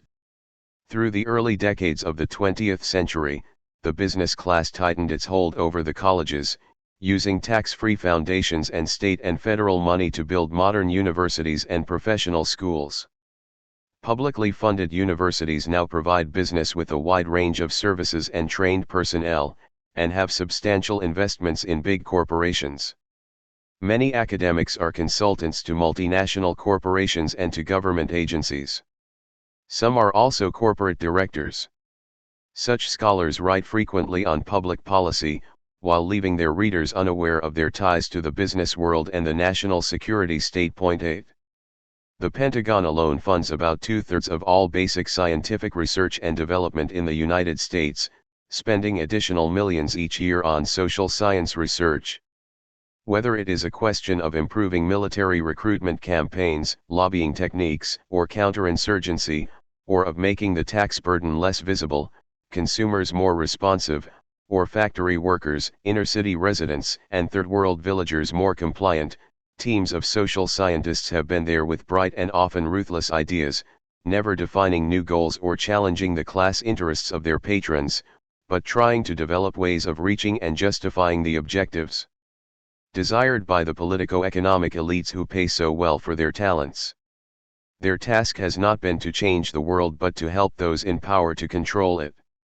The university's dependence on rich foundations, corporations, and government has affected the substance of its academic research and curriculum. 9 Yet most of the recipients of this bounty maintain that they are independent, self-directed scholars who have not been bought by anyone. Their remarkable ability to remain free of the hand that feeds them is matched only by those members of Congress who claim a similarly miraculous independence of the moneyed interests that contribute to their campaign coffers. The free and independent colleges and universities of the United States do not govern themselves. As already noted, most institutions of higher education, like most other institutions, are run by boards of trustees drawn almost entirely from the business community, including real estate magnates, bankers, and directors and chief executive officers of leading corporations. 10 Lacking any special training in the field of higher education, trustees nevertheless exercise authority over capital funding and budget, the hiring and firing and promotion of faculty, the formation and abolition of academic departments, study programs, courses and curriculum, tuition and student fees, commencement speakers, guest lecturers, degrees and awards, and just about any other decision including, if need be, the name of the school football team. 11 From the 1960s through the 1980s, as in earlier decades, university administrations or boards of trustees repeatedly purged communists, Marxists, progressives, and other dissidents whose views and actions were opposed to capitalism. Point 12. Law. Another institution that pretends to cultural autonomy is the legal profession. In the early days of the Republic, leaders of the bar often saw themselves as sentinels preserving civil order from popular insurgency and mob rule. Upon becoming a professor of law at Harvard in 1829, Joseph Story announced that the lawyer's most glorified and not infrequently perilous duty was to guard the sacred rights of property from the rapacity of the majority. The lawyer and the law were the solitary citadel that stood between property and property redistribution. Point 13. Today, lawyers have learned to be more circumspect in their expressions of devotion to the propertied class and are inclined to talk about justice for all. But law schools continue to reflect the biases of the owning class they serve. Corporate law, tax law, contract law, and property law are the prestige areas. The ground rules in these courses are drawn from 19th-century laissez-faire capitalism, with passing recognition given to the need for limited government regulation to rectify certain abuses. Judicial outcomes are presented as products of legal reasoning rather than responses to political and economic forces. Attention is on individual rights and procedures, not on substantive social justice between classes, races, and sexes. Point 14. Realty law is studied from the viewpoint of the landlord rather than from the needs of the tenant. Corporate law is seen from the perspective of the firm rather than from the human rights of the worker and consumer. Like most people, lawyers tend to go where the money is, working for industrial polluters rather than for ecologists, getting subsidies for agribusiness, not food stamps for the poor, lobbying for banks, not displaced residents, working for the rich person's tax privileges, not the wage earner's tax reform. Generally speaking, the schools of law, medicine, and academic scholarship train students to discard their initial outrage regarding injustice and privilege. Students learn that such concerns are naive, not professional, and not relevant to what they are learning, and that they must consider the larger picture, avoiding simplistic radical muckraking and, at the same time, confine their efforts to the narrow serviceable questions of their trade. In this way one is more likely to survive professionally and attain the preferred positions and lifelong rewards of the profession. Point 15. Medicine and healthcare. Medicine is another realm of our pluralistic culture that both supports and is supported by capitalist values and interests. Medical associations, hospitals, and medical schools regulate the health market by fixing prices, limiting the supply of doctors, and punishing physicians who might charge less or advocate less lucrative ways of bringing treatment of the public. A special vocabulary is used to disguise the fact that doctors are, for the most part, affluent entrepreneurs who run businesses, practices, and have customers, patients, to whom they sell a service, treatment, at high prices, fees, using restrictive state laws to restrain trade and create a monopoly market, licensing to protect professional standards, and thus ensure high incomes for the physicians. Because of these restrictive laws, people in many states are forbidden to choose alternative treatments, such as osteopathy and homeopathy, and inexpensive dietary treatments. Attempts by physicians to bar competing practices date back to the early 19th century, when doctors who sought monopoly control struggled against a public that resisted not without good reason the fearsome and futile methods of bleeding, blistering, purging, burning with mercury, and poisoning with arsenic. Point 16. Today, doctors still rely heavily upon expensive and often useless or unsafe drugs. According to a Senate subcommittee, about 30,000 people die each year from adverse reactions to medical drugs, most of which are marketed for quick profits by drug companies without adequate testing for efficacy and safety. Point 17. Over the last few decades, responding to the public demand for decent health care, government has subsidized private hospitals with many billions of dollars, allowing almost unlimited payments for health services and capital expenditures, measures that have done more to increase health industry profits than to improve treatment. Within the past few decades, medicine has become a major capitalist industry in its own right, the second largest in the United States. Yet, 35 million Americans lack health insurance. Millions who do have coverage find it a hardship to pay the high premiums or find that the insurance coverage is inadequate and unreliable. Public hospitals that service the poor are closing down, 40% of infants and toddlers are not fully vaccinated, and the elderly spend as large a part of their income on health care as before the passage of Medicare. 18. Modern medicine reflects capitalist priorities not only in its high cost and inequitable distribution but also in its ideology and social relations. Much of illness has a social content linked to unsafe work conditions, chemically contaminated food and water, bad housing, insufficient prenatal care, poor nutrition, and pollution. Improvements in economic conditions do more for public health by way of prevention than organized medicine does with its cures. Yet the medical profession takes little account of socio-economic realities, preferring an individualistic, entrepreneurial, and laboratory-centered approach. 19 Thus, while cancer rates have skyrocketed in the United States, it is rarely noted that almost all cancer is caused by human-made conditions. Still, the medical profession continues to spend millions seeking specific cures while saying little about industrial causes and social prevention. Health industry profits have grown, even during recent recessions, to the point where health programs for employees have become a major cost of production for corporations, inducing a reaction by government and business against the medical capitalists who are cutting into the profits of the rest of the capitalist class. As of 1993, the federal government was moving toward managed competition health insurance, a publicly funded program that would not diminish medical and insurance industry profits but would shift still more of the costs onto taxpayers. Meanwhile, health costs continued to skyrocket. News and entertainment media. One widely accepted myth is that we have a free and independent press in the United States. In truth, the print and broadcast media are giant profit-making conglomerates, owned and controlled by powerful banks and rich, conservative individuals. The reporters and editors who work for them learn to see the world with much the same blinders as owners, advertisers, corporate heads, and White House and Pentagon officials. Journalists think twice before delving into sensitive areas. They worry about having their copy cut and rewritten, and about being removed from choice assignments, passed over for promotion, or fired.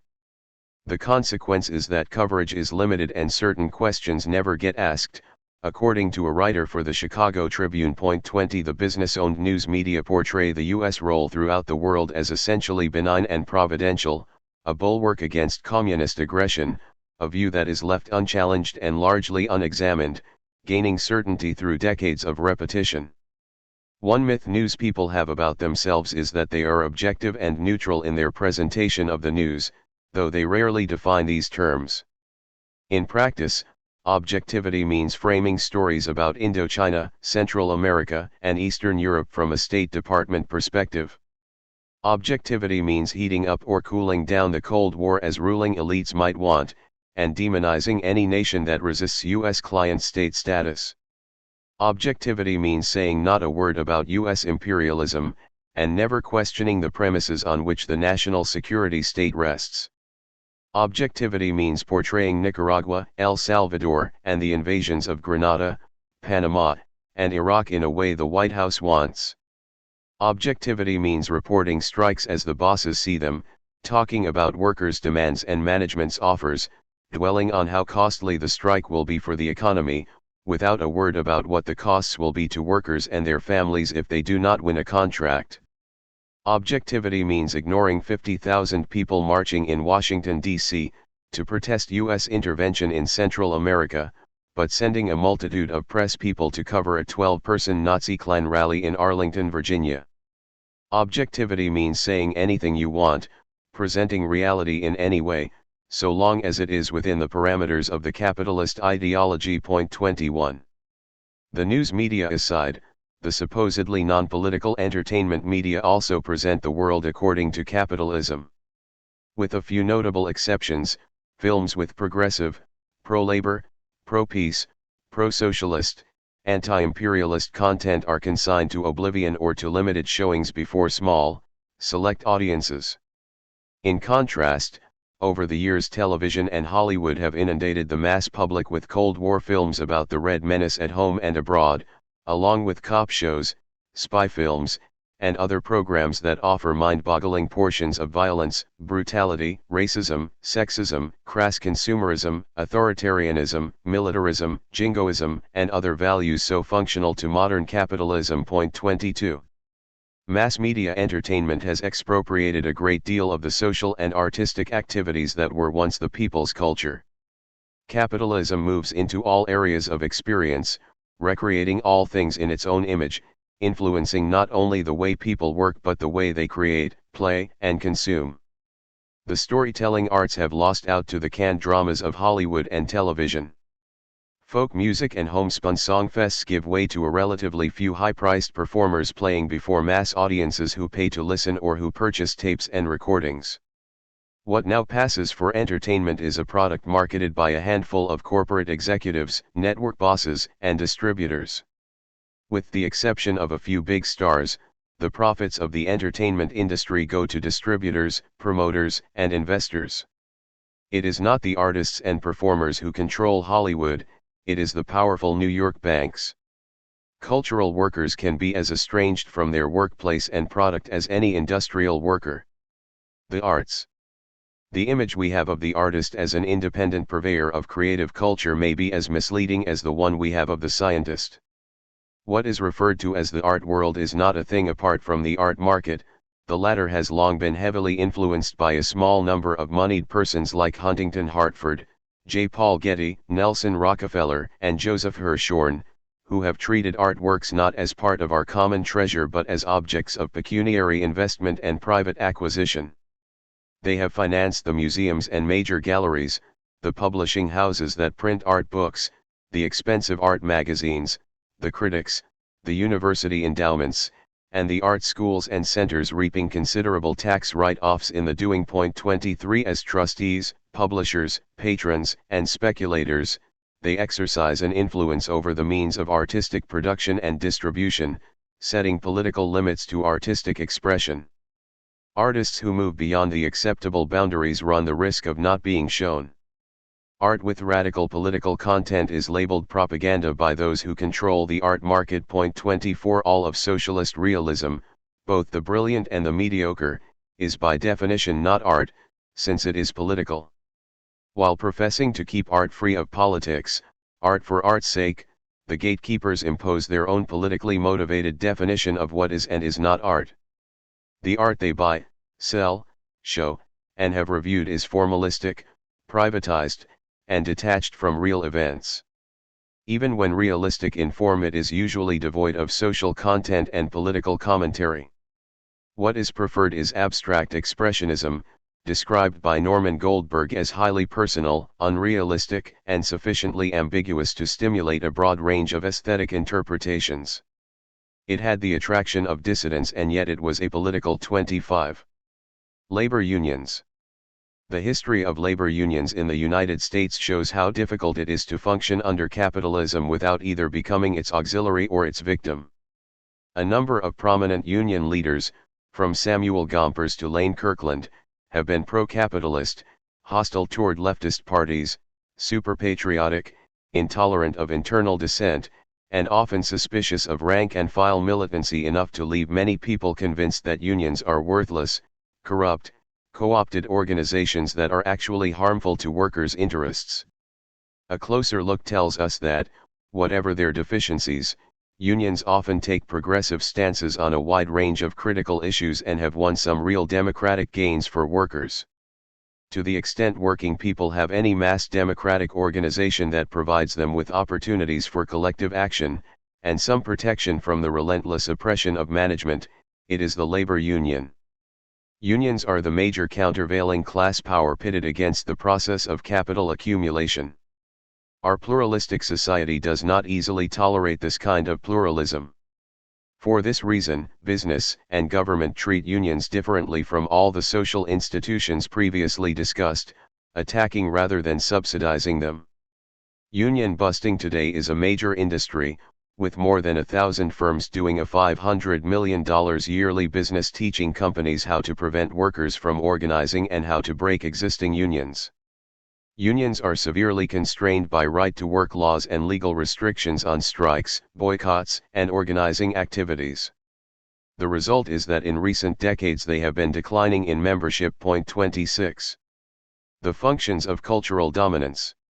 To sum up, capitalism is not only an economic system but an entire social and cultural order.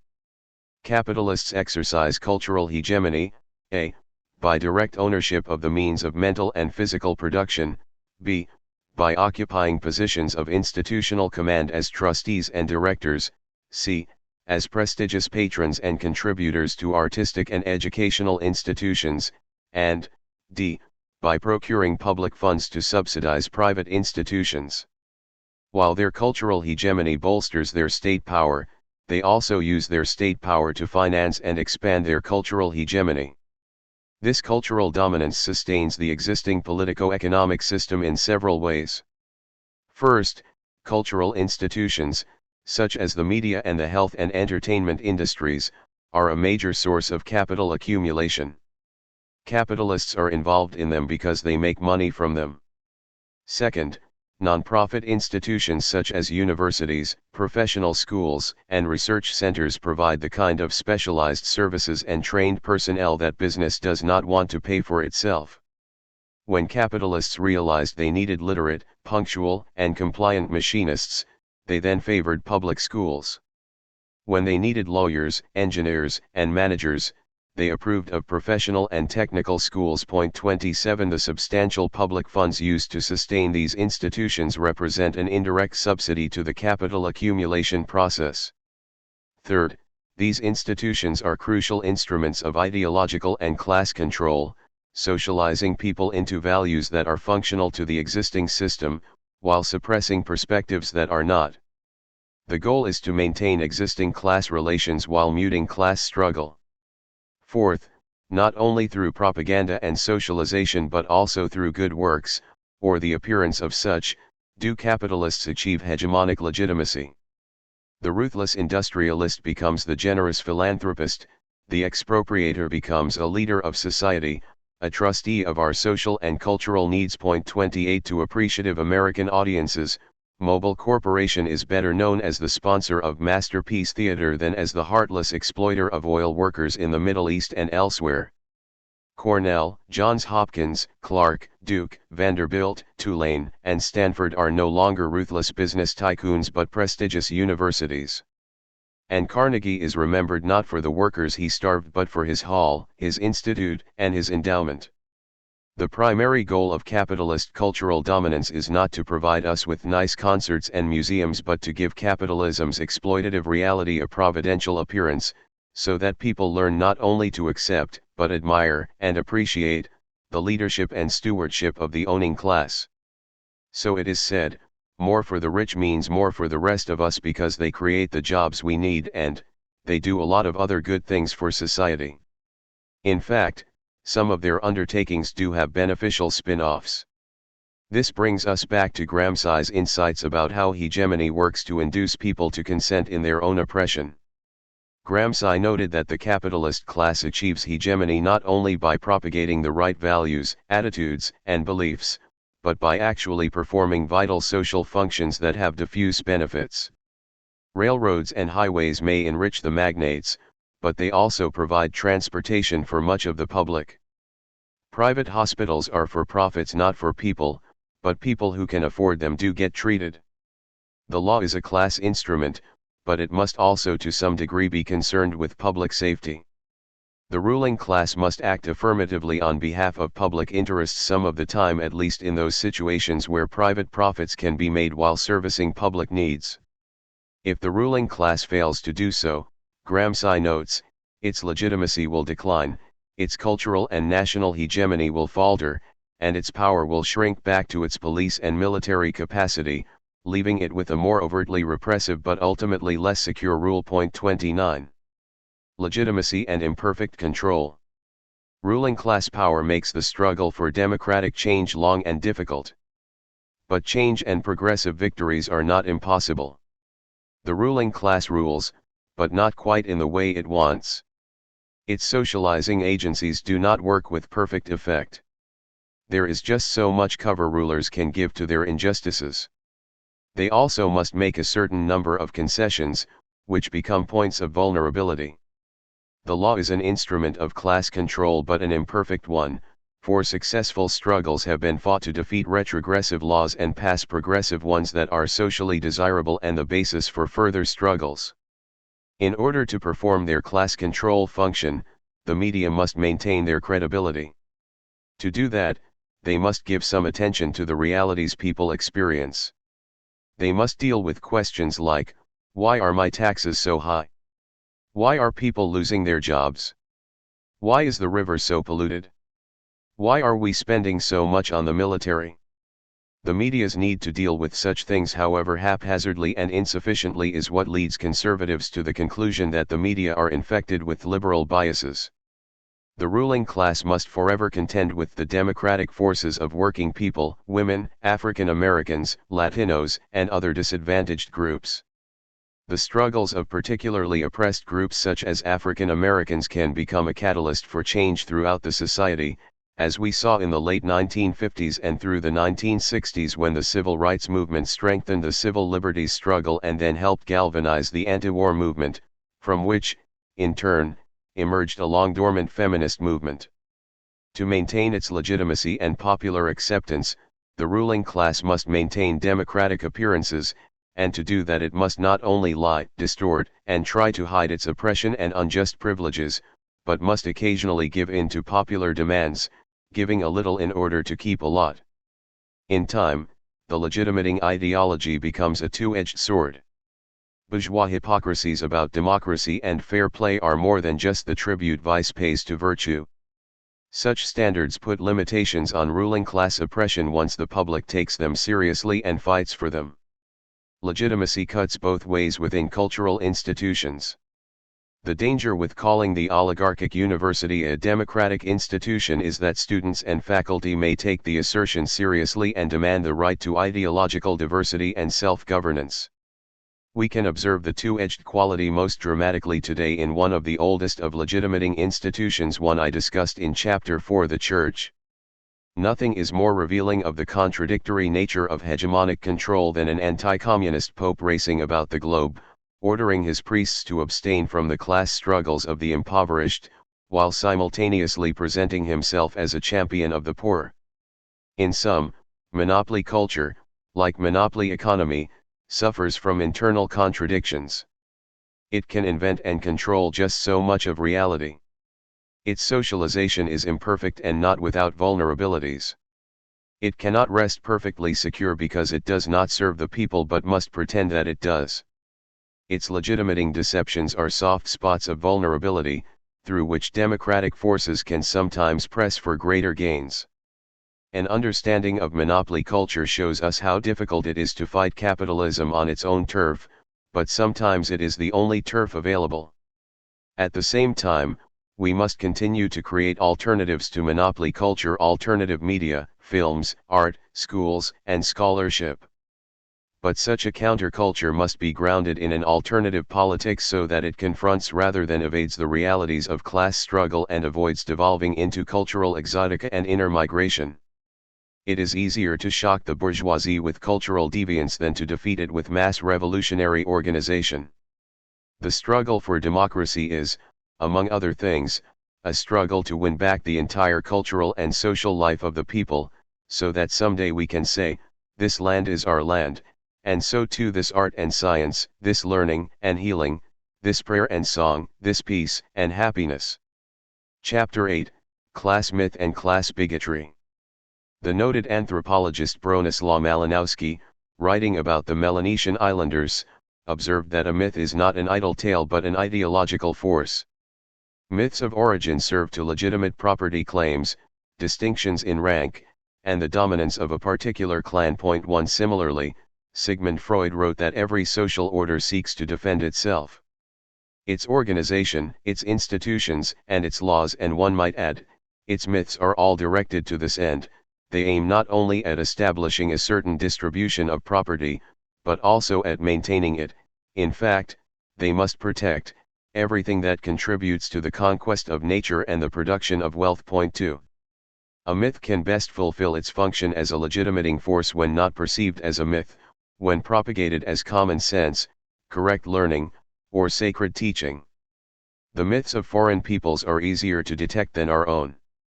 Their gods have the look of alien fabrications. Their mores seem arbitrary, their caste and class systems unjust. Critical perception of one's own society comes less easily. Things most familiar to us are sometimes hardest to discern in any discriminating way, for they appear as nothing more than the natural order of things. The fish is last to see the water, noted the anthropologist Ruth Benedict. Point 3. And when dominant elements within our society do everything to encourage acceptance of the existing social order and discourage dissidence, then critical perception becomes all the more difficult. Still, for our own edification, and as part of the democratic struggle, we should examine, as we have been doing throughout this book, the mythologies of our own society, especially those relating to ruling class legitimation, pluralism and the myths of democratic capitalism. Propagated by news pundits and academics, the myth of pluralism, or democratic pluralism, tells us that power in U.S. society is widely distributed.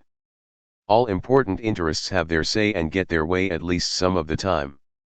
No social group or class consistently predominates. Policies are formulated through a multilateral interplay of interest groups. The government acts as a mediator of these conflicting demands, seeking to develop a workable consensus. This image of a fluid pluralistic interplay begs the whole question of structured, institutionalized class power. While there certainly exists a wide diversity of interest groups, the resources of power actually are highly skewed in favor of those who represent wealthy interests and against those who represent impoverished or poorly organized ones. As noted in the previous chapter, seemingly diverse institutions are linked to the same dominant class interests. There supposedly exists a pluralism of autonomous interests in such varied places as the Pentagon, the scientific and academic establishments, business corporations, media, and Congress, yet whatever their differences about particular tactics and priorities, elements in these various organizations can work in impressive synchronization to propagate the agenda of the national security state and the preservation of U.S. politico-economic global power. Point 4. The capitalist system has its own myths as embodied in the free market ideology. There is the myth of individualism, which reduces human community to a conglomeration of atomized persons, each plotting his or her own gain, driven by a devotion to the cash nexus. Yet the whole competition benefits everyone, thanks to the wonders of the free market as directed by Adam Smith's invisible hand. Rather, everything would come out fine, conservatives argue, were it not for the intrusions of government regulations and social programs. For the conservative, public interest programs represent the connivance of meddlesome bureaucrats rather than popular victories won after prolonged struggle. Corporate interests denounce government intrusion in the economy while themselves feeding gluttonously out of the public trough.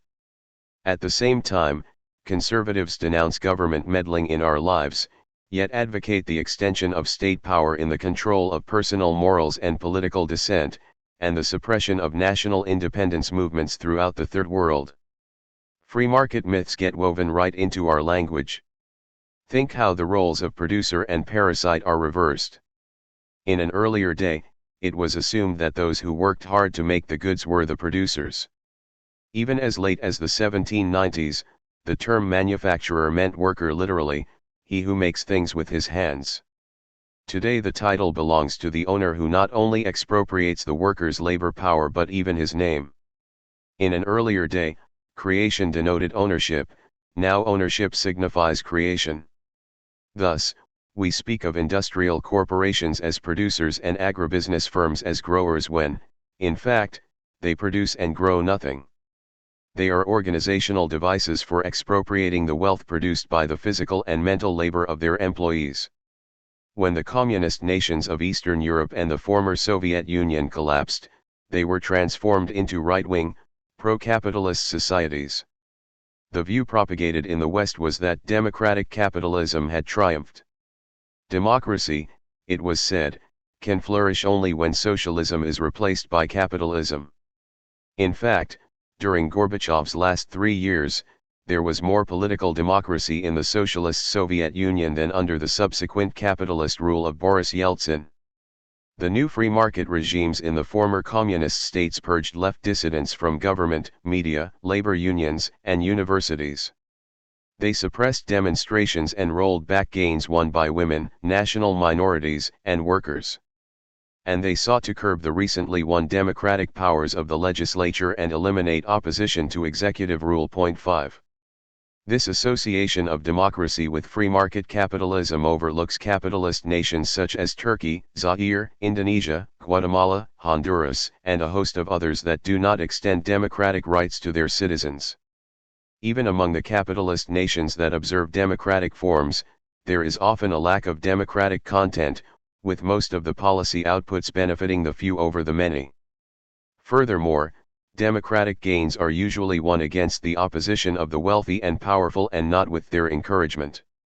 It would be inaccurate to credit rich landowners, merchants, industrialists, and financiers with the genius of democracy when, in fact, they have opposed almost every democratic reform, be it universal suffrage, free speech, civil liberties, women's rights, civil rights, collective bargaining, social security, occupational safety, or regulations for a safe and clean environment. Rather than buttressing democracy, free market capitalism with its immense concentrations of wealth and power is a constant discouragement and danger to popular rule and the general welfare. A myth propagated by U.S. rulers is that U.S. military power is used throughout the world to defend democracy, create stability, and protect our national security. Yesterday it was the relentless red menace that supposedly threatened us, today, some other demonized adversary. In fact, policymakers intervene to buttress authoritarian governments, sometimes overthrowing democracies, as in Guatemala, Chile, Greece, Brazil, Argentina, Indonesia, and elsewhere, creating much suffering and instability in the process. 6. That the policy seems to contradict its professed goals does not mean the policymakers are befuddled. When we look at the real goals of U.S. policy, we find coherence and consistency. The U.S. government invariably supports those client states that make the world safe for capital investments and opposes those that attempt to redirect a more substantial portion of their labor and resources away from the multinationals and into self-development. The mythology offered in defense of U.S. interventionist policy may seem irrational, but the policies it seeks to justify are quite serviceable for investor interests. A myth that misleads the public is fulfilling its function. That its purveyors intend to mislead us does not mean they are themselves confused. There is a difference between stupidity and subterfuge. The myths that serve dominant class interests are not just neutral cultural products. Strictly speaking, a culture does not create anything but is itself a creation of social forces. Myths and beliefs are mediated through a social structure, through socializing agents such as parents, media, churches, schools, peers, and the state. There is, then, a material and social dimension to the propagation of myths. The dominant mythology endures, not only because of the immense propaganda resources of the moneyed class, but because the corporate system can control our life options even if we do not want it to. Thus there are people who work for profiteering businesses at underpaid and unsafe jobs, who eat chemicalized foods, breathe filthy air, drive costly and ecologically disastrous cars, and live in overpriced, substandard housing not because they are brainwashed by myths and don't know any better, but because their options are limited by powerful class realities. Myths of natural superiority and mutual utility. Every economic elite, having its own interests at heart, seeks to protect its wealth and good living. For where your treasure is, there will be your heart also, Matthew 6:21. And there too will be your class ideology. Throughout history, the propertied classes have sought to legitimate their privileges by claiming assignment from God, divine rights, or providence, or natural superiority. In ancient Greece, the aristocratic class maintained that persons of high station exhibited, by that very fact, their superior nature. According to Aristotle, the relations between governor and governed, slave and master, were in the manner that nature intended and best served the interests of both in mutual utility. 7. Such sentiments were held more firmly by slaveholders than by slaves. Feudalism was described by a 16th-century scribe as such a knot of collateral amity between the lords and the tenants that the lord tendered his tenant as his child, and the tenants again loved and obeyed the lord as naturally as the child the father ate. This description of serfdom would have surprised no one more than the serfs themselves, living as they did under the crushing burden of compulsory labor and heavy taxes. The very essence of feudal property, writes R. H. Tawney, was exploitation in its most naked and shameless form. 9. In pre-revolutionary China, the rich gentry responded confidently to anyone who advocated social change. Can the sun rise in the west? Condemned to a life of veritable serfdom, the Chinese peasants were told that the existing landlord-dominated social relations were as immutable as the course of celestial bodies. 10. From 1787 to 1800, the U.S. government was controlled by the Federalists, a political party composed predominantly of the rich, who assumed they had a natural-born right to rule their inferiors in the social and economic scale. 11. Federalist leader Alexander Hamilton considered the rich and well-born as the only ones fit to govern. He denounced the pernicious innovation and amazing violence and turbulence of the democratic spirit. 12. Another Federalist, Justice Samuel Chase, saw the common people as governed by their passions and not by reason. Were they to have popular suffrage, the country would sink into a mobocracy. 13. The capitalist mythology says little about how those of natural superiority originally accumulated their wealth. Within the lineage of many a patrician can be found a plunderer or swindler, whose ill-gotten gain became the family inheritance. Nelson Aldrich, Jr., notes the dubious but not unique achievements of his own great-grandfather, the son of a mill hand, who entered the U.S. Senate with modest assets, received an annual salary of only $5,000, yet died after 30 years in politics with $12 million. 14. If one looks into the genealogies of many old families, one discovers episodes of slave trafficking, bootlegging, gun running, opium trading, falsified land claims, violent acquisition of water and mineral rights, the extermination of indigenous peoples, sales of shoddy and unsafe goods, public funds used for private speculations, crooked deals in government bonds and vouchers, and payoffs for political favors.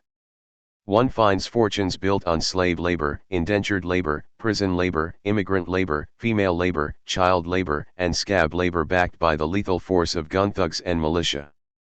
Old money is often little more than dirty money laundered by several generations of possession. In the modern era of popular elections, leaders learned to deny the existence of class warfare, even as they engaged in it from the top down. During the labor agitations of the late 19th century, Senator Roscoe Conkling denounced the most dangerous of the country's enemies, who maintained that a conflict existed between the two great partners, capital and labor. 15. He and other politicos sought to divert working class awareness by what one historian called the most ingenious tactics of ideology. They played upon racial, linguistic, regional, and religious differences and old country loyalties in order to work against the groundswell of class interest and divide or neutralize sections of the working populace, displaying an unusual awareness rather than indifference to underlying economic issues and class forces. 16. Class-conscious plutocrats are the first to condemn class measures when they seem to benefit the common people. In 1935, press mogul William Randolph Hearst denounced the Wagner Act, designed to protect labor's right to organize, as one of the most vicious pieces of class legislation that could be conceived un-American to the core. 17. In the 1988 and 1992 presidential campaigns, George Bush repeatedly denounced as class warfare attempts to revoke tax laws that benefited the rich. There is no place in American public life, he said, for the kind of talk that divides Americans along class lines. 18. For an upper-class warrior like Bush, policies that shifted the tax burden onto the shoulders of the working populace were not class warfare, only policies that sought to undo such favoritism. Another upper-class warrior, Pope John Paul II, denounced efforts by liberation theologians to mobilize the poor and see the poor as a class in struggle, or as separate from pastoral obedience. 19. The Pope did not condemn top-down class struggle, the continually successful pursuit of power and privilege by rich interests against which liberation theology pitted itself. Even the more apolitical members of the favored class dislike references to class conflict.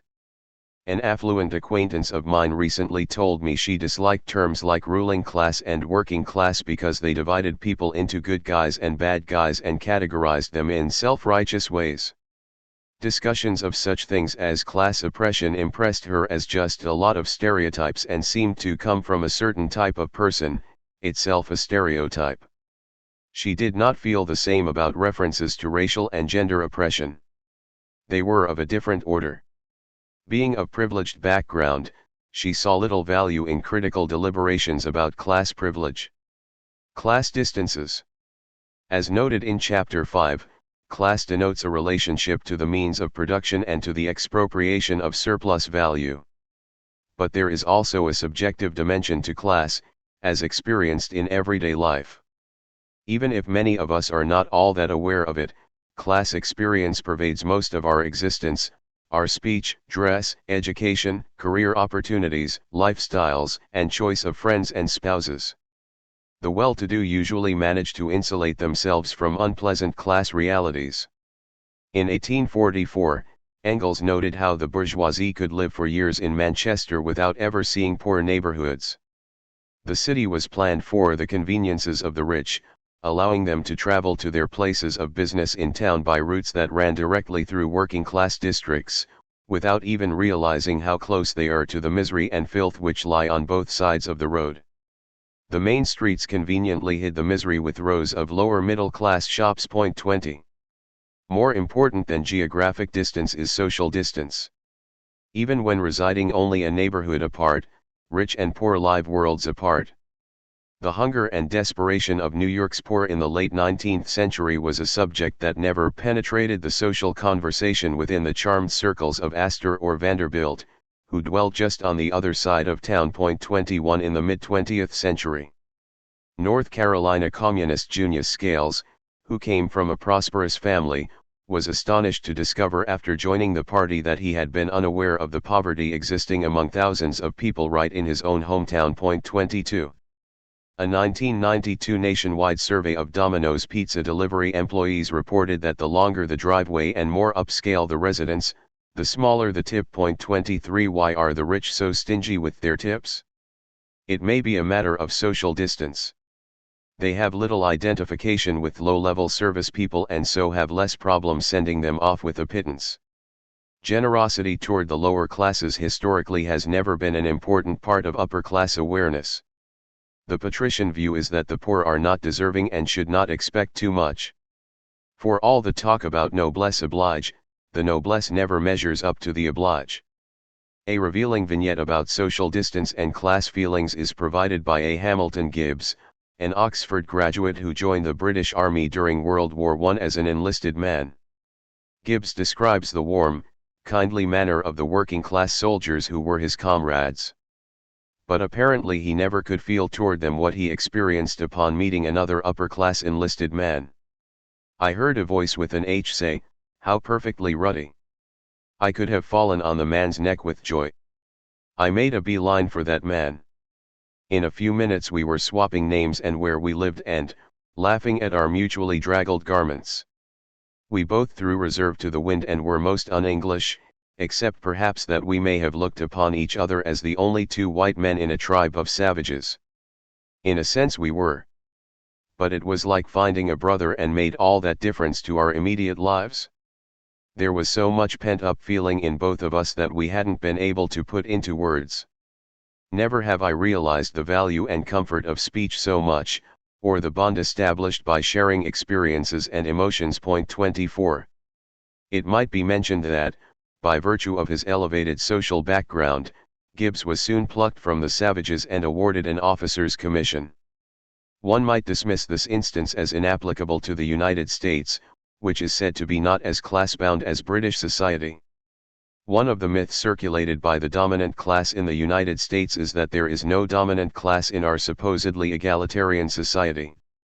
In truth, there exists a patrician stratum that acts not unlike its counterparts in other nations, with its elite schools, clubs, business cliques, exclusive residences, resorts, social registers, cotillions, charity balls, and endogamous marriage patterns, an encompassing network of associations designed to shore up class boundaries by keeping those of lesser means at a distance. 25.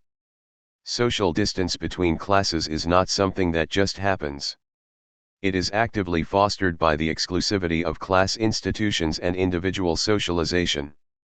The goal is upper-class homogeneity. Consider Episcopal High School for Boys, a prep school in Virginia. A place where sons of the working wealthy are made ready and lean for the long race to college, law school, medical school, the family business, the corporate ladder. I can't imagine what would get in my way, a 17-year-old junior says of his career goals. 10 of the 11 boys interviewed aspire to incomes equal or greater than their parents. Most of the 11 boys have blonde hair. Their teeth are noticeably straight. They range in age from 14 to 18. None is black. 5 are Episcopalian, 4 of other Protestant denominations, 2 are Catholic. All have a relative or family friend who attended Episcopal or another private boarding school. All the boys' parents attended college, all of the boys plan to attend college. One of them describes himself as a political independent, the rest call themselves Republicans. 26.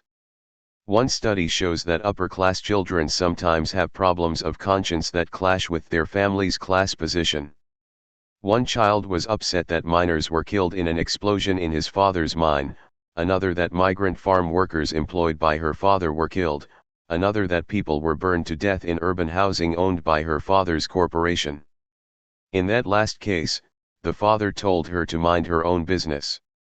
Another child was advised by his parents not to be sympathetic to the Indians when watching cowboy movies, another that he should not identify with Robin Hood but would do better to watch other television programs. Another was told that family money could not be given to the survivors of industrial accidents in a company owned by her father because it was his money to spend as he pleased. Another was told that a fatal accident in her grandfather's mine was caused by the miners themselves, and that the miners' union was violent and a danger to her family and to the rights of mine operators. When troublesome questions arise among bourgeois youth, class consciousness is not left to chance. Despite the extensive socialization that goes on in the homes and schools of the wealthy, privileged individuals seldom refer to themselves or their practices and possessions as upper class. Only on rare occasions are class preferences openly advertised. In an upscale magazine published in Washington, D.C., there appeared this personal's ad: pretty professional blonde, upper class, non-smoker, seeks refined, upper class or upper middle class gentleman, 30 to 42, with 6-digit income, well-educated Protestant, for marriage and children. 28. In many social situations in our classless society, people are likely to be treated according to their perceived status. A receptionist relates this incident. We were having a fairly intelligent conversation. Then they asked me what I did. When I told them, they turned around to find other people with name tags. I wasn't worth bothering with. I wasn't being rejected because of what I had said or the way I talked, but simply because of my function. After that, I tried to make up other names for what I did: communications control, servo mechanism. Laughs. 29. Class injury, hating the poor. As the above examples might suggest, with class supremacy comes class bigotry. Poverty is seen not only as the cause of vice but itself a vice. In societies that worship money and success, the losers become objects of scorn. Those who work the hardest for the least are called lazy. Those forced to live in substandard housing are thought to be the authors of substandard lives. Those who do not finish high school or cannot afford to go to college are considered deficient or inept. Sometimes the poor are considered as less than human. The ruling castes in India thought the lower castes to be not a full-fledged part of humankind. Hence, their deprivation and misery, often caused by the exploitation perpetrated by the upper caste itself, elicited no compassion from the latter. 30 Since it was believed that the lower castes were paying for the sins of past lives, society was under no obligation to improve their lot. In modern India, the prejudiced attitudes of the ancient caste ideology have been carried over to class relationships. 31. Since the fiercely unequal material conditions of the past still obtain today, so does the legitimating ideology. In 17th century England, impoverished people were thought to be not the victims of circumstances but of their own idle, irregular, and wicked courses, as one Puritan gentleman put it. 32 Then as now, the understanding was that the poor should not be enervated by public assistance but uplifted in character so that relief would be unnecessary. In the late 18th century, an upper-crust Philadelphia publication argued against uplifting, to give the meanest of the people an education beyond that station which Providence has assigned them, is doing them a real injury. Having never known better things, they are contented with their lot. If their industry affords them only the plainest food and clothing, it is some compensation that they are perplexed with no other care. 33. From the 17th century to today, laissez-faire economists have treated people in different social classes as requiring dissimilar incentives. For the rich to be enterprising, they must be fortified with subsidies, tax write-offs, and whatever else brings a high return on their investments. In contrast, the poor will exert themselves only if the dole and other income support programs are eliminated and they are faced with deprivation. In other words, the rich work if they are given money, and the poor work if they have money kept from them. As one 18th century English gentleman wrote, everyone but an idiot knows that the lower classes must be kept poor, or they will never be industrious. 34. The British staff officers in World War I, scions of wealthy and aristocratic houses, considered the enlisted ranks to be made up of useless, shiftless men and treated them as such. 35. To be sure, such attitudes prevailed among the civilian population as well. Economist John Maynard Keynes denounced Marxism with undisguised class bigotry. How can I adopt a creed which, preferring the mud to the fish, exalts the boorish proletariat above the bourgeoisie and the intelligentsia, who with all their faults, are the quality of life and surely carry the seeds of all human achievement. 36. Sounding much like Keynes, David Reisman and Nathan Glazer, two Harvard sociologists, wrote in 1964, slowness in altering opinion is characteristic of the lower classes. The less educated are always the more suspicious, they have in the course of life gained a peasant-like guile. The uneducated masses should learn to practice deference and restraint which are understood and appreciated only among the well-to-do and highly educated strata. Reisman and Glazer also refer to the poisonous tastes in politics and culture of the lower classes. 37. Another Harvard professor, political scientist Edward Banfield, claims that the poor are the source of much of their own troubles because they suffer from a lower class mentality. The lower class individual lives from moment to moment. Impulse governs his behavior, either because he cannot discipline himself to sacrifice a present for a future satisfaction or because he has no sense of the future. He is therefore radically improvident. His bodily needs, especially sex, and his taste for action take precedence over everything else and certainly over any work routine. The lower class person cannot as a rule be given much training because he will not accept it.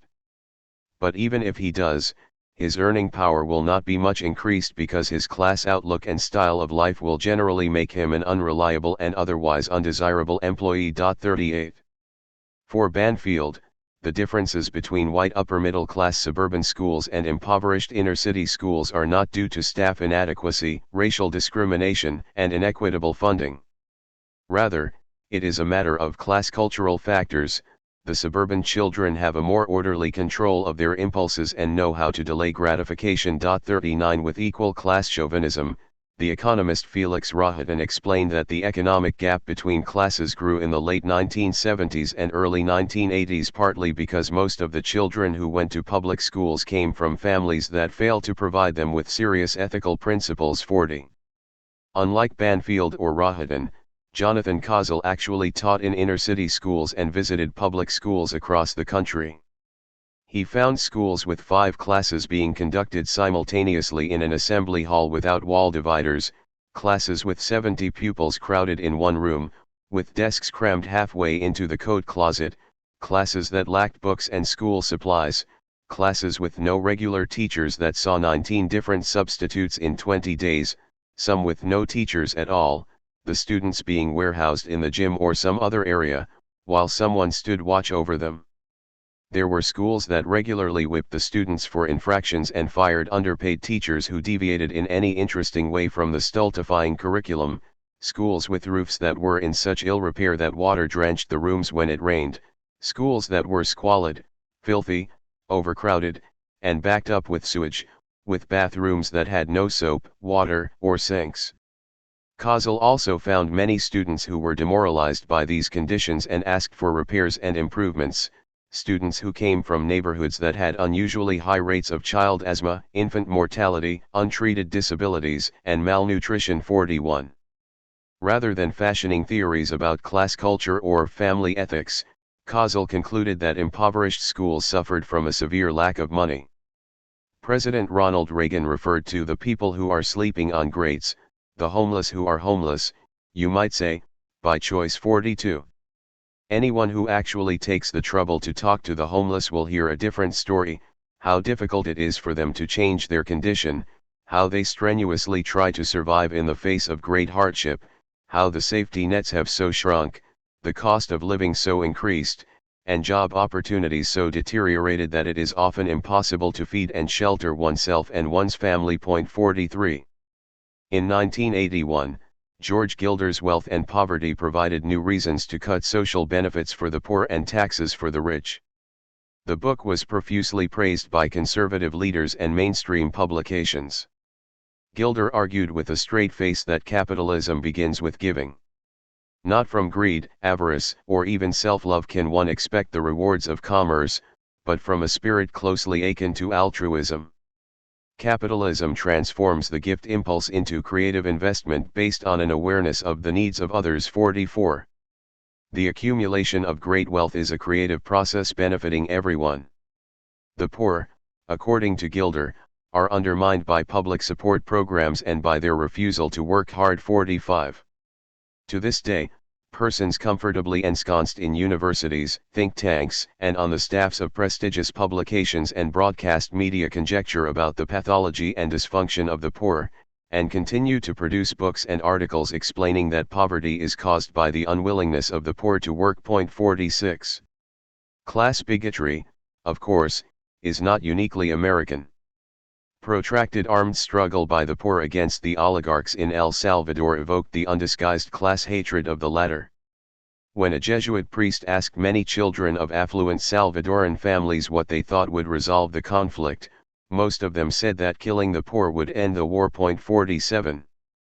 In sum, for centuries privileged persons have assumed that a lowly class position has been congruous with the limited needs and tastes of lowly people, born of their own personal deficiencies in character and ambition. Charity only undermines their self-reliance, and imposes a drain on society.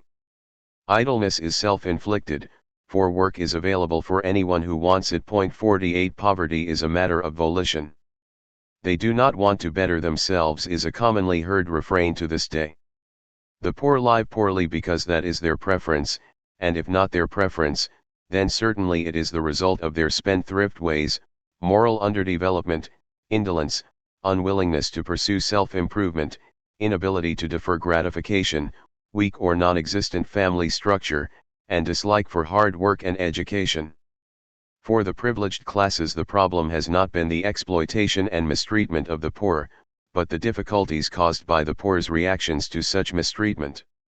It is not only the affluent and their propagandists who ascribe to this class bigotry. The strength of the elite ideology lies in its dissemination among broader publics, made all the easier by the ideology's monopoly access to the mass media.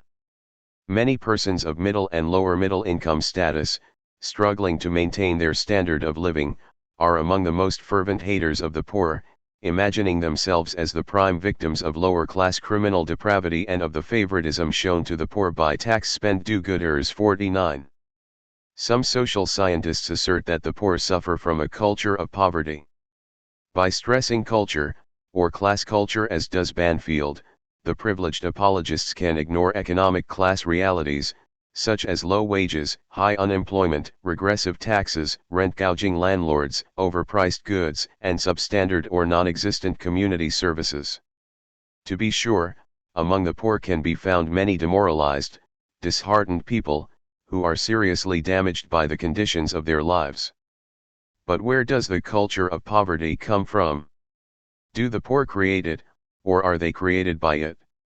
Is it not caused by material deprivation and exploitation? Doesn't poverty have anything to do with the lack of money, or is it all a matter of attitude and personal habit? The culture of poverty does not float about in a social vacuum. How then is it linked to and affected by the lopsided distribution of economic resources and political power?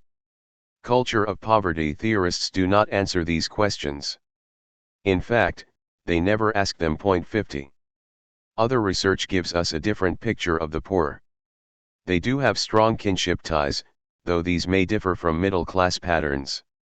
Often their families, however defined, are their sole survival unit. When the opportunity arises, they can be active in community protests and neighborhood councils. They think of the future, but it is usually with fear and concern for their children. They seldom provide for the future because they hardly have enough to get by in the present. When they can get work, they labor hard at tough, mindless, dead-end, low-paying jobs, be it in domestic labor, farm labor, factory labor, or low-level service occupations. They worry constantly about their lack of money and drug-infested neighborhoods. Given their limited means, they are no more and usually less immersed in self-gratification than affluent professionals. 51. Far from lacking in aspiration, indigent people long for better lives, secure and good-paying jobs, affordable and pleasant housing, adequate medical care, a nice vacation, the chance to send their children to college, and a secure retirement. This does not mean they hunger for middle-class life, as such. The life of the poor, like most of the working class, is demeaning not because its culture or values are inferior, but because of the lack of money, lack of opportunity, lack of job responsibility, lack of respect, lack of power, that is because of oppressive treatment of the working class by the higher classes. 52. The children of low-income families also long for something better. Robert Coles, author of an extensive 5-volume study of children in the United States, observed, "The more time I spend talking with children, the more I am brought face to face with the question of class and its enormous influence.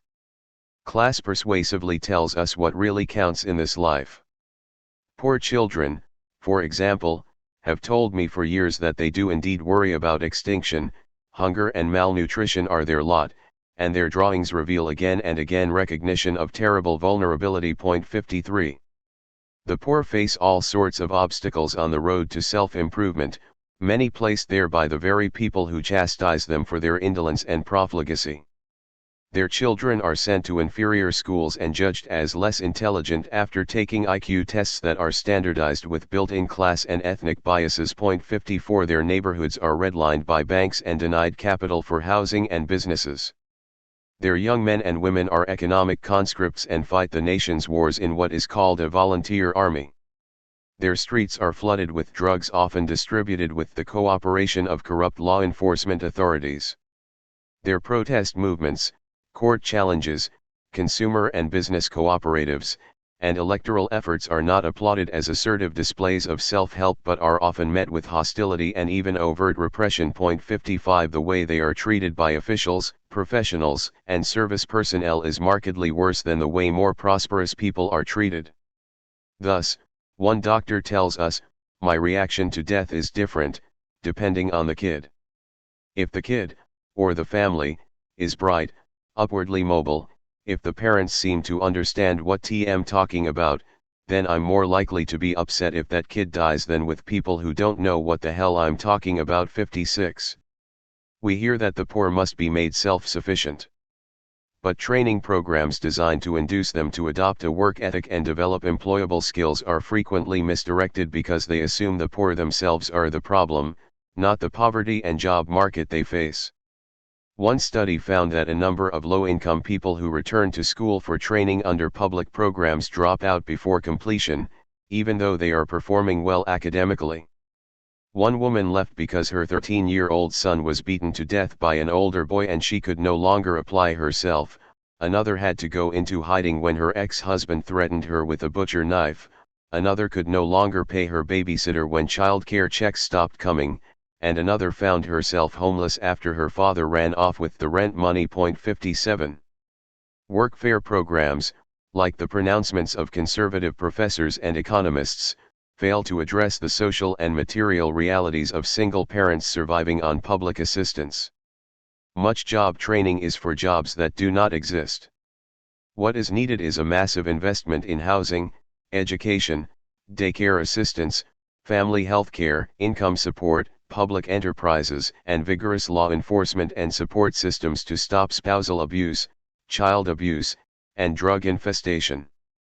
The class bigotry and self-serving ideologies promoted by society's more affluent element do not themselves create inequitable economic conditions, but they do play a vital role in legitimating and disguising the class system.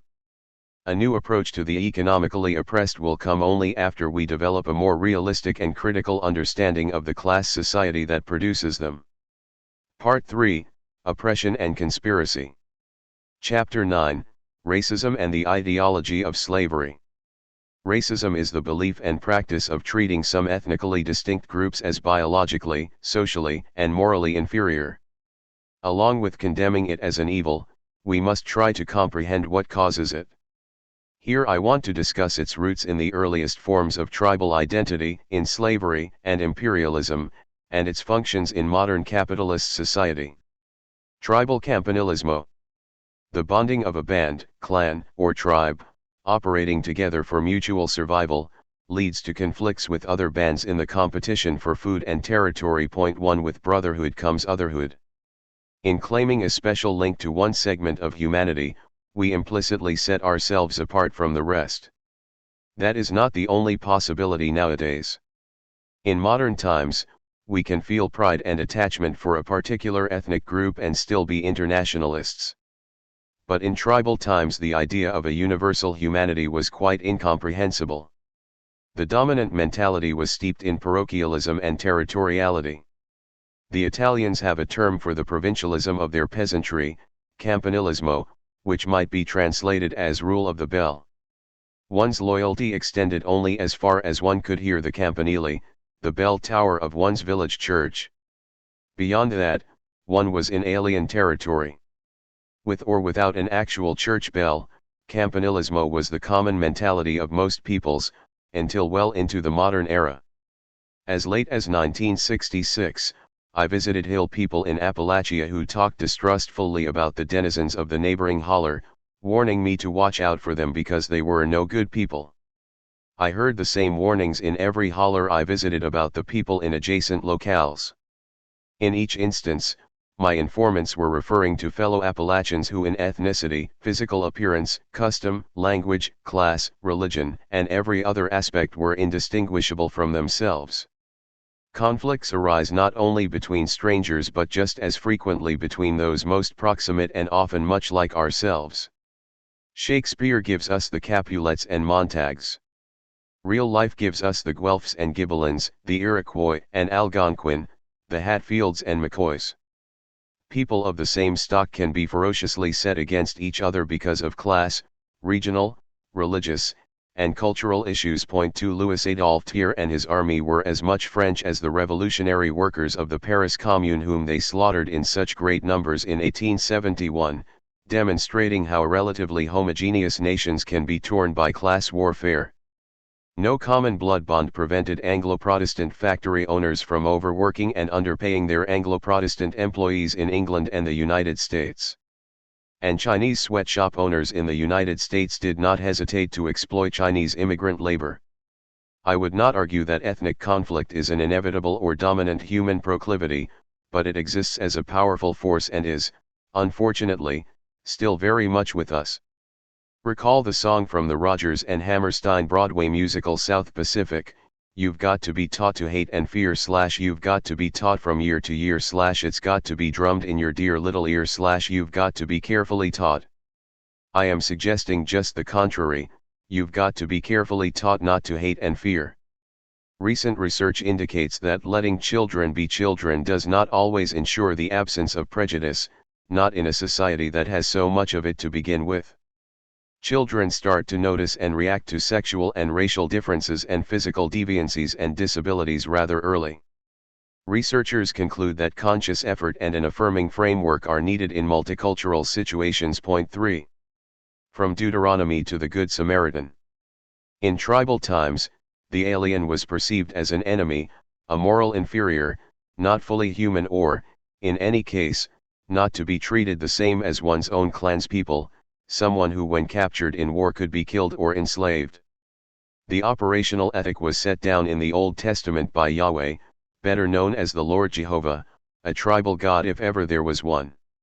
In Deuteronomy 2:30-35, Moses tells us, assuming Moses did write the first 5 books of the Bible, how Yahweh lends a homicidal helping hand to his chosen people. Then Sihon came out against us, he and all his people, to fight at Jahaz. And the Lord our God delivered him before us, and we smote him, and his sons, and all his people. And we took all his cities at that time, and utterly destroyed the men, and the women, and the little ones, of every city, we left none to remain. Only the cattle we took for a prey unto ourselves, and the spoil of the cities which we took. The Lord our God Yahweh also delivers King Og and the people of Bashan into the hands of Moses' warriors, so they might utterly destroy the men, women, and children of every city of that kingdom. 2.4 Some people might be less inclined to treat the Bible with such reverence were they to trouble themselves by actually reading some of its more unsavory passages. Deuteronomy shows there is one ethical code governing relations among one's own people and another for outsiders, whose extermination is seen not only as an unfortunate necessity but an elevated endeavor, a carrying out of God's will. The parallel to the mythology of modern-day nationalism should be evident. The killing of one's own is murder, a crime to be punished. The killing of others during a nation-state war is hailed as an act of patriotic devotion. Point 5. Over the centuries, other more hopeful themes emerged. In the Bible itself, a millennium after Deuteronomy, we get the parable of the Good Samaritan. In Luke 11:25, Jesus is drawn into argument by a lawyer, who questions what it means to love thy neighbor as thyself, for how is he to know who is my neighbor? So Jesus tells of the man from Jerusalem who is set upon by thieves who beat him, rob him of everything, and leave him half dead. Passers-by ignore his pleas for help. Then a certain Samaritan stops, binds up his wounds, takes him to an inn, and administers to him. Which of these 3 thinkest thou was neighbor unto him that fell among the thieves? Asks Jesus. The lawyer has to concede it was the Samaritan. The story must have startled Jesus' audience. The idea that a Samaritan, a member of a rival tribe, might be considered an object of brotherly love was something of a revolutionary notion in a world ruled mostly by the older ethnocentric code. Jesus' message was, all of us are one in God's eyes. Put aside tribal rivalry and embrace universal brotherhood. Note, there is nothing said about sisterhood in all this. Women had no distinct identity apart from their roles as devoted adjuncts to father, husband, family, and tribe. A universalist identity of womanhood was unthinkable and is visibly emerging after much struggle only in modern times. The next time we celebrate International Women's Day, March 8, we might recognize what a vital and revolutionary advance it is to commemorate universal sisterhood, even or especially in a world where millions of women still endure dreadful victimization. The theory and practice of slavery. To gain comfort, abundance, and freedom from drudgery and toil, some people devise ways of living well off the labor of others. Ethnocentrism and racism make it easier to enslave foreigners for that purpose. By late horticultural society, slavery becomes an important source of surplus accumulation. Small holdings are replaced by large agricultural estates that can be profitably serviced by forced labor. As slavery develops, so too does the ideology in its defense. Since slavery has long disappeared from history and since we all agree it was a horrible practice, why give it any attention now? There are several reasons. First of all, many people are not aware that it was such a horrible practice. In an American history textbook widely used during the 1940s and 1950s, two prominent historians could write about the antebellum South. The majority of slaves were adequately fed, well cared for and apparently happy. 6. As late as 1974, in a much publicized award-winning work, another pair of historians argued that slaves in the Old South advanced in skills and occupational status under the incentives offered by their masters. Life on the old plantation was not all that bad. 7. Furthermore, slavery has not passed into history. A United Nations Commission named more than a score of countries in which forced labor still exists. 8. And much of what passes for free labor in the Third World is still conducted under conditions akin to slavery.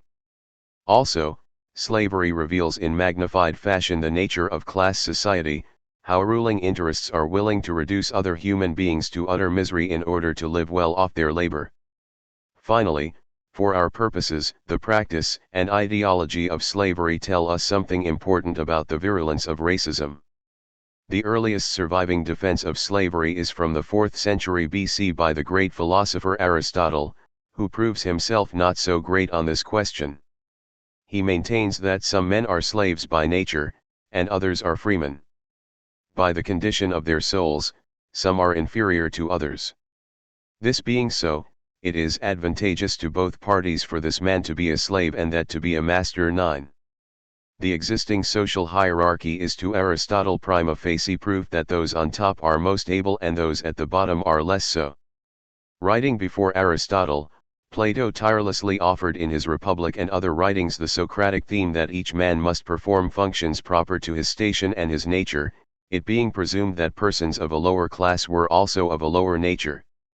Aristotle allows that slavery sometimes is a matter of unfortunate circumstance, as when men of the noblest families are taken prisoners in war and sold.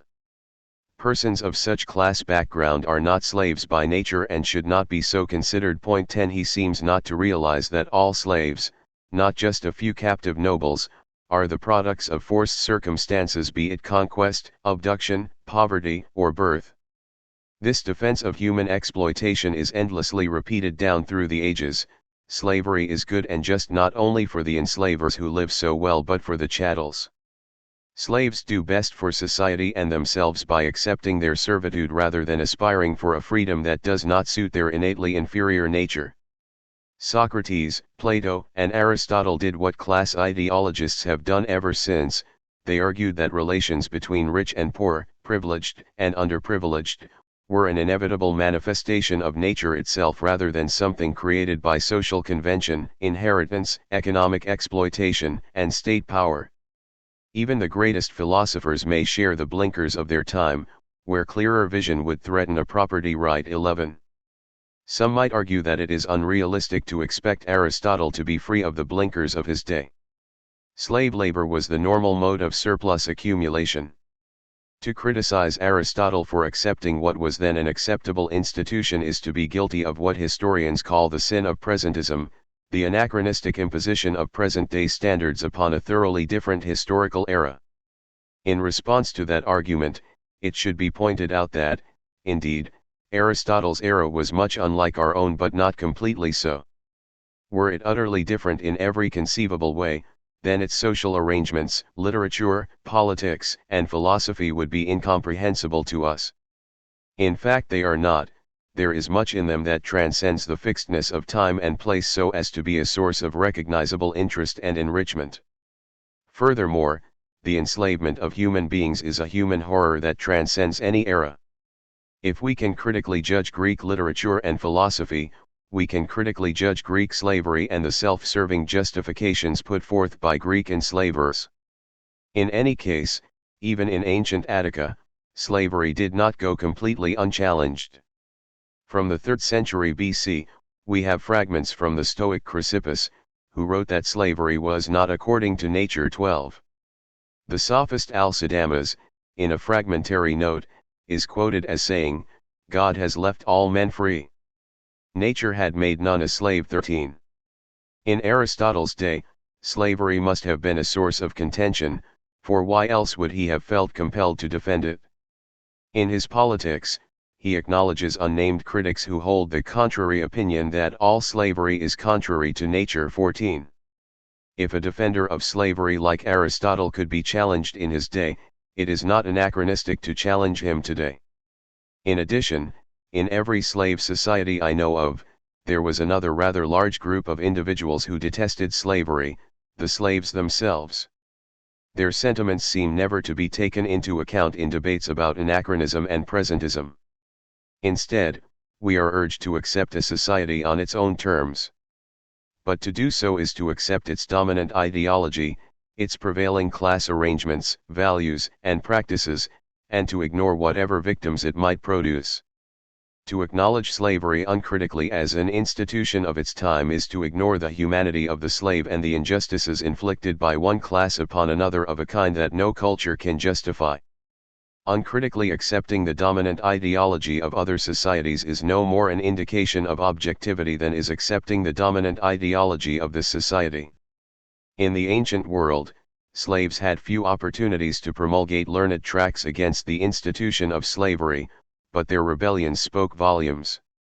Consider the mass uprising of the Messenian Helots in the 7th century BC against Sparta, which turned into a protracted war and led to the transformation of Sparta into the barrack state familiar to us. Outnumbered 10-1 by their Helots, the Spartans developed a militarized society that exerted totalitarian control over every citizen from birth to old age, a system designed to deny most private enjoyments, including the attachments to spouse and family. 15.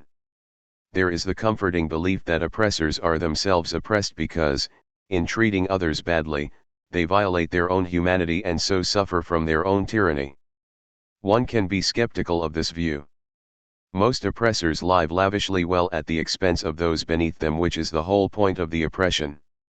In the case of Sparta, however, the dominators did seem to pay an inordinately high price for their hegemony. As a harsh barrack state of perpetual soldiers, whose function was to defend the polis from its own slaves, Sparta provides us with an example of how oppressors become oppressed by their own institutions. Besides the Messenians, there are other examples of slave resistance. 16. Best known among these was the uprising against Rome led by Spartacus in 73-71 BC, in which over 100,000 slaves were reportedly killed, including the 6,000 prisoners crucified along the Via Appia, a morbid monument to the horrors of class oppression erected by the Roman aristocracy. During the 18th and 19th centuries of our own era, there were slave rebellions in Santo Domingo, Haiti, Jamaica, Cuba, and in the American South, dramatic events that have been largely ignored by our educators and media. It is often thought that Christianity challenged the practice of slavery. Not so. Despite the universalist theme of the Good Samaritan, the New Testament either keeps its silence or actually endorses bondage. In Ephesians 6:5, Paul instructs those in servitude to be obedient to them that are your masters, with fear and trembling, in singleness of your heart, as unto Christ. The post-apostolic writings also admonish slaves to serve their masters as a counterpart of God. Saint Ignatius insists that slaves should not wish to be set free at the public cost, lest they become slaves of lust. Saint Augustine allowed that slavery was an evil, but he considered it God's punishment upon mankind for the sin of Adam. He remained untroubled that the punishment was so selectively applied. For Saint Ambrose, slavery was a beneficial path to rectitude, for the lower the station in life, the more exalted the virtue. Ambrose, however, did not seek to exalt his own virtue by placing himself in servitude. The early Christian Church often refused to baptize slaves without the consent of their masters. For centuries, the Church itself owned large numbers of slaves. Persons held in bondage were debarred from ordination into holy orders, for as an early pope and saint, Leo I, noted, "The sacred ministry is polluted by such vile company, and the rights of owners are violated." 18. Occasionally, Christian writers condemned the enslavement of Christians, but they accepted the enslavement of pagans, a practice that was especially praiseworthy if it led to forced conversion. Hence, a connection grew up between slave traffickers and Christian missionaries from the 15th to the 18th centuries. 19. To justify enslavement of some of God's children, God's support has been enlisted. As recently as 20 years ago, clergy in the Dutch Reformed Church in South Africa still used the Bible, Genesis 9:18-27, Joshua 9:21-27, to defend apartheid, arguing that blacks were considered the children of Ham and therefore destined to be the hewers of wood and drawers of water. If the slaveholders of antiquity and the slaveholders of the Old South had anything in common, it was, 1. Their claim that their slaves were benefiting from and contentedly suited to their station in life, and, 2. Their terror of being massacred by their contented, happy slaves. Slave owners in antiquity lived in perpetual fear they might perish at the hands of their slaves. In the words of the younger Pliny, slaves were the purveyors of dangers, insults, and outrages along with other wickedness. 20. Likewise, the slaveholders of the antebellum South repeatedly expressed their apprehensions about the terrible vengeance that rebellious slaves might wreak upon them. In 1793, Thomas Jefferson wrote to James Monroe, a fellow enslaver, "It is high time we should foresee the bloody scenes which our children certainly, and possibly ourselves, will have to wade through, and try to avert them." 21. At one time or another, the Southern aristocrats feared their slaves might be incited to insurrection by French, Spanish, or British agents, or by Northern abolitionists. They feared that slaves would ally with the Indians or any other enemy during wartime, which sometimes did happen. They feared, in the words of one, to see the tragic events of Santo Domingo repeated in our own land. 22. The tragic events being the triumph of liberty over tyranny in the form of a successful slave rebellion. In response to these perilous times of insurrection, the slaveholders passed laws saying that chattels could carry no arms, clubs, or staves, nor make unauthorized visits to other plantations, nor learn to read or write, nor hold religious services of their own, nor engage in secret meetings, nor congregate in unauthorized groups of more than 3 or 4. 23. The enslavers overworked their slaves from dawn to dusk and sometimes late into night, underfed them, forced them to live in miserable hovels, broke their hearts by selling off children from parents, flogged them mercilessly for insubordination or failing to work hard enough, drastically cut their rations when they got old, forced bred them, terrorized, tortured and raped them, hunted them down when they escaped, and sometimes killed them. 24. All the while, the enslavers and their propagandists emphasized how it was the masters who made most of the sacrifices, sparing no paternalistic effort and expense to care for the blacks and uplift them from their African barbarism.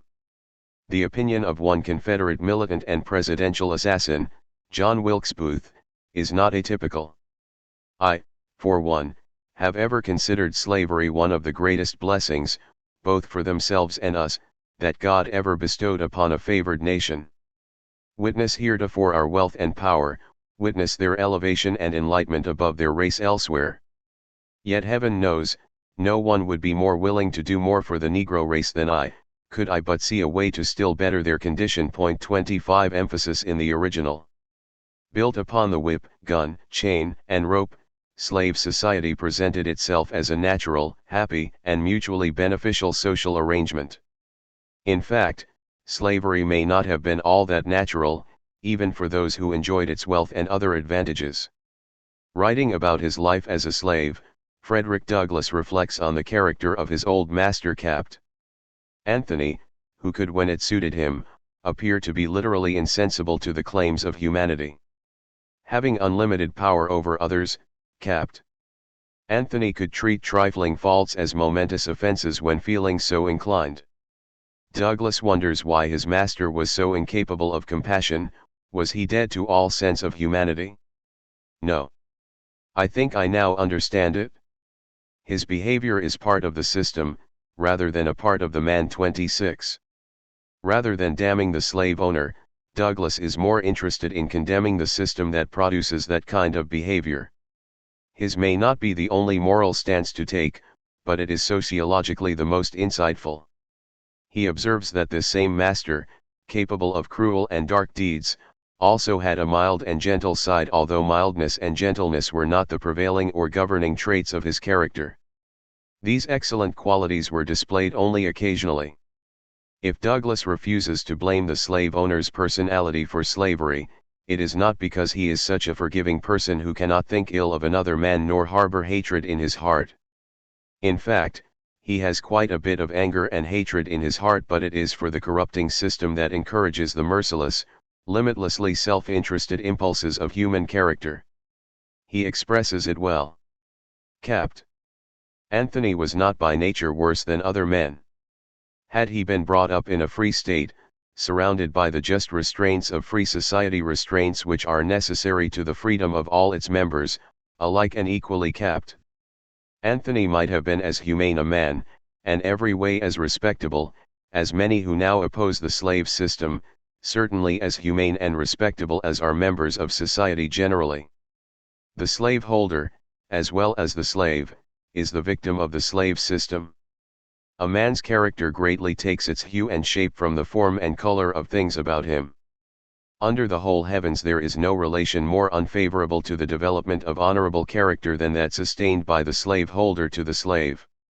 Reason is imprisoned here, and passions run wild. The pleasant moods of a slaveholder are remarkably brittle, they are easily snapped, they neither come often, nor remain long. His temper is subjected to perpetual trials, but since these trials are never borne patiently, they add nothing to his natural stock of patience. 27. Douglas is reminding us that oppressors are corrupted by the power that puts no restraints on their desires, and that much of what we call personality is influenced in its expression by the wider social order. So it is not enough to condemn the social actor, we must confront the class system, in this case slavery, that breeds his or her actions. It is not enough to condemn the racist, because racism is more than an individual attitude.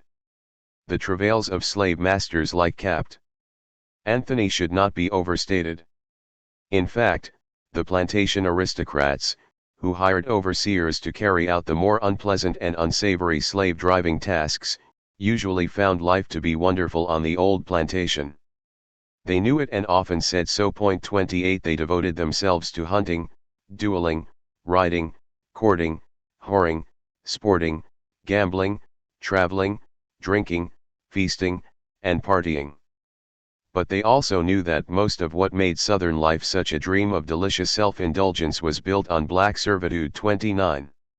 In their lifestyle they were the farthest thing from the Spartan ruling class. Yet they resembled the Spartans in two ways. First, they did not work and considered labor to be demeaning. This is something that does not quite come across in Gone with the Wind. Scarlett O'Hara and all her male and female friends, even the saintly Ashley Wilkes, never worked a day in their lives.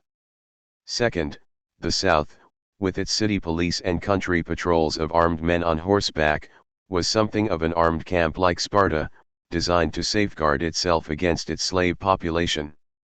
As Aptheker records, across the South there were well-armed militia and voluntary paramilitary organizations. A British scientist visiting the region in 1796 remarked of the Caucasian males, "The fact is, they are all soldiers." Indeed, almost all of them were obliged to do patrol service. Over a half-century later, Frederick Law Olmsted noted the existence everywhere in the South of an ever-ready military armed force invested with more arbitrary and cruel power than any police in Europe. 19th-century historians like Henry Adams and Rosser Taylor commented on the prevalence of militarism in the South and its importance in preserving the slave system. Another historian writes, "The constant possibility of insurrection required that attention should ever be given to the militia. 30. Treated today as an idiosyncratic cultural trait of that region, the South's military tradition arose originally out of the necessities of class-race oppression.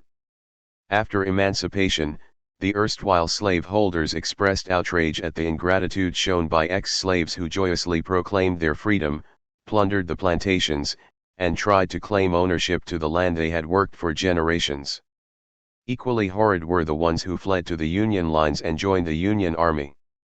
After the Civil War, vengeful Southerners engaged in widespread arson, beatings, killings, and terrorization of the black population. 31 With that remarkable self-serving capacity that has been the mark of every privileged class in history, they could reverse the roles of victim and victimizer in their own minds.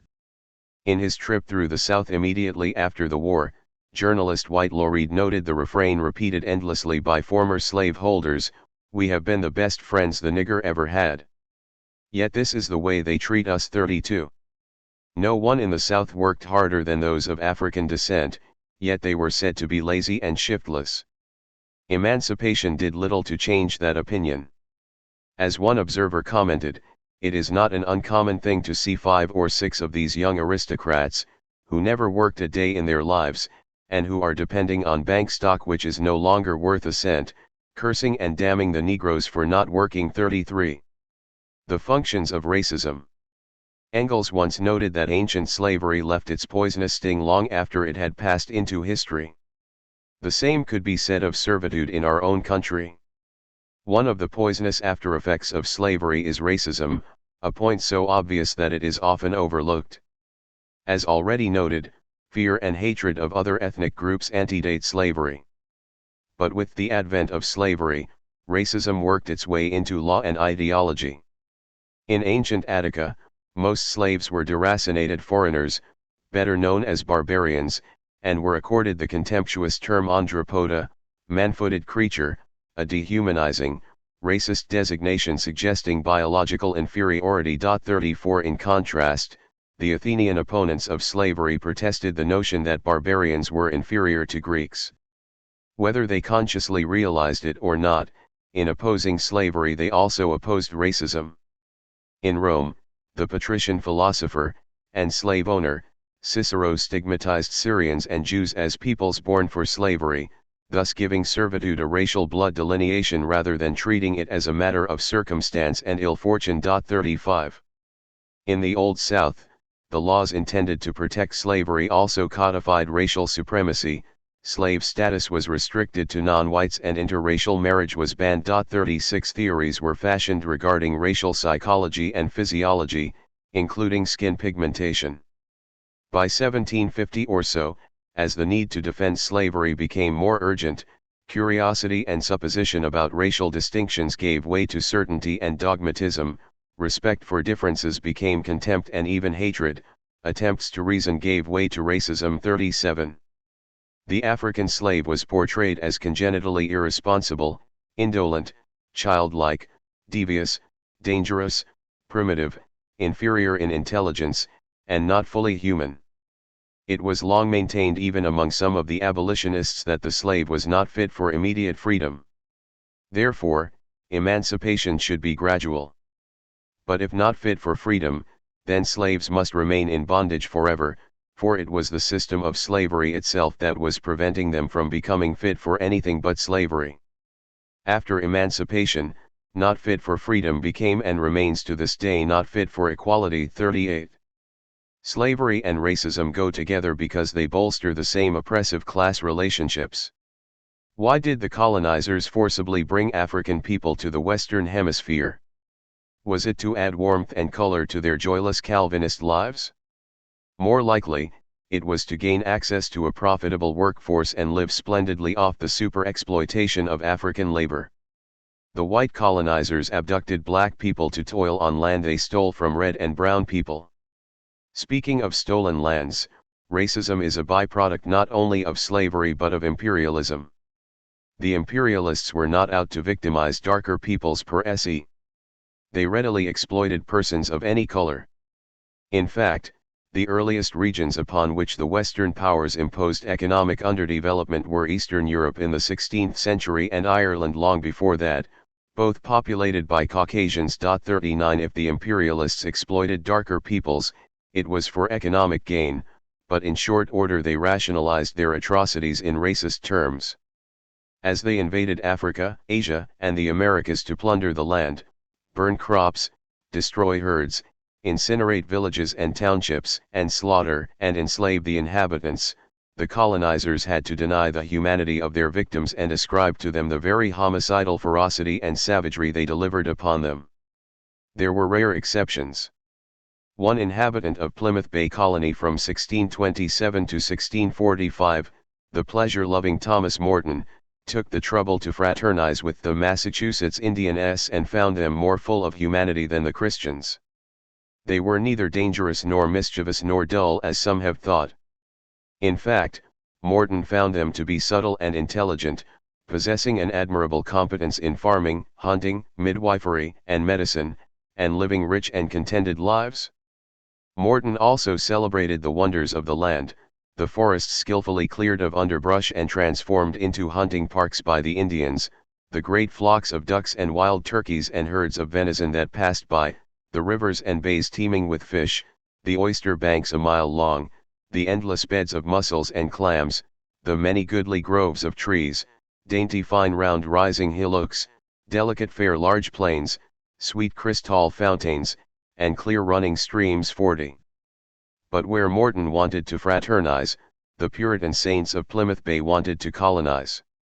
Where Morton saw a fecund and beautiful land with all her fair endowments, the Puritans saw only a godless, howling wilderness filled with evil spirits and dangerous wild beasts, a land they hated until they could subdue and transmogrify it into personal property.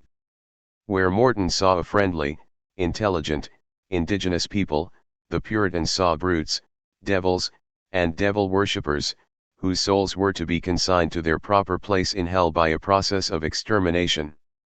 The new settlers abused the natives' hospitality, defaced their graves, massacred their tribes, and exulted that God was pleased to smite his heathen enemies and give us their lands for inheritance, with the choice properties going to the Endicottes, Winthrops, Underbills, Bradfords, and others whose New England patrician names are still familiar to us today. 41.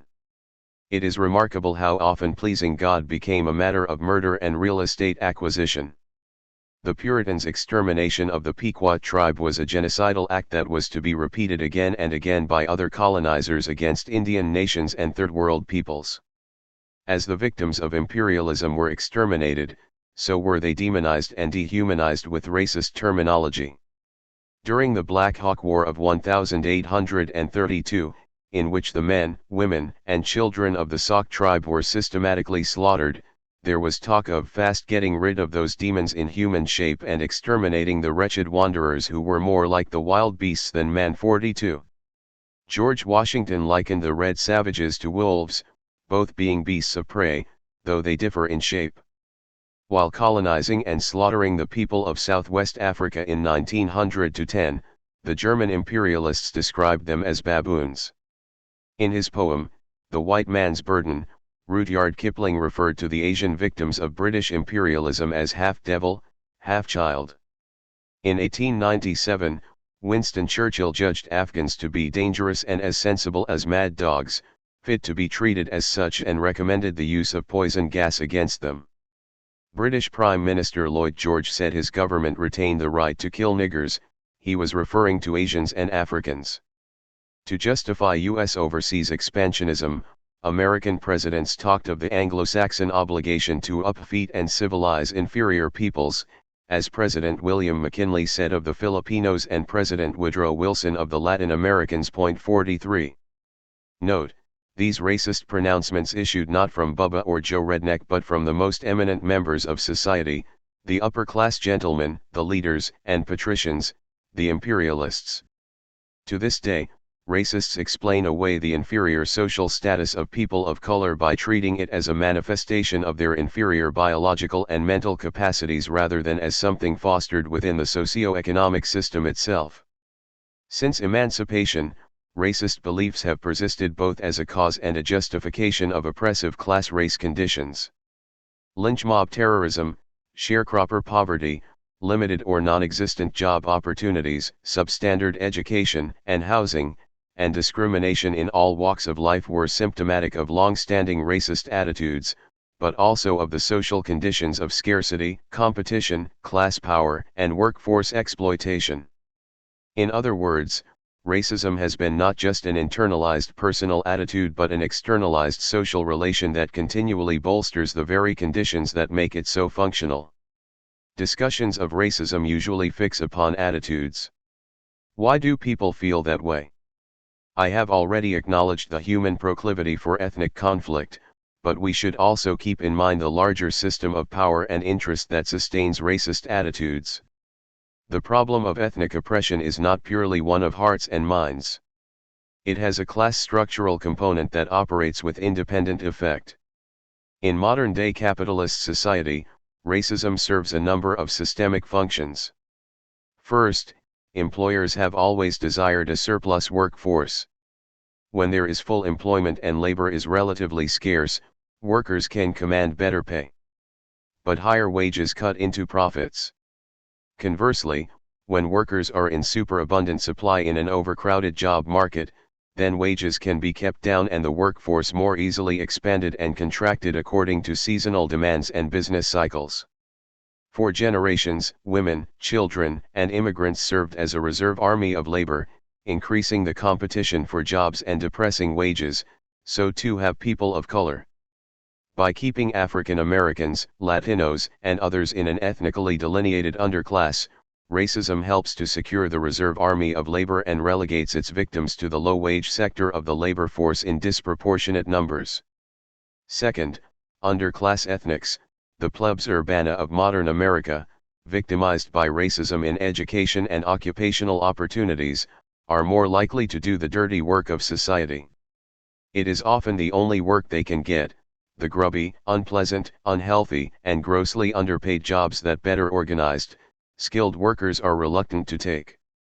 Racism helps to create a super-exploitation that allows the investor to accumulate wealth at an even greater rate of return on an especially disadvantaged sector of the workforce. 44. Third, as already noted, when any sector of the workforce is underpaid, this has a constricting effect on all wage levels. An ethnically delineated underclass then becomes the object of resentment among white workers, who blame their own underemployment and income losses on blacks, Latinos, recent immigrants, or whomever, rather than on their bosses. Fourth, racism helps keep the working class fragmented and disorganized. The dominant interests are safest when workers are busy fighting each other for crumbs rather than concerting for a larger share of the pie. Economic elites seem well aware of this, for they consciously discourage working class unity and incite inter-ethnic competition. Historically, they have sought to divide and rule. Racism serves the interests of the few by dividing the many against themselves. Some Greek and Roman writers, including Plato and Aristotle, stressed the desirability of importing slaves of different nationalities and languages as a necessary means of preventing them from coalescing in rebellion. Aristotle writes, "The husbandmen should by all means be slaves, not of the same nation, or men of any spirit, for thus they would be laborious in their business, and safe from attempting any novelties." 45.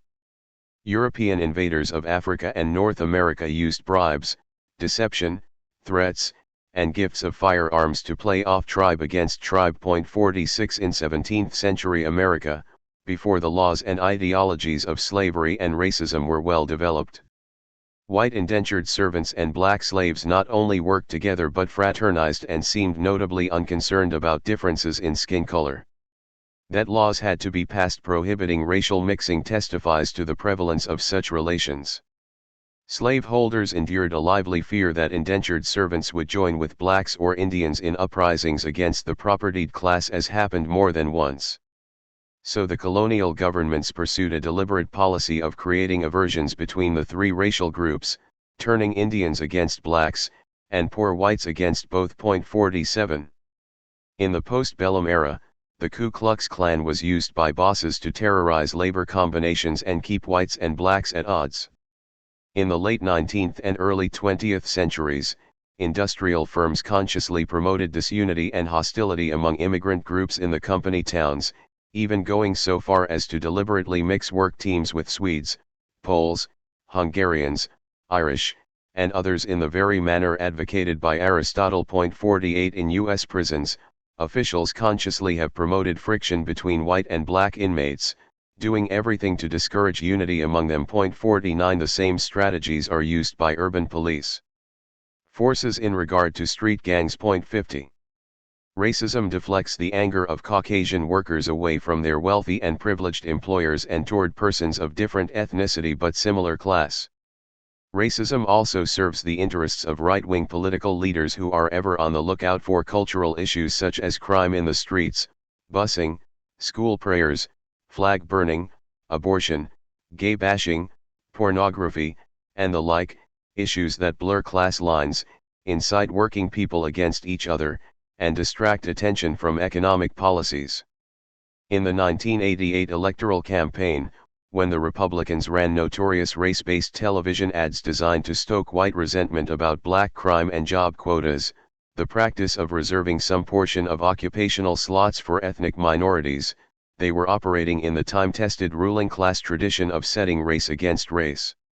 Republican presidential candidate George Bush repeatedly hit on such divisive racist themes, albeit in sometimes coded fashion. 51 In 1991, Republican leaders repudiated erstwhile Nazi Klansman David Duke, who was running for governor of Louisiana after winning the Republican primary. But they continued to make the same veiled appeals as he. Duke, himself, correctly noted that his campaign stances opposing affirmative action, attacking women's reproductive rights, emphasizing crime enforcement against blacks, defending the rights of white, middle Americans, cutting welfare spending were no different from the positions advocated by the National Republican Party. Duke repeatedly asserted he was a good mainstream Republican, and indeed he was. Racial hatred is too useful a weapon to be left exclusively in the hands of hate groups. In conclusion, we should recall that racism is usually seen as an aberrant, irrational output of a basically rational social system. Actually, it more often is the other way around. Racism is the rational outcome of a basically irrational and certainly unjust system of privilege and power. Much of politics is the rational manipulation of irrational symbols. Racist sentiments are consciously orchestrated by ruling elites. The one ray of hope amidst this dreadful history is the fitful and incomplete progression from servitude toward liberation, legal equality, and economic democracy. In recent decades, against all the violent legacies of slavery and racism, against all the institutional and systemic forces that batten on racism, against a racist culture propagated by news and entertainment media, against the laws of state governments that propagated Jim Crow and protected racial terrorism, against a do-nothing federal government that looked the other way for so long afraid of offending the South, and a White House leadership through the 1980s and early 1990s that continued to incite racial resentments. Against all this and more, there were and still are people who have organized, educated, and agitated for equality and social justice, black and white together, fighting with righteous determination not only on behalf of people of color but for our common humanity, our universal brotherhood and sisterhood. Chapter 10, Race and the Hidden Dimension of Class. There is nothing wrong with treating class, race, gender, culture, and other such things as distinct from each other, for in many respects they are. The mistake is to consider them unconnected and mutually exclusive. In formal logic, all things are either A or not A, either the same or different but not both. But in the real world, concepts like class, politics, race, economics, and culture overlap, being different in many particulars but part of the same overall systemic dynamic. 1. Class or race or both. Progressive people often ask, what is more important, race, class, or gender? Who is more oppressed? At a meeting in Washington, D.C., I once heard a white feminist tell an African American male speaker, "You may be black but you don't know what it means to be a woman." He responded, "You may be a woman but you're still white." At other meetings one can hear people aver that gays are the most oppressed group or that no one has suffered more than Native American Indians. Passed over in these largely middle-class debates are the poor and working people of all ethnic groups, genders, and sexual orientations. These exchanges might be called oppression competition. They represent an unfortunate but understandable tendency to give greater urgency to the afflictions of one's own cohort than to the disadvantages endured by others. With so many injustices competing for attention, gaining the support of broader constituencies is no mean accomplishment, and can best be achieved by emphasizing the magnitude of one's own oppression. In a zero-sum world, scarce resources allotted to other struggles might mean less for one's own. These competitive tendencies are all the more readily indulged when there is an absence of class analysis, when various groups fail to see that for all their historical and social differences they are confronting a commonly oppressive social structure. Point 2. Working-class whites have been criticized for clinging to their illusory white skin privilege by voting for conservative white candidates and against progressive African Americans. Point 3. But is it merely a matter of skin color bonding, or is there a class dimension to the problem?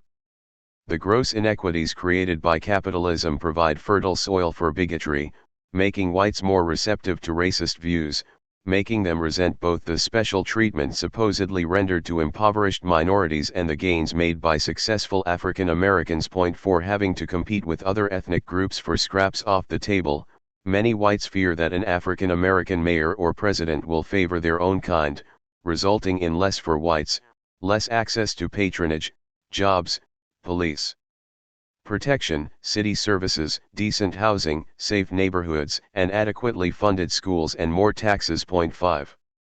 Are the fears of white workers grounded in reality? Do they have a material interest in siding with racism? On the contrary, they definitely have an interest in not losing sight of their class interest and not getting sidetracked by racist images and fears. As already noted, racism divides workers and leaves them less capable of unified action when struggling against management for better wages and work conditions. Only by putting aside ethnic differences are workers able to perceive that their real enemies are those who live so lavishly off their labor. Conservatives would argue otherwise.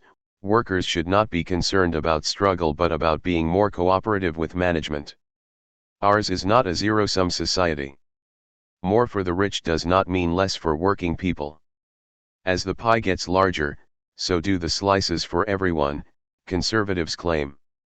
In reality, despite substantial growth of the economy from 1980 to 1992, real wages declined for workers while income and wealth increased dramatically for the uppermost brackets. Point 6. The rich get richer when the poor get poorer.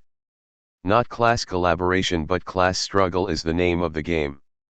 Historically, that portion of the workforce consigned to an inferior status because of race or gender are superexploited, forced to accept any kind of employment under almost any conditions.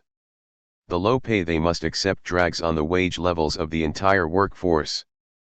Conversely, the political and economic gains won by African American, Latino, and female workers often benefit white male workers by lifting wage scales in general.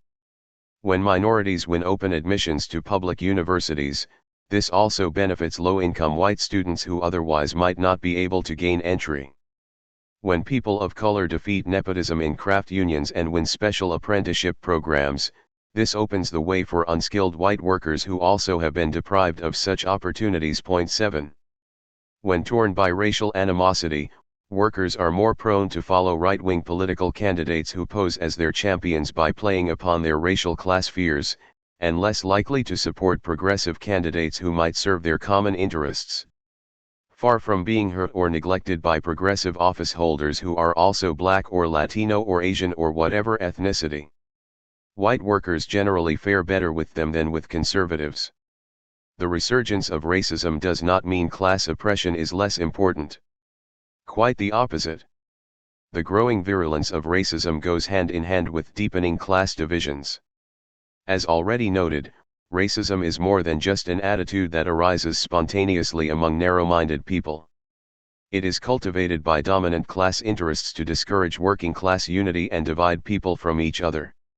Historically, the role of hate groups like the Ku Klux Klan and the Nazi Party has been to channelize legitimate working and middle-class grievances in the direction of irrelevant foes, such as African Americans, Jews, feminists, immigrants, communists, or labor unions. Klan and Nazi leaders target just about anybody except capitalist class oppressors.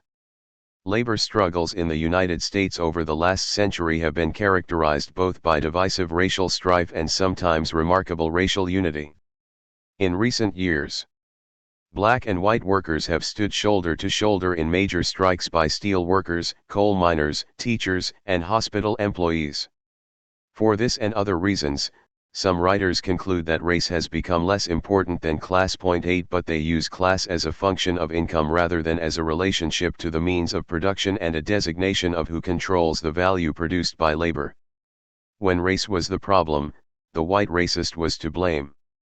But with class as the problem, the more conservative writers can blame poverty on the deficient economic performance of African Americans themselves, just as do the culture of poverty theorists. 9 Having discovered the class dimension, in a limited sense, of the black proletariat's plight, we would be mistaken to conclude that racism is now less important. In recent years, various ugly racial incidents in major cities have demonstrated the persistent role racism plays in keeping people divided against each other.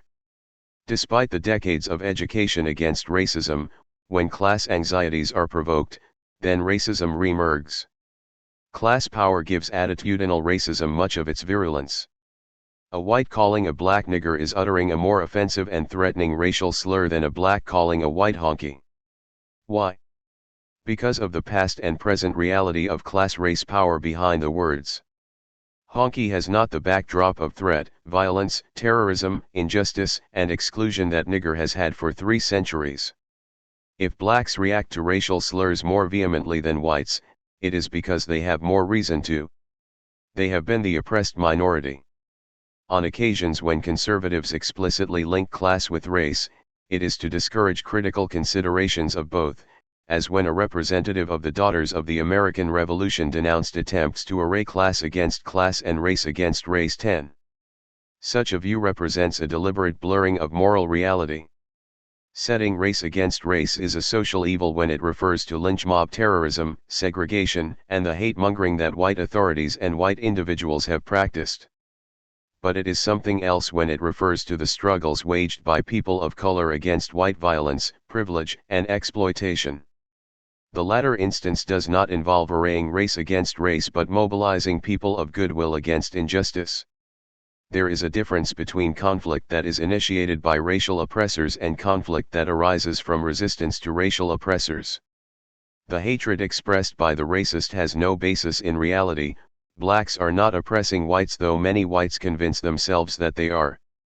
Frequent admonitions against those who preach racial, religious or class hatred create a similarly false equation. The anti-communist Czechoslovak parliament passed a law in December 1991, which made it a crime punishable with sentences up to 5 years to support groups promoting national, racial, class, or religious hatred. The law explicitly refers to groups such as fascism or communism. 11. Thus, it equates the racist filth spewed by fascists with the criticisms of capitalism made by communists. Under the Czech law, one could be sent to jail for denouncing the plundering speculations of rich investors. Class hatred should be deplored when it refers to the insults and injuries the haves deliver upon the have-nots, but not when it refers to the struggles of the underprivileged against those who live off their backs. The difference between the two class hatreds is the difference between justice and injustice. It is a just animosity that underpaid and overworked employees might feel toward those who squeeze as much profit from their labor as possible, who deny them the right to collective bargaining, who use repressive laws against unions, who oppose and ignore occupational safety codes, who refuse to negotiate contracts and violate the contracts that are negotiated, who raid employee pension funds, who force workers to take cuts in pay while awarding themselves lavish dividends and bonuses, and who live in utter opulence while their employees are deprived of minimum amenities. The hatred that the poor might feel toward their politico-economic oppressors has a basis in reality and is correctly directed. The hatred that the owning class feels toward organized workers is anchored in their fear of losing their privileged way of life. Ignoring the class dimension, one's race or gender may assume more visibility and urgency on the level of personal experience than one's class affiliation, especially in a society that denies the existence of class power and class injuries. Point 12. But whatever our sense of things at the personal level, when trying to understand the overall system, we cannot discount the enormous significance of class power in both the economy and in political life. As noted in previous chapters, the capitalist class also holds sway over other social institutions and cultural values. They who control the first conditions of life, control much else. For the owning class, maintenance of the capital accumulation process becomes the overriding consideration in the organization of society. The influence of the rich white males who run most of this country stems from their class power, not from the fact that they are white males, although that certainly doesn't hurt their life chances in any way. Remarkably enough, the denial of class power is so persistent in the dominant political mythology that poverty itself is often not considered a class phenomenon. Instead, as already mentioned, indigence is blamed on the cultural and attitudinal deficiencies of low-income people, a disproportionate number of whom are non-whites or women. Point 13. Poverty is treated as a problem of race and gender, not a problem of the political economy and class forces that make people poor. In this context, a growing sensitivity toward race and gender becomes little more than a way of evading class realities and blaming the victims. Consider other evasions. Statistics reveal a growing differential between white and black mortality. Within each class, African Americans tend to have a higher death rate than Caucasians. By concentrating exclusively on racial and gender indicators, we fail to notice there is also a growing differential between classes. Blue-collar workers, regardless of race, are 2.3 times more likely to die of heart disease than managers and professionals. In contrast, black males are only 1.2 times more likely than white males to do so. Low-income people of whatever race are more likely to report they are in poor health than upper-income people. In sum, the growing morbidity differentials in the United States need to be explained by looking at class as well as race and gender. But the U.S. government collects data only on race and gender while ignoring class. As the public health expert Vicente Navarro noted, many of the things that are assumed to be characteristic of blacks are, in fact, characteristic of low-income. 14. By overlooking politico-economic injustices, both the racist and the academic investigator can blame the victims for their victimization, treating poverty as a symptom of racial deficiencies. Thus, we have the stereotype of the irresponsible ghetto father who refuses to pay child support. No doubt such men exist, but we might wonder why they get so much more attention than the massive numbers of white middle-class, college-educated fathers who refuse to pay child support. The higher the income, the lower the compliance with court orders. Point 15. The problem of child support is not racial, as such, but class-gender-based. Yet, it is usually treated by opponents of welfare as a problem peculiar to the inner-city African American family. The practice of using the effects of class oppression as fodder for racial bigotry is made easier because racial and class prejudices resemble and reinforce each other. As noted in Chapter 8, for centuries the poor of whatever ethnicity have been seen as lazy, stupid, worthless, visceral, improvident, self-indulgent, morally depraved, criminally inclined, incapable of self-improvement, creatures of impulse and violence, and self-victimizing, an image that also fits the bigot's portrait of various ethnic groups. Overcoming the ethnic stereotype meant becoming a close approximation of the Anglo-Protestant bourgeois gentleman or lady, adopting cultural trappings that were emblematic of class achievement. There was no acceptable way to be both black and poor without confirming the derogatory stereotype. Point 16. Even being black and prosperous may not be enough. If the absence of middle-class attributes and achievements feeds the racist stereotype, the presence of such traits is no guarantee that an economically successful African American will escape racism's poisonous sting. Yet, middle-class blacks can usually escape some of the worst effects of class-race oppression that beset the very poorest African Americans. The habit of treating class problems as racial ones is continually reinforced by established institutions. Thus, the courts ignore class and consider only race and gender as categories for equal treatment under the law. Stephanie Cleverton notes. Race has been labeled a suspect category by the Supreme Court, and any difference in the treatment of one person from another on account of race is, according to the court, constitutionally impermissible. Wealth, on the other hand, is not a suspect category, and the court holds that the state has no legal obligation to afford equal opportunity to the rich and poor. The Constitution, in the words of former Justice John M. Harlan, doesn't impose on the states an affirmative duty to lift the handicaps flowing from differences in economic circumstances. Because the law prohibits discrimination on account of race, courts handle a flood of claims arising under it. But there is no law requiring access to good education or decent jobs. These are not legally protected rights within our system. Point 17. The tendency to deal with race and gender while ignoring class is manifested in universities and colleges across the nation. Courses and books designed to deal with distortions and omissions in literature, social science, and history usually focus on race and gender without much mention of class forces. Point 18. Important and valuable battles have been waged on behalf of various multicultural programs and women's studies. But few, if any, schools offer comprehensive study programs in class struggle and class power, nor would such programs be treated as having a legitimate claim to academic standing. Rather, they would be dismissed as Marxist, and therefore of no value. The class dimension is sometimes overlooked by the victims of racism themselves. Some black nationalist and Afrocentrist spokespersons do their share to confine African American consciousness within purely racial parameters.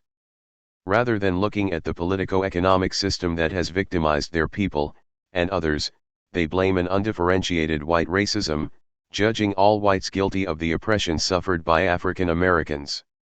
Having no class analysis, no understanding of the relationship between class power, wealth, and racial oppression, and opposed to building multicultural coalitions, they slip into a racialist and even anti-Semitic mode.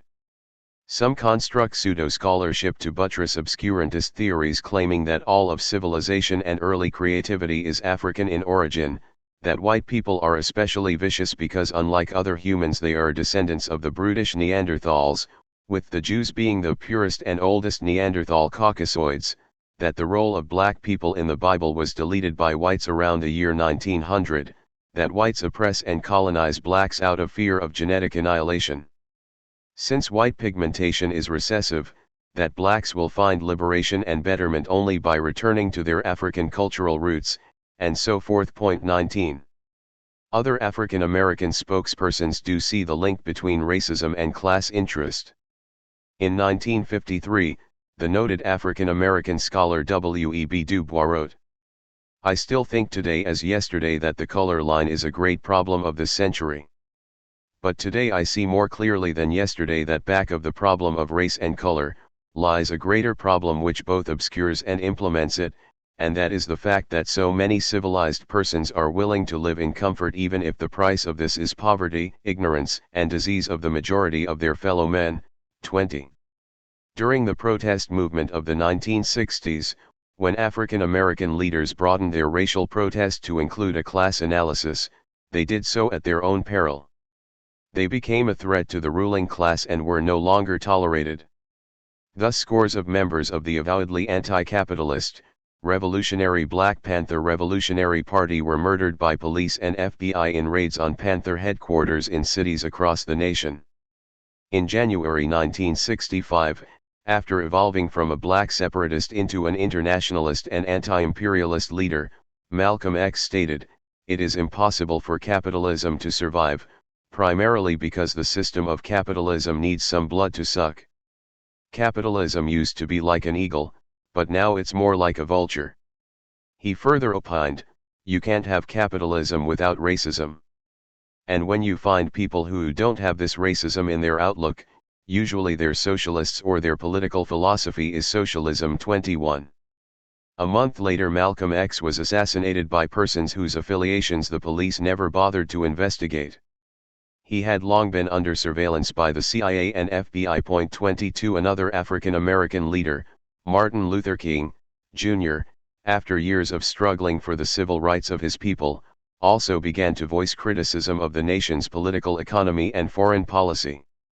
King asserted that the evils of capitalism are as real as the evils of militarism and the evils of racism. He too was then murdered, supposedly by a lone assassin who just took it upon himself to commit the deed. 23.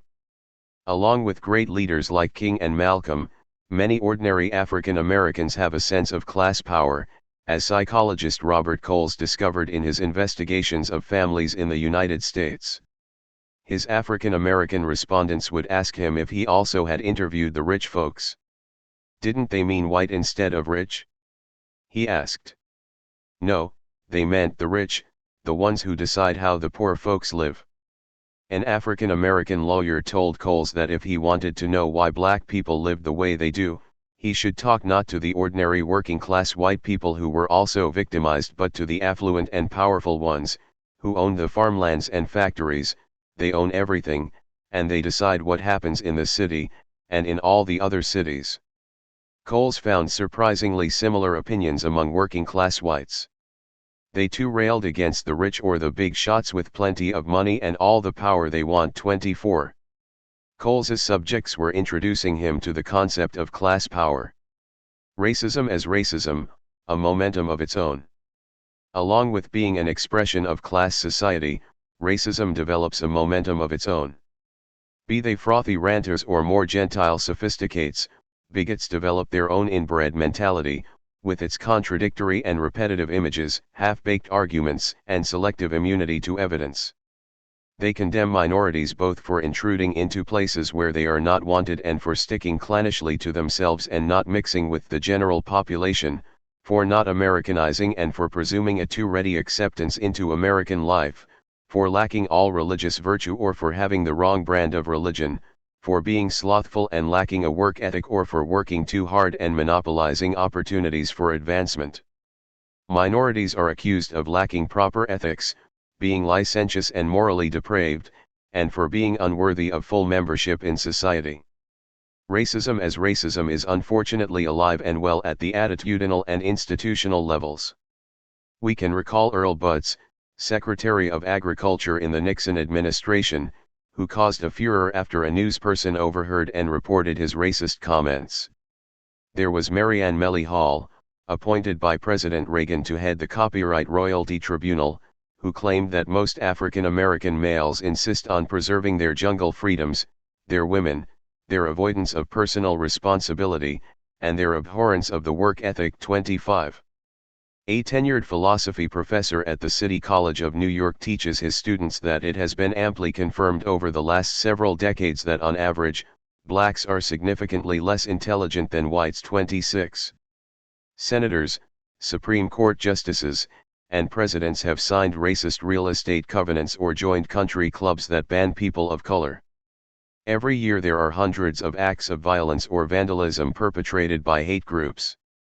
Those who say racism is a thing of the past must be living in some distant future. Some Caucasians complain that African Americans have been accorded special treatment through quotas and affirmative action.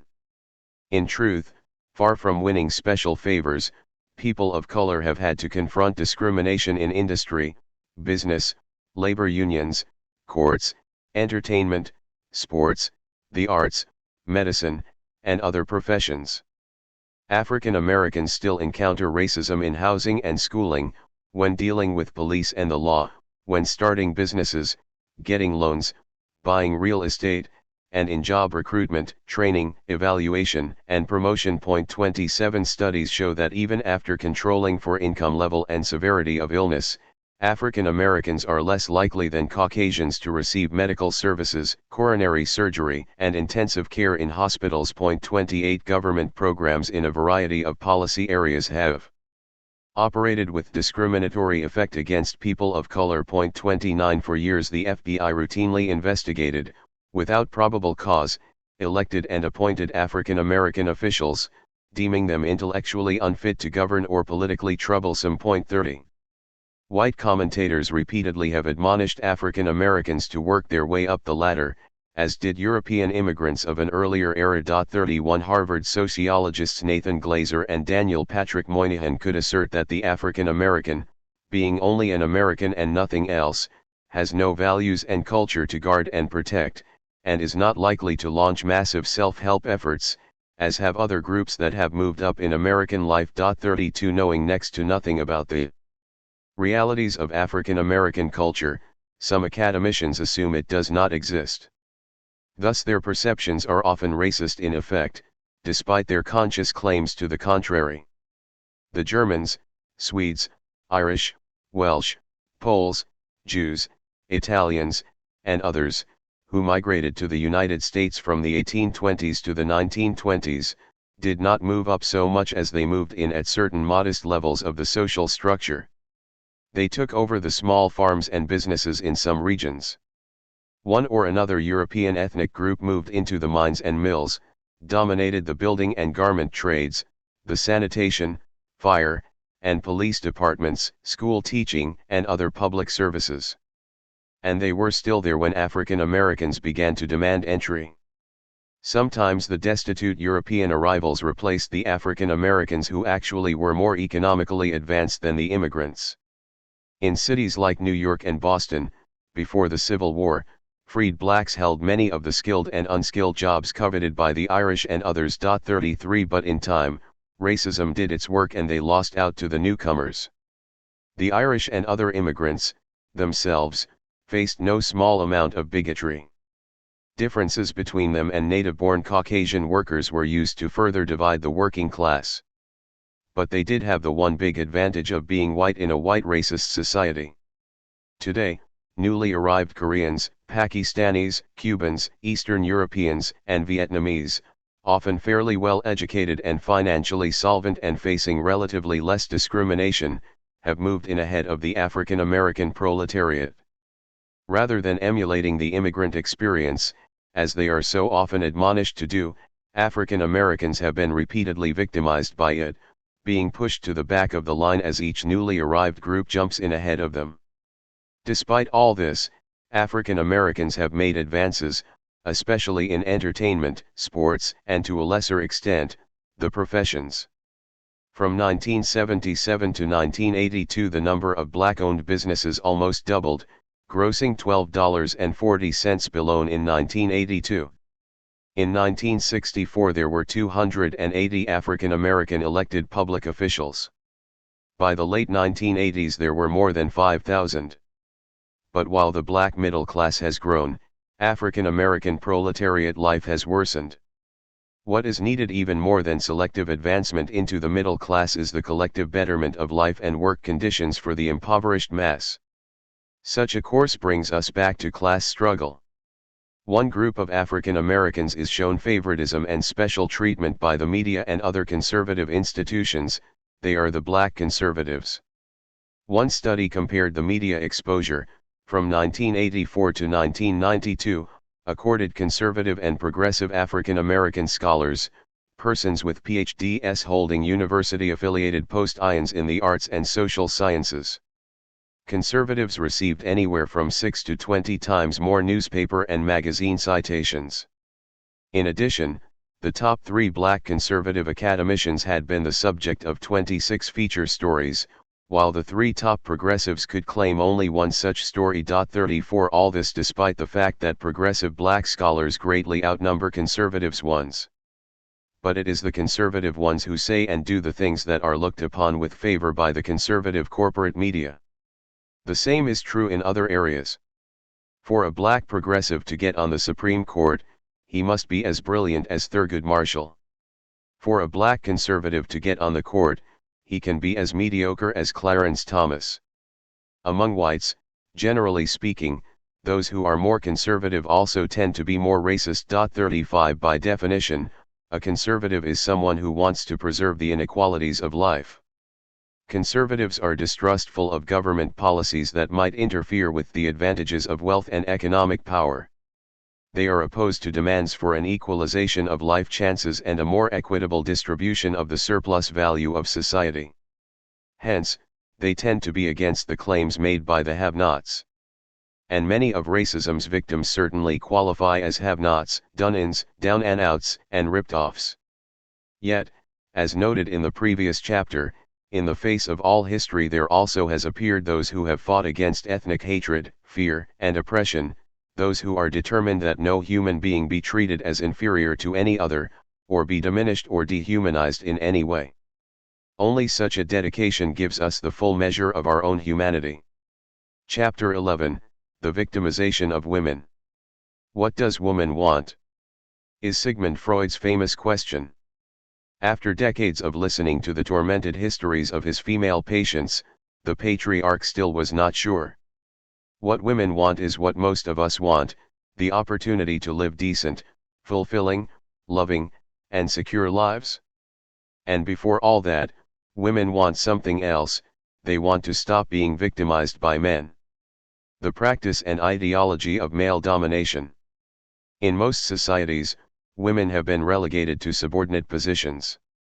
Endowed with denser musculature and usually stronger body frames, men have not been above using their physical strength to enforce their superordination.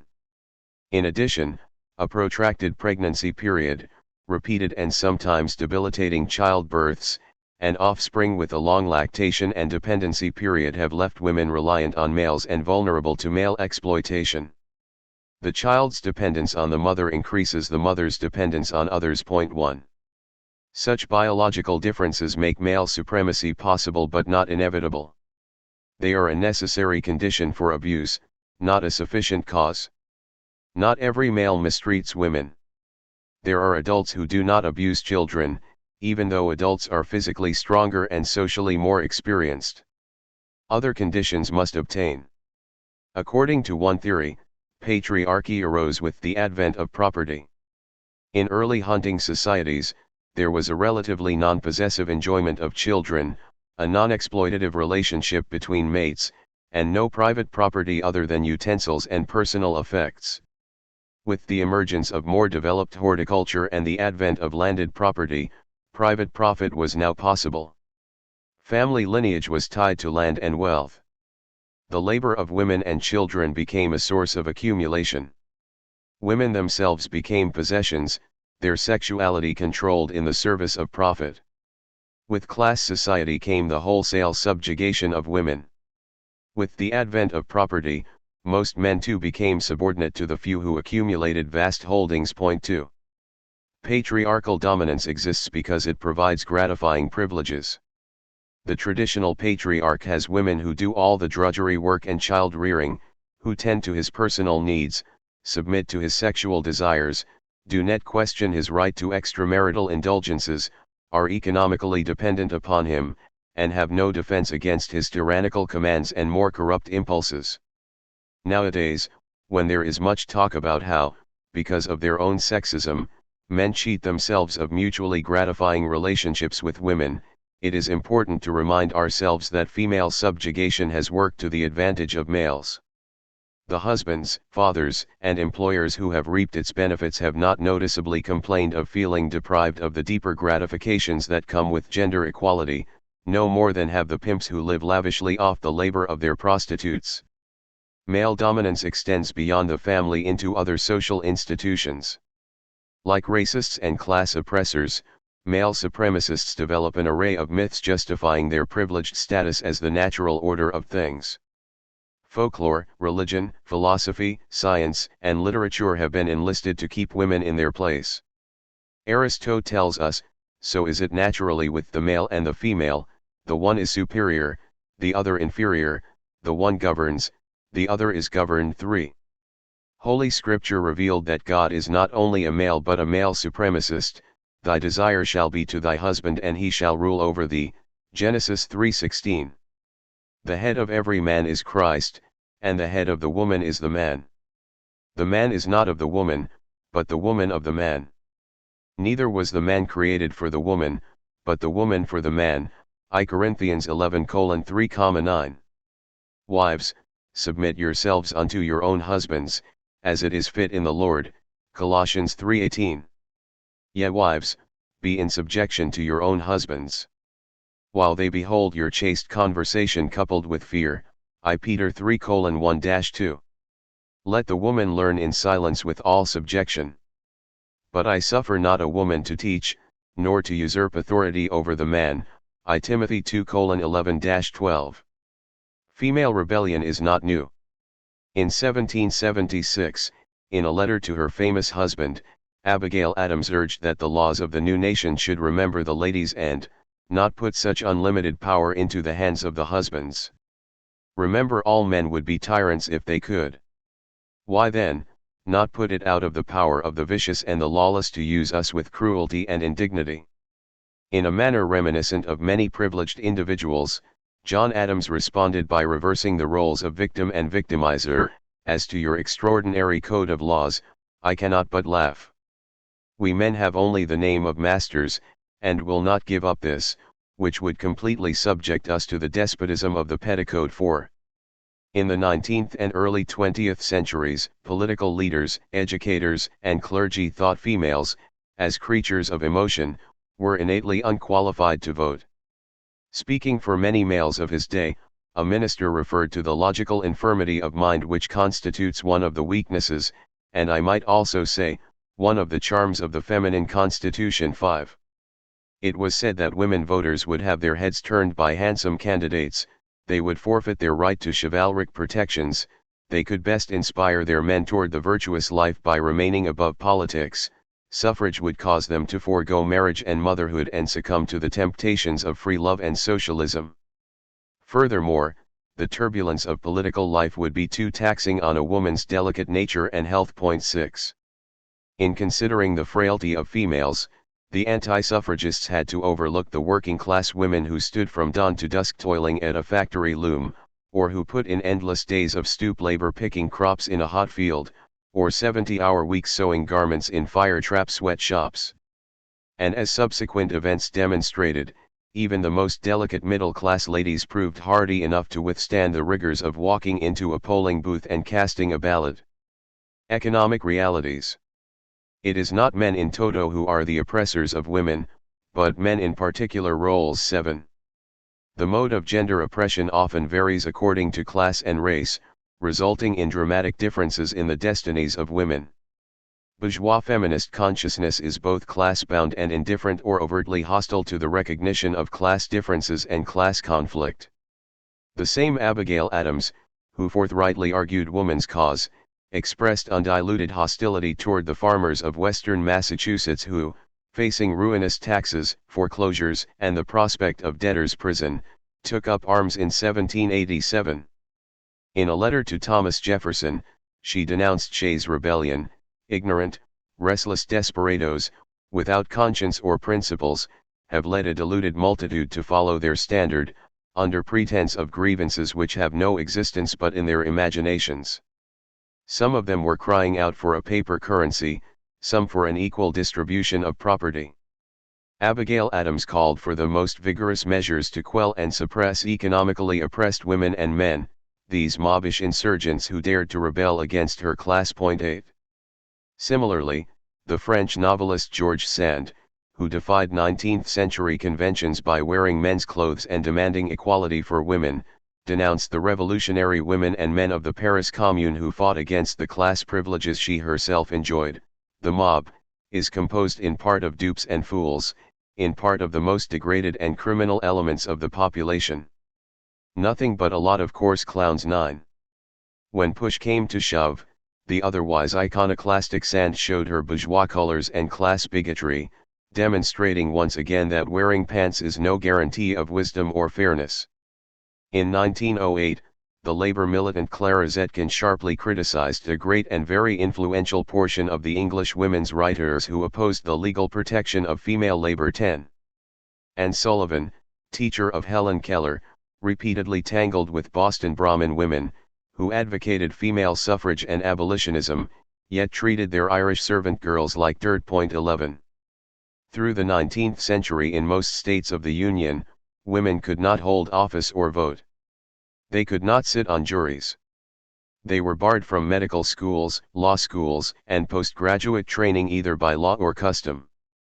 They did not have legal custody of their own children, or legal ownership of their own earnings, or of any property or inheritance acquired before or during marriage, these became the husband's property. 12. Whatever else may be said of their lives, today affluent and professionally employed females are saved from many of the worst abuses inflicted upon working-class women and men. Low-income females are far more heavily burdened by toil, drudgery, want, and illness. They enjoy far fewer opportunities for advanced education, leisure, travel, creative work, career advancement, and financial independence, and have less access to good maternal and medical services and child care. As one class-conscious feminist puts it, working-class life is demeaning, not because its culture or values are inferior, but because of the lack of money, lack of opportunity, lack of job responsibility, lack of respect, lack of power, i.e., because of oppressive treatment of the working class by the higher classes. 13. For many low-income Caucasian, African American, and Latino women, work does not offer the self-development of a professional career. 14. 1 in 4 women workers of color are employed as domestics.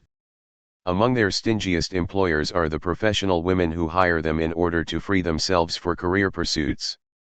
One study showed that professional women regularly denied their domestic help the benefits they took for granted for themselves, such as paid holidays, paid sick leave, and regular raises. Only about half of them contributed to Social Security for their employees. 15 The study said nothing about affluent male professionals, who doubtless are no better employers than their female counterparts.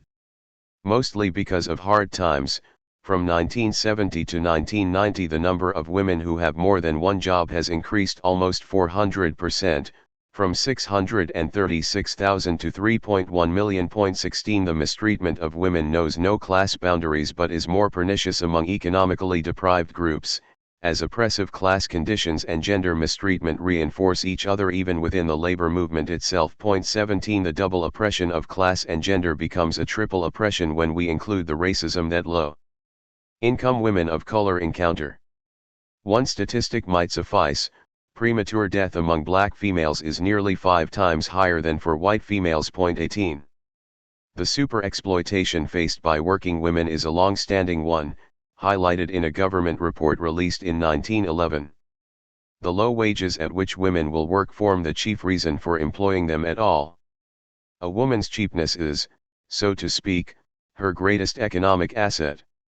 She can be used to keep down the cost of production where she is regularly employed. She can be introduced as a strike breaker to take the place of men seeking higher wages, or the threat of introducing her may be used to avert such a strike. But the moment she organizes a union and seeks by organization to secure better wages, she diminishes or destroys what is to the employer her chief value. 19. Nowadays, women are less likely to be used as strike breakers, but their job marketability still rests on their relatively low wage demands. In 1992, women earned 75 cents for every dollar earned by men, up from 60 cents in previous years.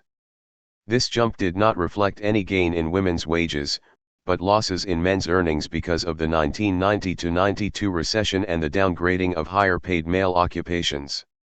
The conditions of women varies greatly from country to country. In North America and Europe, almost all females attend secondary school.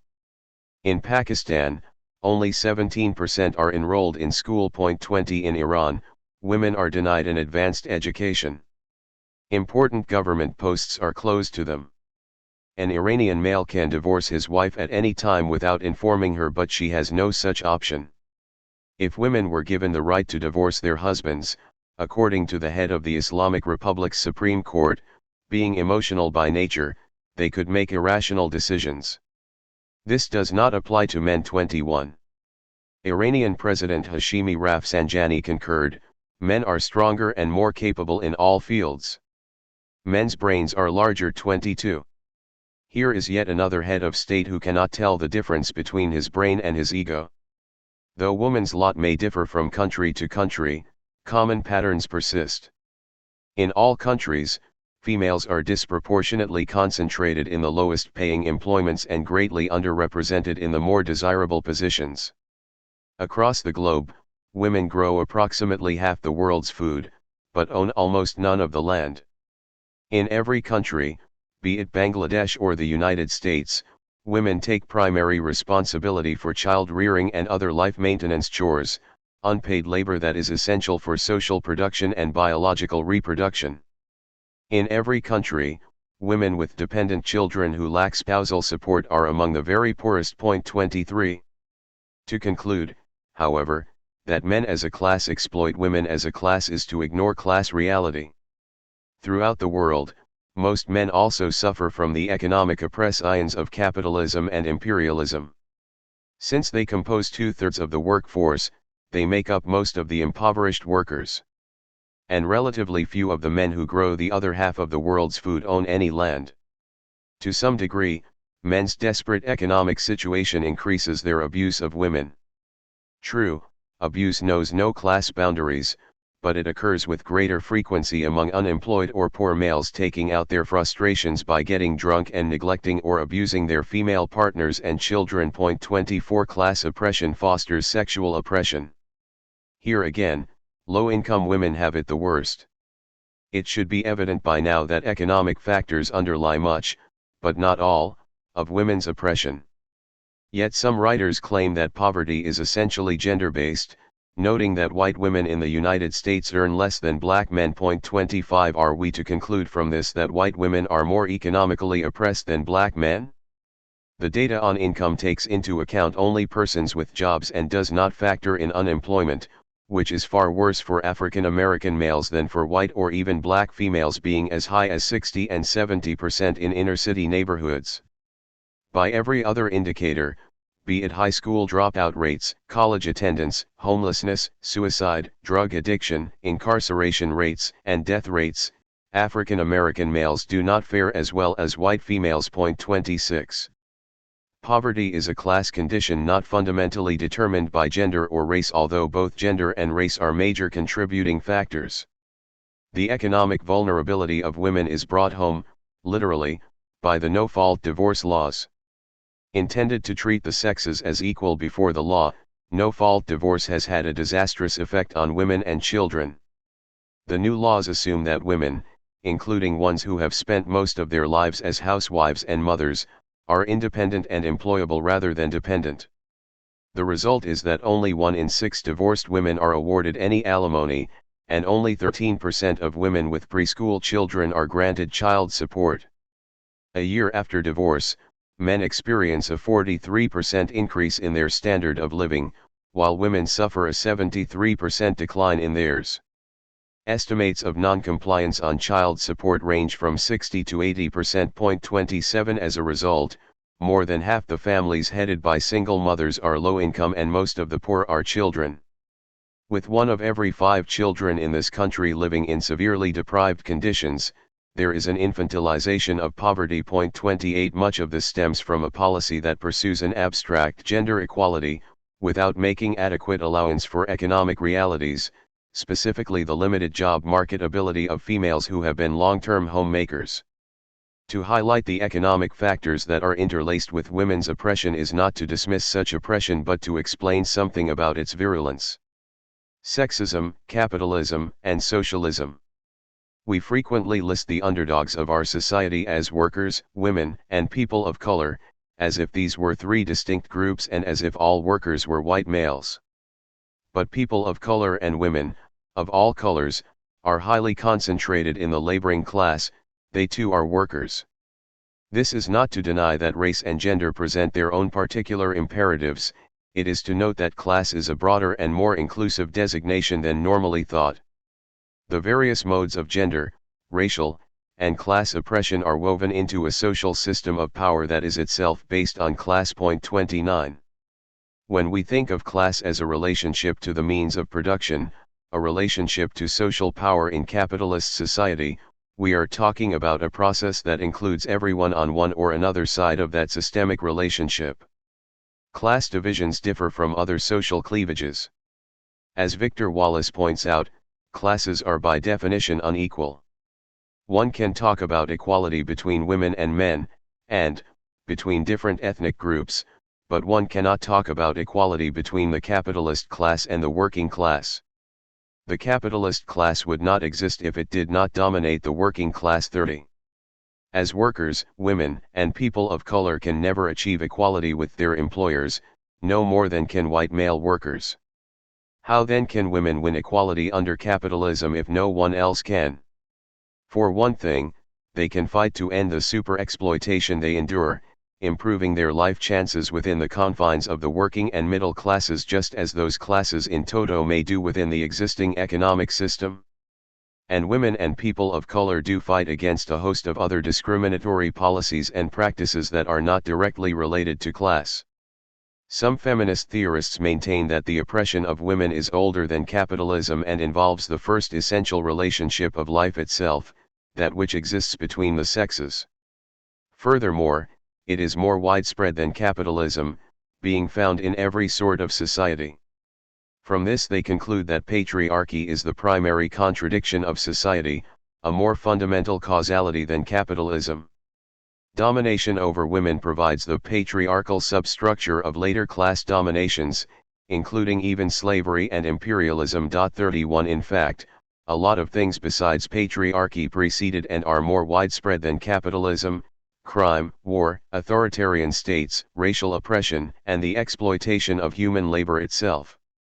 But that does not make capitalism, or whatever the prevailing system of class power, subsidiary to any of them. That male domination of women preceded capitalism does not make it the more encompassing force, no more than does the prehistoric, omnipresent adult domination of children elevate that relationship to the key dynamic in explaining the development of history. The important question is not which came first, patriarchy or class oppression, but how is capitalism sustained by sexism and how does it in turn buttress sexism, helping to create new forms of gender exploitation or lending new life to old forms. Here are some suggested links. First, capitalism rewards the impulses of exploitation, accumulation, competitiveness, ruthless self-interest, individualized aggrandizement, scarcity psychology, and indifference to the sufferings of the disadvantaged. Such impulses make it conducive to gender and racial oppression and make sexism and racism functional for capitalism. Second, capitalism relies on sexism as a diversionary force. Conservative leaders seize upon irrelevant foes to channelize popular discontent away from socio-economic conditions and toward cultural controversies. They use non-class issues like abortion, affirmative action, the traditional family, pornography, homosexuality, and sexual morality to preempt any critical examination of who gets what, when, and how. Feminists are targeted by conservatives as one of the groups that represent what is wrong with America. Third, wealth is accumulated by expropriating the labor power of the worker. Sexism and racism make that expropriation much easier. The conservatives' fear of class equality extends to racial and gender equality. Women and people of color do some of the dirtiest, toughest, lowest paying work in our society. Greater equality for them means better pay for them, which only cuts into profits. Conservatives are the first to appreciate this. There are powerful economic incentives for keeping women subordinate and resisting the equalization of life chances by any disfranchised group.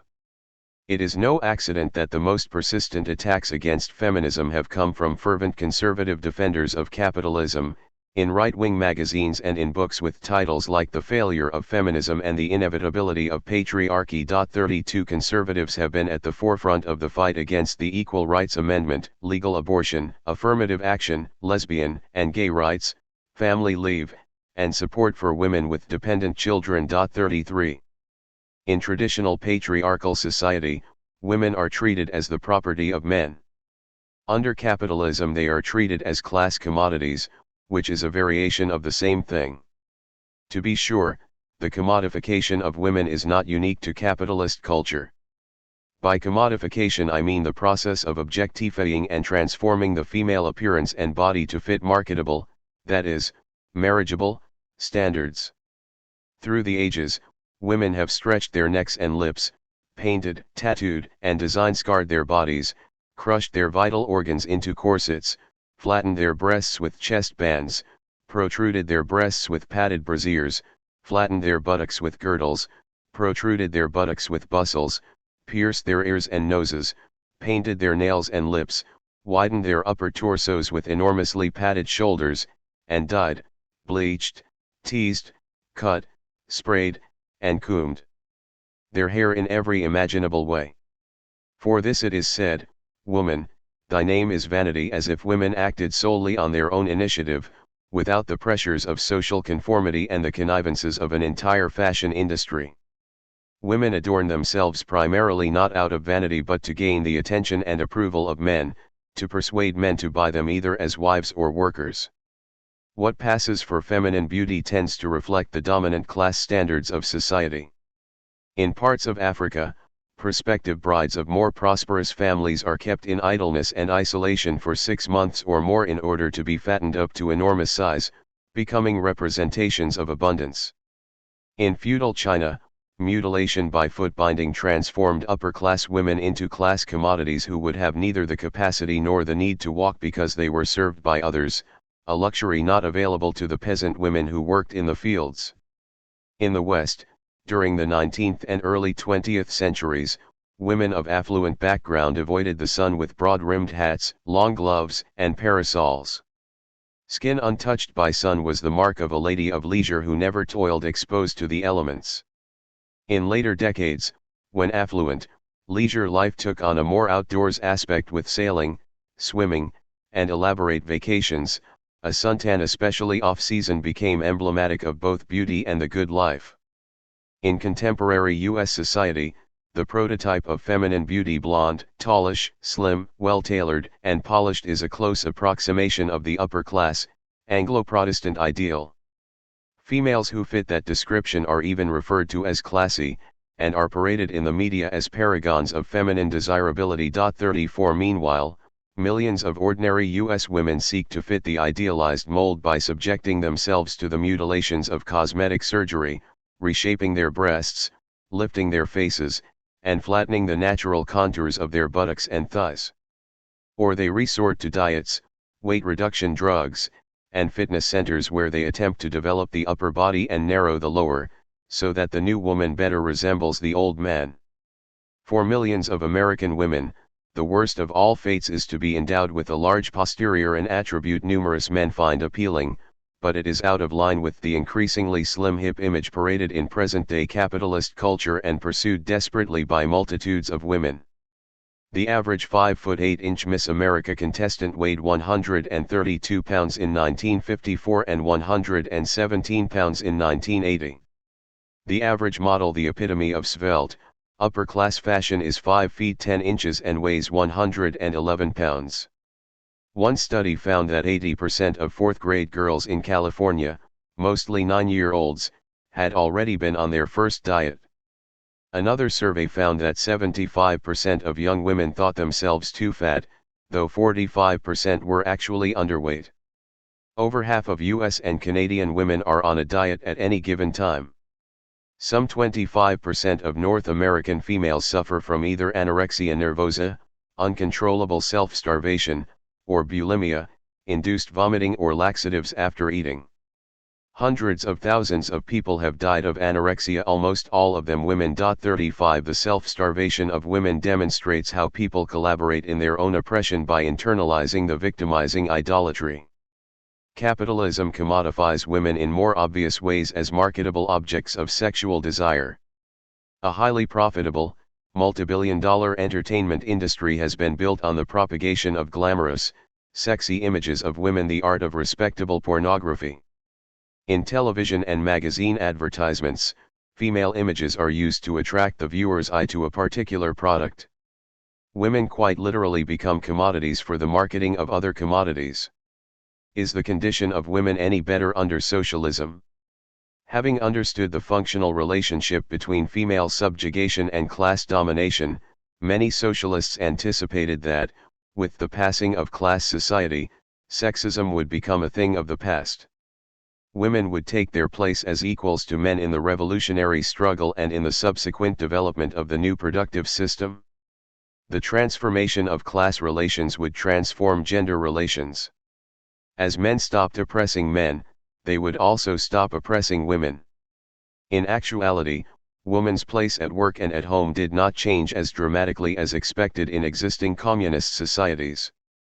Women entered the workforce in great numbers but still carried the main burdens of household labor and child rearing, so that many complained of having to work a double day. Men still tended to dominate associations and institutions, especially the higher leadership positions, and to dominate women in both the workplace and the home. Still, the transformations that took place in communist and other revolutionary societies did benefit women significantly, representing a dramatic change in status from the reactionary societies of pre-revolutionary times. In countries like Poland, the Soviet Union, Bulgaria, China, and Cuba, female educational levels rose dramatically. Women could enter professions from which they had been previously barred. They dramatically increased their numbers in party and parliamentary affairs, to a far greater extent than in Western legislatures. Women enjoyed improved health care, especially prenatal and postnatal care, child care assistance, legal abortions, and extended periods of paid maternity leave benefits that came to most of them for the first time in history. The Marxist government of South Yemen abolished child marriages. It also introduced egalitarian divorce laws, as did other socialist countries. In communist countries, 90% of all females worked. Prostitution was greatly reduced. The combination of financial independence and egalitarian marital laws brought a dramatic rise in divorces, often initiated by women who no longer had to depend on unhappy marriages for their survival. In Cuba and several other Marxist countries, family laws put men under equal obligation for housework and child-rearing tasks. 36 Women also gained the same life improvements under socialism as did men: guaranteed employment, adequate housing, health care, free university education, and professional training. With the collapse of communism in Eastern Europe and the Soviet Union, women experienced the realities of capitalism. They were now the first fired and the last hired. New positions and training opportunities went to men first. In Russia, women made up 70% of the unemployed, most of whom had specialized or higher educations. They were now being channelized into low-pay, unskilled jobs, when these became available, and were advised against getting professional training. Female representatives in the Soviets have dropped from over 30% to 5%. 37 The loss of free child care services, paid maternity leave, and paid leave to tend to sick children created still greater obstacles to female employment. In Poland and the former German Democratic Republic, legal abortion came under attack. East German women were astonished by the backward attitudes in the West, complaining that women were seen as incapable and dumb and not taken seriously. With growing unemployment, violence against women escalated dramatically and shelters for battered females were overflowing. 38 One East German woman commented that the West German women's movement was only beginning to fight for what we already had here. We took it for granted because of the socialist system. Now we realize what we lost. 39 The cumulative effects of capitalist reforms have been catastrophic for much of the population and for women in particular, bringing a marked increase in poverty, homelessness, crime, cutthroat competitiveness, profiteering, inflation, unemployment, suicide, and mental illness. 40 Polish President Lech Wałęsa had harsh words for compatriots who moaned about the reforms. You wanted to have America? You wanted the market to function as in America, so we've done that. And it's hard, so far. 41 One last note: in most of the ex-communist countries, beauty contests and pornography were introduced and prostitution increased dramatically. The free market was giving women more opportunity to commodify their bodies. Male terrorism. There is a mode of victimization for which sexism seems too mild a term, specifically the stark brutality and physical violence perpetrated on a regular basis against millions of women throughout the world, better described as male terrorism. Having noted the economic dimensions of sexism, we also should remember that male terrorism is present on a massive scale in just about every society, including our own, linked to seemingly ubiquitous realities about gender relations. In many countries, the victimization is even more horrendous than in our own. In 1991, at a co-ed boarding school in Kenya, 71 girls were raped by their classmates and 19 others died in the ensuing panic. The sexual assault of co-eds was called a common occurrence, and the deputy principal reassured the press, the boys never meant any harm against the girls. They just wanted to rape 42.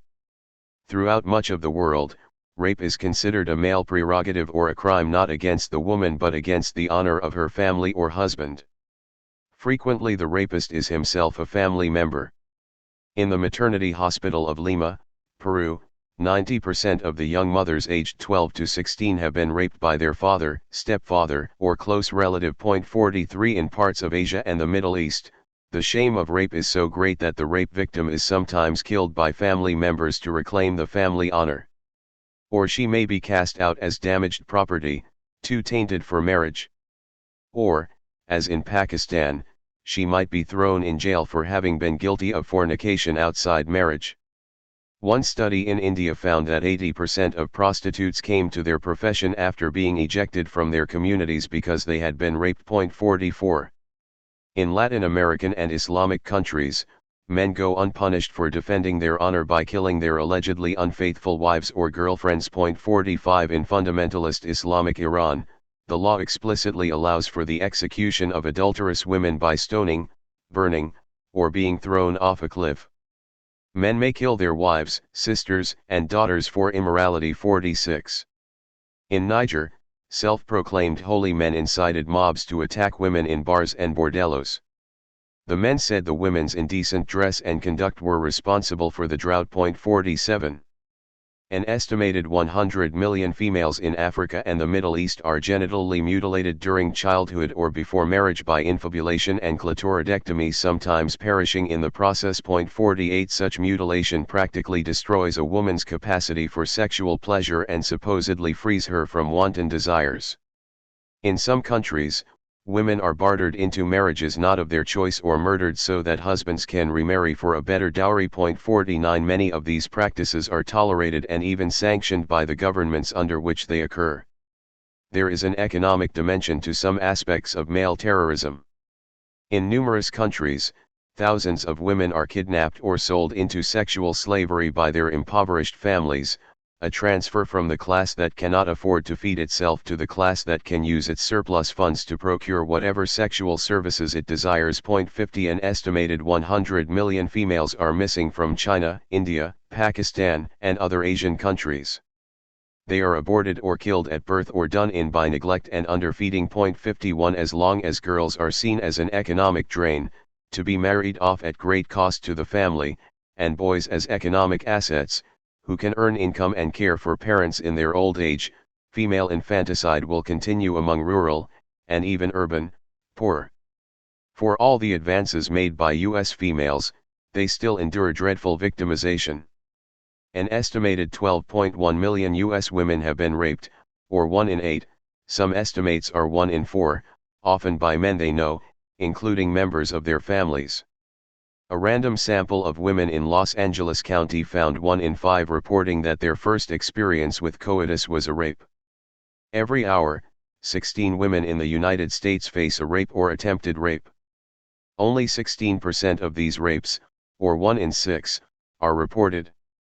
Less than 40% of reported rapes result in arrest, and only 3% of these in conviction. A man has a greater risk of being jailed for petty larceny than for rape. Over 29% of rapes involve females 11 years old or younger. Another 32.3% of victims are between 11 and 17 years old. Of the 683,000 rape victims each year, some 27,000 suffer serious physical injury. There are usually serious psychological effects. Rape victims are much more likely than non-victims to attempt suicide, develop alcohol problems, and experience major depression or other post-traumatic stress. 52. Male terrorism takes other forms.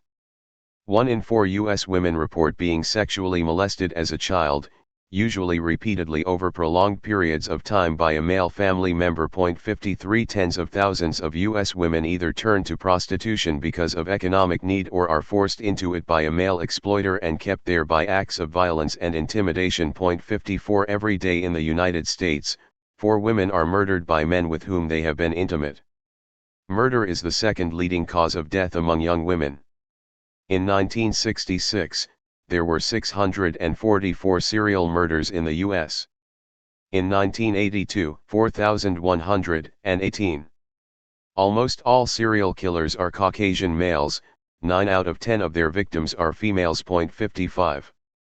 3 out of 4 U.S. women are victims of a violent crime during their lifetime. A woman is more likely to be assaulted, injured, raped, or killed by a male partner than by any other assailant. Statistically, a woman's home is her most dangerous place if she has a man in it. An estimated 3 million women in this country are battered each year by their husbands or male partners, often repeatedly. Battered women usually lack the financial means to escape, especially if they have children. When they try, their male assailants are likely to come after them and inflict still worse retribution. Police usually are of little help. Arrest is the least frequently used response to domestic violence. In most states, domestic beatings are classified as simple assault, a misdemeanor. Women who kill their male abusers in desperate acts of self-defense usually end up with murder convictions. In recent times, women's organizations have fought with some success to provide protected escapes for battered women and to make law enforcement agencies take more active measures against batterers and rapists. 56. A widespread form of male terrorism is sexual harassment. In workplaces and on the street, men subject women to a continual barrage of uninvited overtures, intimidations, physical molestations, taunting, and obscenities. The female worker who does not respond to the sexual overtures of a male superior risks being passed over for promotion or being fired. 57. For women, fear becomes a kind of second nature, a constant awareness of postures, comments, and actions. Women take precautions in scores of ways that men rarely worry about in regard to their own safety. Women have been fighting back, demanding that both government and society offer protections from gender abuse. Both public officials and individual men must strive to end male terrorism. In fact, for generations there have been men who have spoken out for women's rights, but not enough of them. 58. Not every male is a rapist or woman beater, but every male who fails to appreciate the seriousness and magnitude of these crimes, and is silent about them, is complicit with the criminals. Chapter 12, Conspiracy and Intent. The existing politico-economic system can be approached 3 basic ways. First, a conservative celebration of the wonders of our free market society, coupled with an insistence that capitalism would be still more wonderful were it not for meddlesome government regulations and the demands of undeserving, low-income people who feed out of the public trough. Second, a liberal complaint about some of our warped priorities and the aberrant problems that remain in an otherwise basically good system. Third, a radical analysis that sees ecological crisis, military interventions, the national security state, homelessness, poverty, an inequitable tax system, and undemocratic social institutions such as the corporate-owned media not as irrational outcomes of a basically rational system but as rational results of a system whose central goal is the accumulation of wealth and power for the few. If you take the third perspective, you cross an invisible line and will be labeled in mainstream circles a conspiracy theorist, a Marxist, and even a paranoid, terms treated by some people as coterminous. 1. Conspiracy and class rule. In 1837, Abraham Lincoln remarked, "These capitalists generally act harmoniously, and in concert, to fleece the people, too." Today, he would be dismissed as a conspiracy theorist. When so labeled, one is supposed to make hasty protestations to the contrary. For some, conspiracy is by definition ridiculous and non-existent, evoking a caricatured tableau of sinister figures in secret chambers. Actually, conspiracy is a bona fide legal concept, defined as planning or acting together in secret, for unlawful or harmful purposes, often by illicit means. The ruling class's major mode of operation is systemic and institutional rather than conspiratorial. No ruling interest could last long if it tried to control an entire society with the manipulations of secret cabals. At the same time, no ruling class could survive if it were not attentive to its interests, consciously trying to anticipate, control, or initiate events. It is hard to imagine a modern state that conducted no concerted and secretive operations. In the United States, conspiracies aplenty are now a matter of public record. Just in recent decades there was the fabricated Tonkin Gulf incident, which served as an excuse for escalating the Vietnam War, Operation Phoenix, in which U.S. advisors secretly set up assassination squads that murdered thousands of dissidents in Vietnam, the Watergate break-in and Watergate cover-up that led to the resignation of a president, the FBI COINTELPRO, involving government surveillance, infiltration, and sabotage of dissident groups, Iran-Contra, in which top leaders conspired to circumvent the law, selling arms to Iran in exchange for funds that were used in covert actions against Nicaragua, the CIA drugs for guns trade in Central America, covered CIA-sponsored destabilization wars in a dozen countries, and the BCCI scandal, involving what some call the most crooked bank in the world. In 1990 there was the savings and loans scandal, which Justice Department officials called the 1,000 conspiracies of fraud, theft, and bribery, amounting to the greatest financial crime in world history. If, by its very nature, conspiracy is secretive, some might argue its existence cannot be reliably established. Conspiracy theory defies empirical verification. The very absence of manifest activity becomes reason for the conspiracy theorist to suspect conspiracy. So the argument goes. It is a false argument, at least in regard to those investigators who do not fabricate out of thin air but dig up a great deal of evidence and testimony. Conspirators, even ones in high places, usually leave a trail of discernible involvements and attempted cover-ups that come to light at one time or another, as was demonstrated by the investigations of the above-mentioned conspiracies. One of the major perpetrators of conspiracies is the national security state. Composed of the White House Executive Office, the Secretaries of State and Defense, the National Security Council, the Joint Chiefs of Staff, the National Security Agency, the CIA, and other intelligence agencies, the national security state involves itself in secretly planned and often criminal operations around the globe. It resorts to military strikes, special forces, undercover agents, surveillance, and infiltration of dissident groups, unlawful break-ins, planting stories in the U.S. press, the training of death squads and assassination teams, terrorist campaigns to destabilize certain governments, and the like. Rulers themselves recognize the need for secret and consciously planned state action. They label it national security. Sometimes they apply more candidly conspiratorial appellations, covert action, clandestine operations, and special operations. If, for some reason, one prefers not to call these undertakings conspiracies, then give them another name, but recognize them as consciously planned, often illegal ventures, whose existence is usually denied. Class rule, the rule that maintains the existing politico-economic system for the benefit of the rich and powerful, is not achieved solely through the efforts of wealthy individuals and groups. Campaign donations, lobbying, and other forms of interest group politics are only part of the story. Class rule is not only willful and particularistic but systemic and overarching. It must operate within a capitalist system that, over and above the desires of any individual elites, imposes its own systemic imperatives. These must be responded to if the system is to be maintained. The essential function of the state is to act as a conscious agent for maintaining the general needs of the entire capitalist system, doing what no private interest group can do to buttress class hegemony. Point 3 This the state can do because it has a monopoly on the legitimate use of force. It has the power to develop technologies of surveillance and control, and a host of auxiliary institutions that are either repressive or legitimating or both, as in the case of the police, courts, the law and, of course, the military.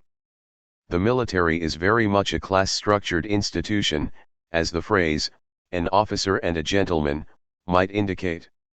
The top brass live in opulence, with their large homes, servants, golf courses, polo fields, thoroughbreds, officers' clubs, and opportunities to socialize with elites of other institutions. The military's political function is evident. Outspoken left dissidents are weeded out. A commitment to anti-communism and conservatism is the implicit rule.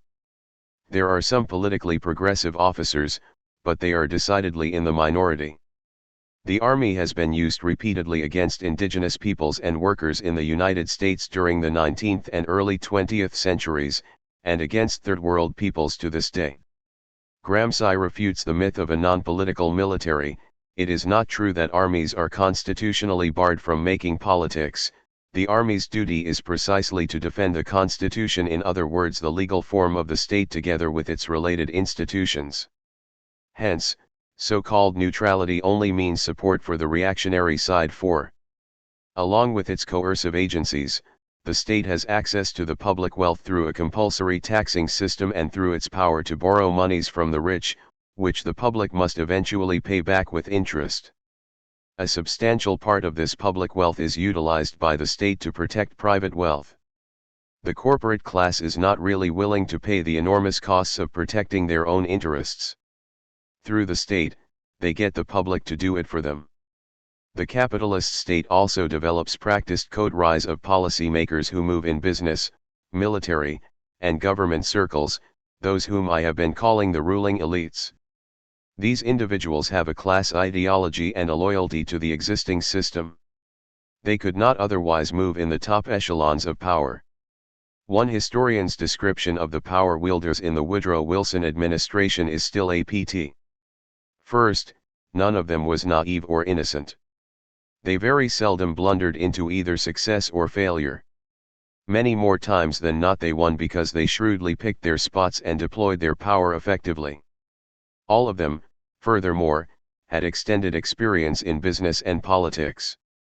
They were also men who had to come to terms with and practice the kind of routine casuistry that often seems to be inherent in the conduct of big business, big law, domestic politics, and diplomacy. They were not dishonest in the usual meaning of that term, and they were not hypocrites. They were simply powerful and influential men of this world who had concluded, from hard experience and close observation, that all of the truth all of the time was almost always dangerous. Hence they did not use all of the truth all of the time. Secondly, these American decision-makers viewed economics as of extremely great, if not of literally primary, importance in the dynamic operation of the American system. This does not mean that they were motivated by personal pocketbook considerations.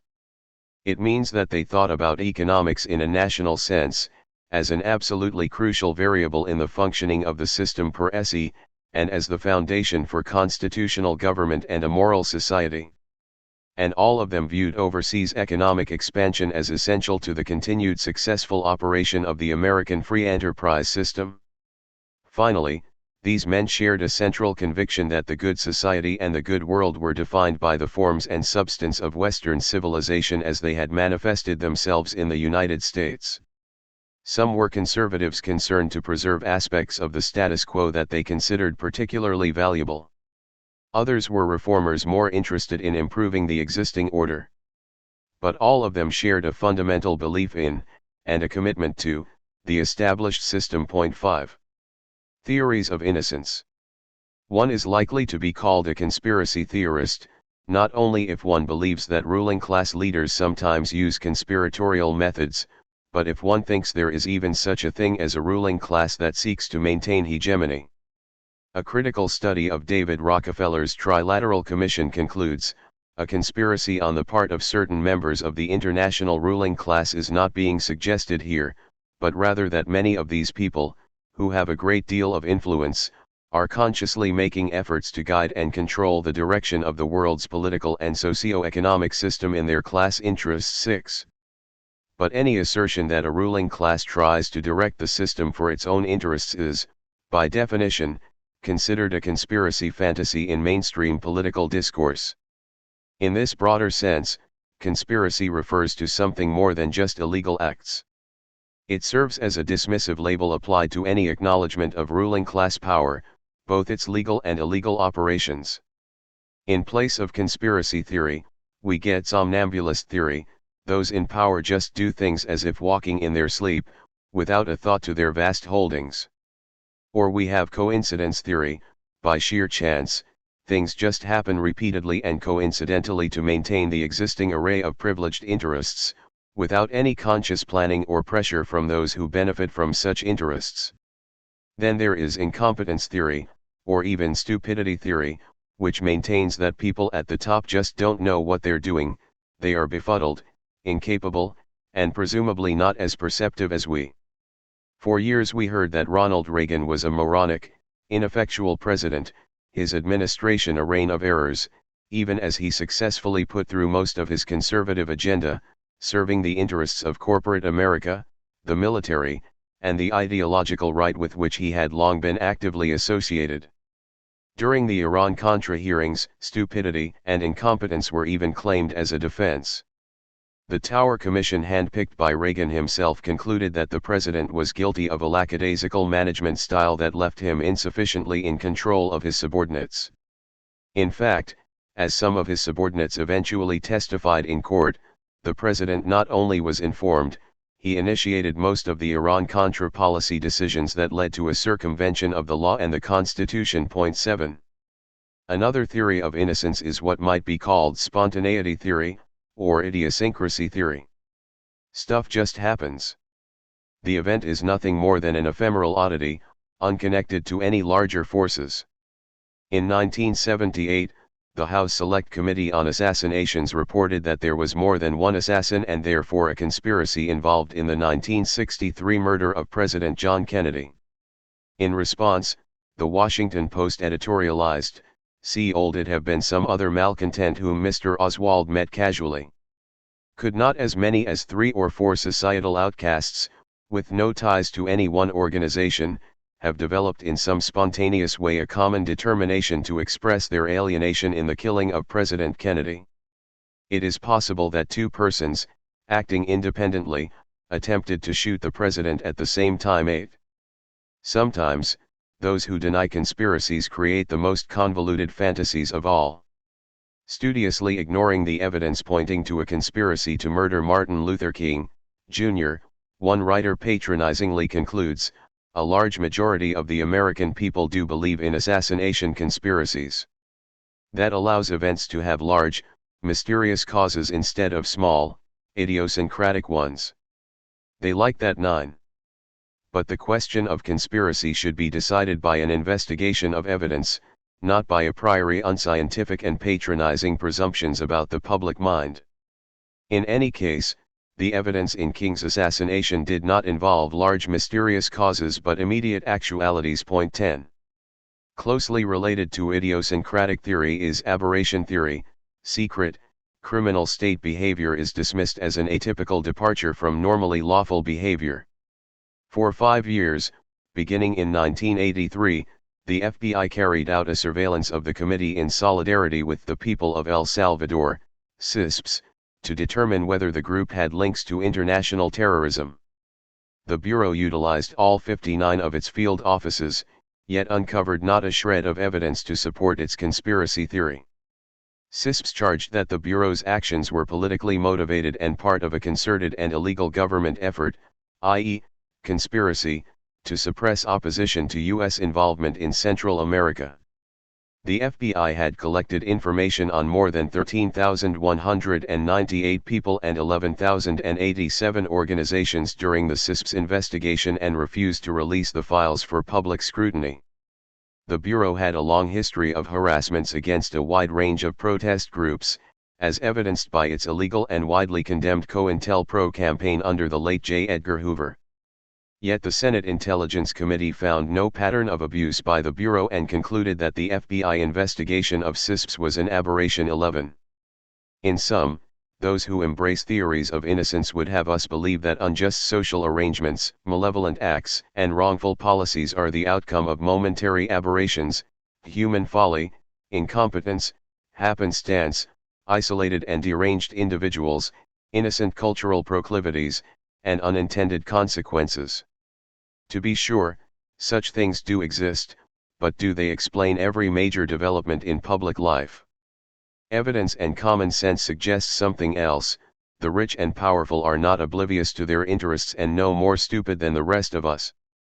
It is accepted that coal miners might consciously direct their efforts toward advancing their interests, as might steel workers, small farmers, and school teachers. Conspiracy is charged only when one suggests that the wealthy and powerful consciously concert with intent to defend their class interests. while small farmers and steel workers agitate publicly for their goals, seeking to enlist the support of broader publics, plutocrats and policy elites tend to move more quietly through the corridors of power, preferring that their decisions not invite public scrutiny. Other times the corporate class openly seeks to mobilize public sentiment, thereby demonstrating the existence of a concerted power that their apologists deny. In the mid-1970s, U.S. business leaders showed increasing concern about the direction of domestic and foreign events. Third World revolutionary changes portended ill for the future of global capitalism. At home, federal regulations on business and growing expenditures in human services were perceived as interfering with corporate interests and cutting into profits. One top executive spoke for his concurring colleagues at a meeting of business leaders in 1974, "The have-nots are gaining steadily more political power to distribute the wealth downward. The masses have turned to a larger government." Another urged, "If we don't take action now, we will see our own demise. We will evolve into another social democracy." 12. Here, certainly, were economic elites who had an explicit awareness of their class interests. What later became the Reagan administration's program was outlined in various business publications from the mid-1970s onward: roll back the reformist state, break the labor unions, heat up the Cold War and increase military spending to meet the Soviet challenge, substantially cut taxes for upper-income individuals and corporations, and repeal government regulations on business. Giant companies like Citibank, IBM, Morgan Guaranty Trust, Exxon, Ford, and General Motors played an increasingly active role in financing conservative research institutes, public affairs media, and the campaigns of ideologically conservative candidates through political action committees, PACs. Companies also increased their efforts to break labor unions. 13 By 1978, a responsive President Carter was dutifully implementing various rightward changes. But, as a Democrat, Carter was somewhat beholden to labor unions and lower-income voters. The business community wanted an unencumbered ideological conservative. Their support went overwhelmingly to Ronald Reagan in the 1980 election. 14 Throughout this period, corporate elites gave every indication of knowing what they wanted for themselves. 15. Nothing said here is meant to imply that ruling class leaders are infallible or omnipotent. Like many other people, they may overestimate their problems. They sometimes are unsure or divided about particular tactics. They occasionally are stymied by the unintended consequences of policies, by angry public reactions, and sometimes the need to maintain legitimating democratic appearances. But if they do not always succeed, they succeed often enough.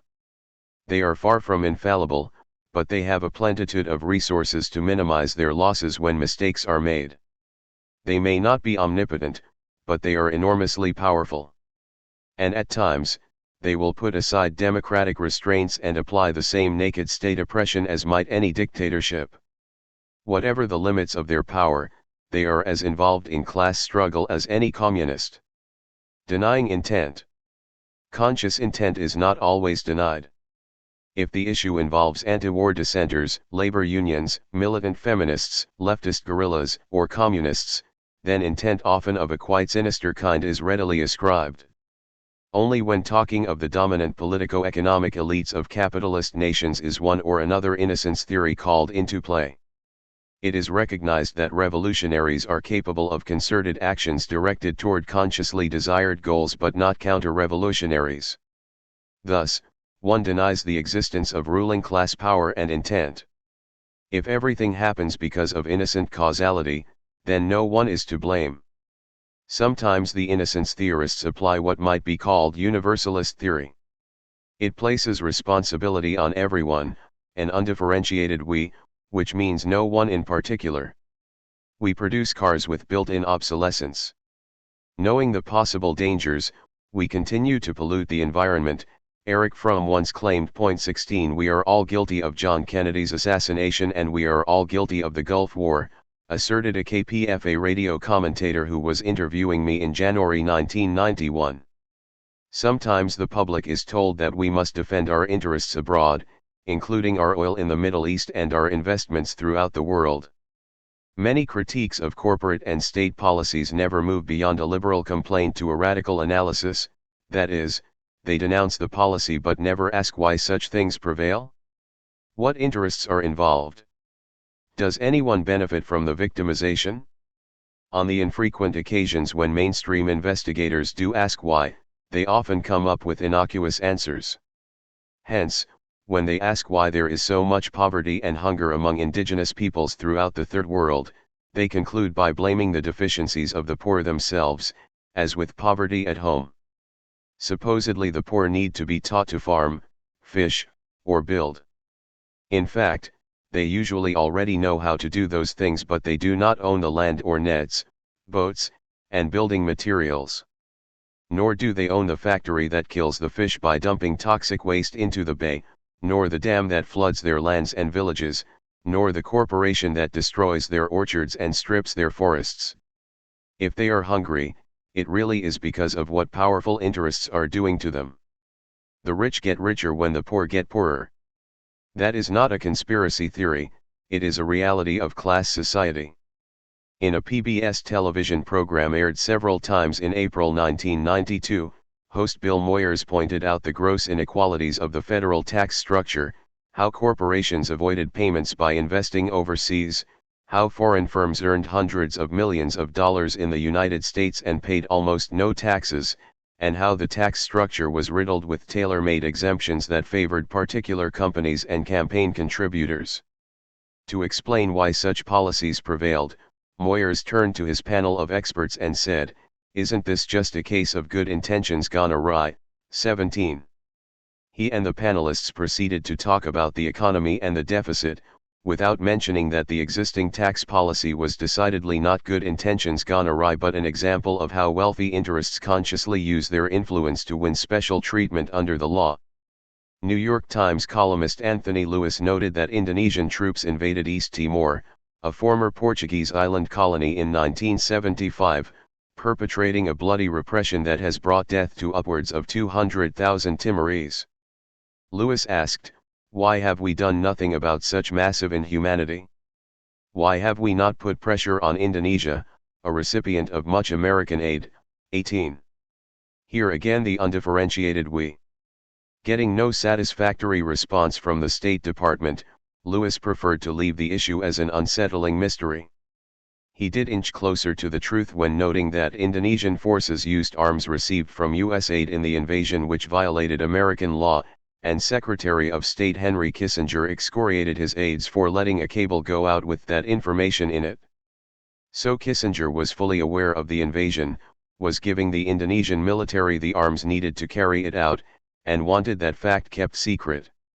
In other words, the White House was actively complicit in the intervention. 19. Left unmentioned by Lewis was the entire context of the policy. The Timorese had developed a revolutionary movement dedicated to development and land reform for the benefit of the ordinary populace. The Indonesian government was a military dictatorship, protective of the interests of large, rich investors. U.S. support of Indonesian aggression was perfectly consistent with U.S. policy in other parts of the world. If we understand as much, then we move from a liberal complaint about how misdirected U.S. policy is, to a radical analysis about the actual interests involved and how the policy has been consistently applied in various parts of the world for decades, supporting large corporate interests against popular movements. There are two models of conflict. Model number 1 describes conflicts as occurring because of miscommunication, people misunderstand each other's intentions, and anticipate the worst. In defense, both sides move preemptively against the other, now caught in a conflict that no one wanted. As the conflict escalates, each side finds confirmation of aggressive intent in the other's defensive or anticipatory moves. That model certainly explains a variety of conflicts, especially at the interpersonal level. Model number 2 says that conflicts occur not because of miscommunication or irrational misunderstanding but because both sides know all too well what the other is up to. Conflict arises when there is a conscious awareness of clashing interests and the perceived potential for gain or victimization by one or another side. Since some observers do not understand the intentions of policymakers, they assume policymakers themselves do not know what they are doing. In 1984, historian E. P. Thompson explained the whole Cold War between the United States and the Soviet Union as an irrational condition. The superpowers feel threatened because they are threats to each other. It is an acquired inertia, a self-reproducing system. 20. He is all for the innocent causalities of model number 1. A few years later, the Soviets initiated substantial cuts in their military forces and withdrew troops from Eastern Europe. They also opened their political system to dissenting viewpoints, opposition parties, and competitive elections. But these measures were not enough for U.S. leaders, who demanded free market reforms and the dismantling of the socialist economy. Only when capitalism became the goal of the post-Soviet government in Russia did the supposedly irrational and self-reproducing cycle of fear and threat between Washington and Moscow come to a halt. To the extent the Soviets represented an alternative economic system, they were a real threat to ruling politico-economic interests in the United States. Far from being swept along by a self-reproducing emotional inertia, U.S. leaders revealed a rather precise and rational agenda: the spread of capitalism to all corners of the earth, the same agenda they have had for decades. 21 E. P. Thompson notwithstanding, the Cold War ended when the capitalist powers got what they had always wanted. The East-West conflict was not an example of model number 1 but model number 2. This is not to deny that irrational elements and misunderstandings might not have crept in from time to time. In a similar vein, Lundy Bancroft takes exception to the myth that male violence against women and imperial violence against weaker nations are irrational deviations. Supposedly men batter women because they don't know what they are doing. In their torment, they lose control of themselves and lash out against those they love. But working with batterers, we find they know precisely what they are doing. They choose the amount of violence they use. They set limits for themselves that they don't cross, and use violence in particular ways in order to get the control they want. 22. There persists a similar mythology around imperialism. Supposedly, U.S. rulers don't know what they are doing abroad. In their misguided attempts to help out in other parts of the world, they do unintentional damage. Liberal opponents of the Vietnam War made this argument. In the 1980s it was repeated about Nicaragua. Our leaders supposedly did not realize that Nicaragua wanted peace and was not a threat. If only they understood, they would not have inflicted such punishment upon the Sandinista government and the Nicaraguan people. In fact, Nicaragua was a real threat and U.S. leaders knew it. Any example of successful independent development not tied to the superpower batterers of the world is a tremendous danger to the ability of imperialists to continue to subjugate the rest of the world. True independence would set an example that would inspire others to attempt to gain control of their own lives and resources. 23. Determining intent. Are decision-makers really ill-willed and secretly conniving against us? Do they not sincerely believe in the virtue of their cause? Those questions are always asked. All individuals, interest groups, and parties believe in their own virtue and are capable of adorning their actions with the highest motives. It is hard to say at what exact psychological point their self-serving desires are transformed into genuinely held convictions about the rectitude of their cause. Sometimes they know they are lying but feel it is best for everyone that they withhold the truth, so there is a certain sincerity even in their mendacity. Sometimes they genuinely believe the reasons they have cooked up to defend their actions. Sincerity is a natural human product of the intensity of the interest held. The haves come to believe that their wealth and the system that produces and protects it benefits not only themselves but all of society. How do we determine the intent of politico-economic elites? How do we decide that the reasons they give to justify their policies are true or false, regardless of whether they may think them to be true? First, by the content of the issue itself. For instance, from 1900 to 1912, a dozen or so investigative publications like Harper's and Scribner's exposed the abuses and corruptions of big business monopolies. These revelations played a significant role in the reformist political movements that together became known as the Progressive Era. Then, in a series of abrupt actions, the Rockefeller and J.P. Morgan groups bought controlling interests in these muckraking magazines. Was this a conspiracy to silence them, or did the moneyed interests simply think they were a good investment, given their popularity with the reading public? The evidence tells us that the Morgan and Rockefeller people had every reason to look upon the muckrakers with something less than affection.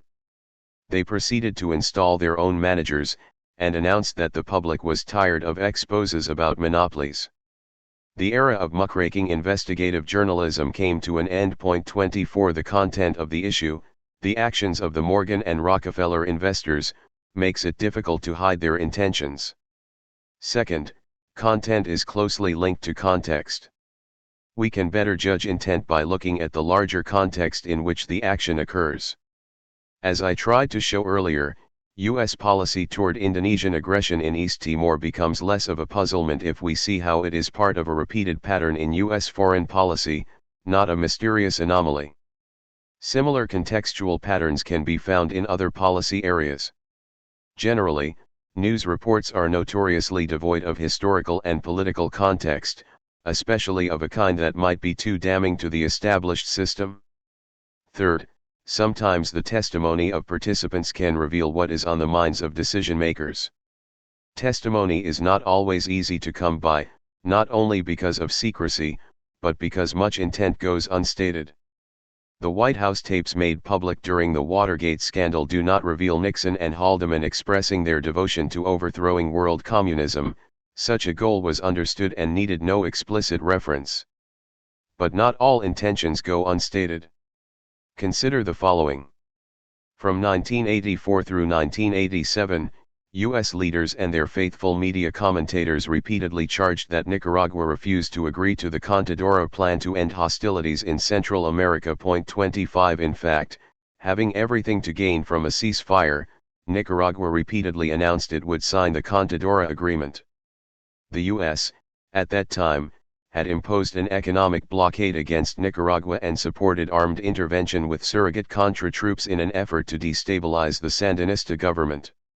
U.S. intentions were revealed in a National Security Council memorandum, August 30, 1984. We have trumped Nicaragua. We have effectively blocked Contadora Group efforts to impose a second draft of the revised Contadora Act. Weeks later, Admiral John Poindexter sent a memorandum, November 23, to National Security Advisor Robert McFarlane, continue active negotiations but agree on no treaty and agree to work out some way to support the Contras either directly or indirectly. Withhold true objectives from staff's emphasis added. 26. When the Contadora group of Central American governments produced a new pact in May 1986, and Nicaragua again agreed to sign, the New York Times reported that top U.S. officials convened a special meeting to deal with what one of them described as the peace scare. 27. Given the pattern of behavior and the testimony of participants, this was not a conspiracy fantasy but a conspiracy actuality.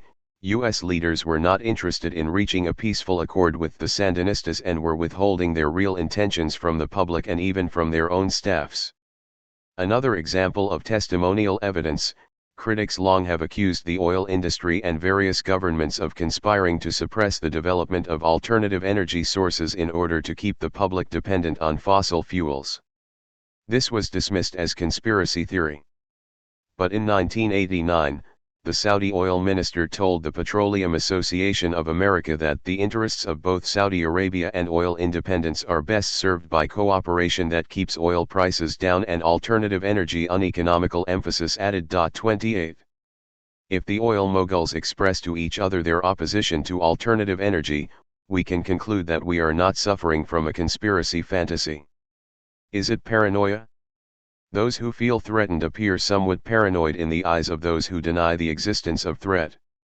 Through most of the 1980s, the United States financed and trained a counter-revolutionary army that conducted a two-front invasion against Nicaragua, killing thousands of civilians and destroying farm cooperatives, power stations, clinics, schools, and other soft targets. U.S. military planes repeatedly invaded Nicaraguan airspace, and U.S. warships stood at the ready off both that country's coasts. The superpower batterers cut off all aid and trade, imposing a crippling economic embargo. U.S. forces mined Nicaragua's harbors and blew up its oil depots. President Reagan said he wanted the Sandinistas to cry uncle, and Secretary of State Schultz promised to cast out the Sandinistas from our hemisphere. Yet, when the beleaguered Managua government charged that the United States wanted to overthrow it, ABC News dismissed the complaint as Sandinista paranoia and the Washington Post, as Nicaraguan paranoia. 29. Then in June 1985, Reagan and Schultz announced that the United States might have to invade Nicaragua before too long, thereby giving demonstration if any more was needed that the Sandinistas were not imagining things. Richard Maltby criticized the Communist Party, USA, for too often behaving like a conspiracy during the late 1940s and early 1950s. In response to harassments, infiltrations, and attacks by the FBI and the House Un-American Activities Committee, HUAC, the party developed secretive measures to protect the identity of some of its membership. For Maltby, its insistence on secrecy lent the party a furtive air. The paranoid vision of HUAC supporters was reflected and endorsed by the paranoia of those they persecuted. 30. But if the communists were actually being persecuted by HUAC and other government agencies, as Maltby acknowledges, then how can we call them paranoid for taking protective measures? In his study of primetime television, Todd Gitlin writes, some of the paranoid left saw network entertainment as a conspiracy to purvey capitalist values. 31. But is the left paranoid for seeing such things? It would be remarkable if a capitalist product like entertainment television were free of capitalist values. In fact, such values can be found all through its advertisements, films, and game shows. Even if these network bosses do not plot together in a secluded room, they do take into account ideological considerations, including their own, which are mostly conservative ones. 32 They also are aware of what their advertisers want, and it is a matter of public record that corporate advertisers make ideological demands and withdraw their accounts when politically offended. In an article on how right-wing forces influence TV, Gitlin himself quotes a CBS chief as saying that the preferences of corporate advertisers are always taken into account in programming decisions. 33. Furthermore, every network has a special department whose function is to censor controversial programs and films. The New York Times noted that although they have cut back drastically on their policing of sexual and other cultural taboos, the network censors continue to be vigilant when it comes to overseeing the political content of television films. 34. In sum, it is difficult to see how Gitlin arrived at his clinical diagnosis that left media critics suffer from paranoia. If evidence of conscious effort actually exists, then the critics are not paranoid. Excellent dissident films offering exposés on militarism, U.S. interventionism, ecology, labor union struggles, and a host of other subjects, rarely if ever find a berth on prime time or any time. This may be just a coincidence, or it may reflect the biases of the dominant culture. But such biases do not emerge from thin air, they, in turn, partly reflect the existing distribution of power and interest. And, as argued above, they are not sustained only by sheer momentum but also by consciously sensorial efforts. Institutional interest.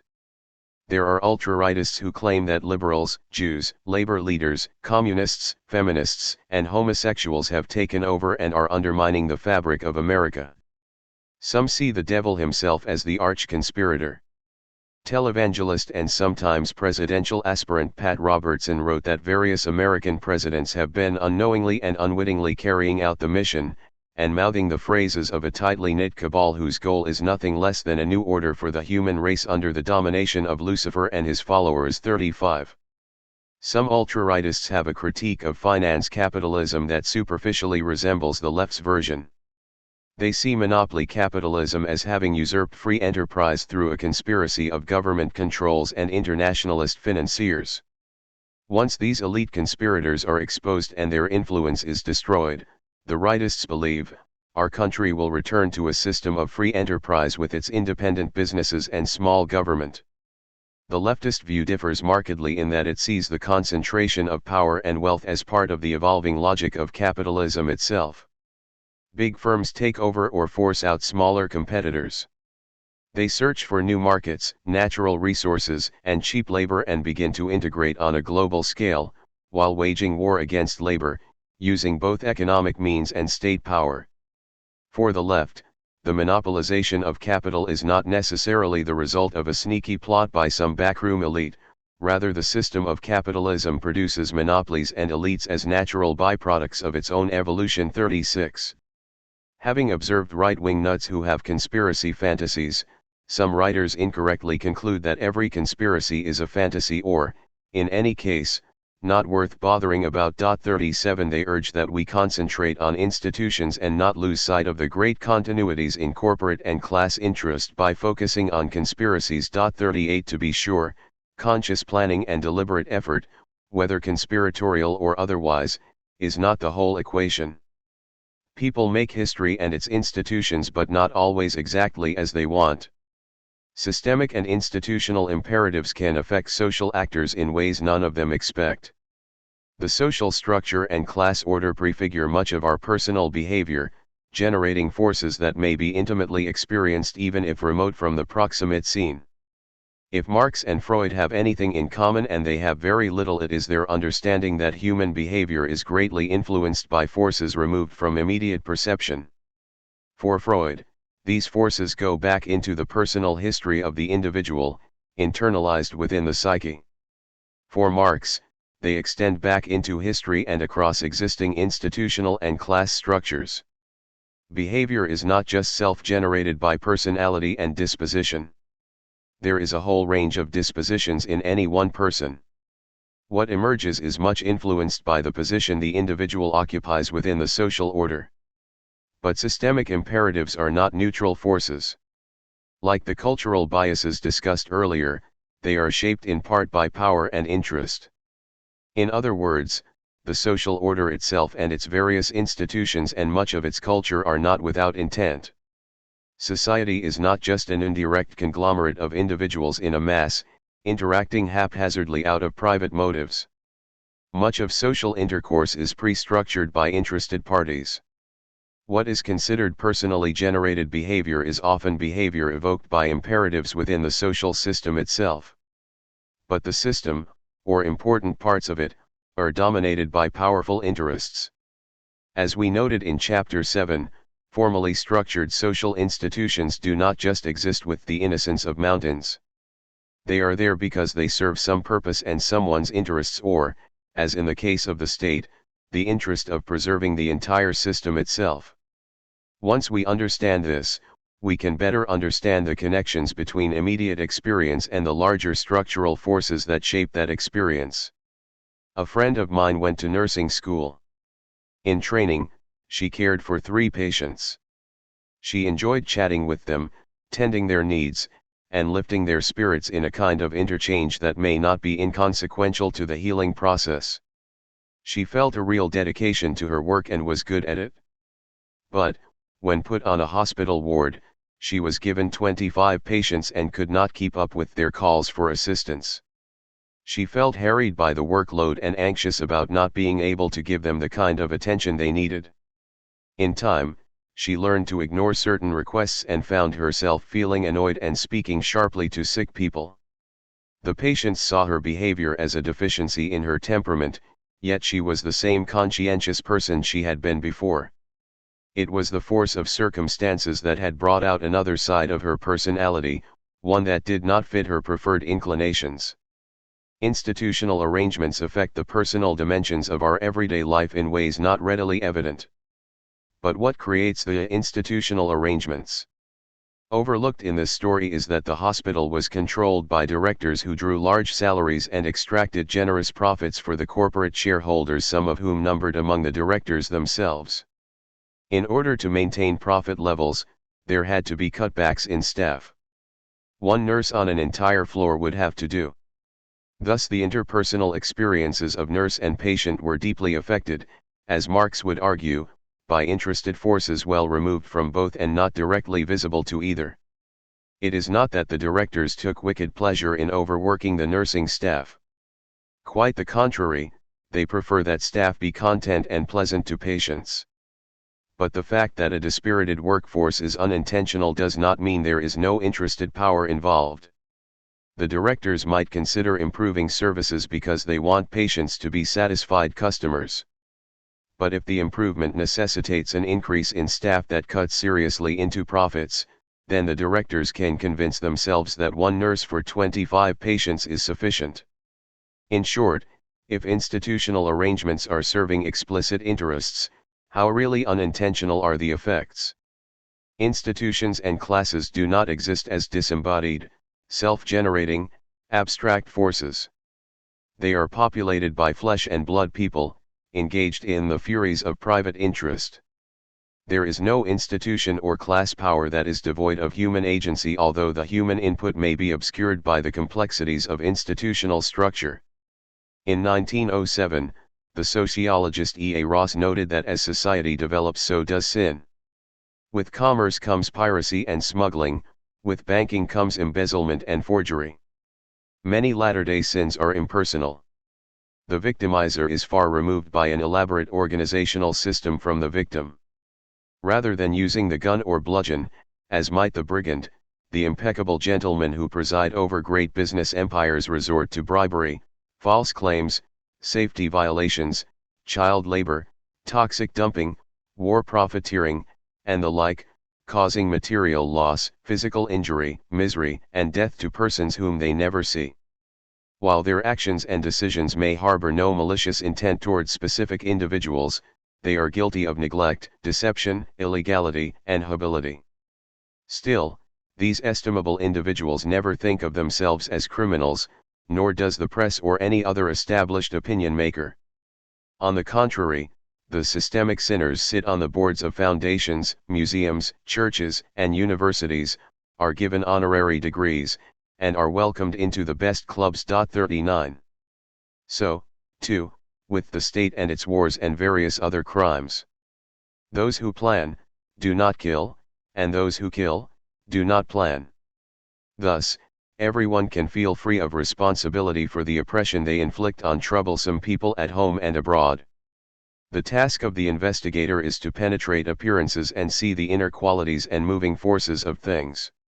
All science, Marx once said, would be superfluous if outward appearance and the essence of things directly coincided. Indeed, the reason so much of modern social science is superfluous is because it settles for the rigorous tracing of outward appearances.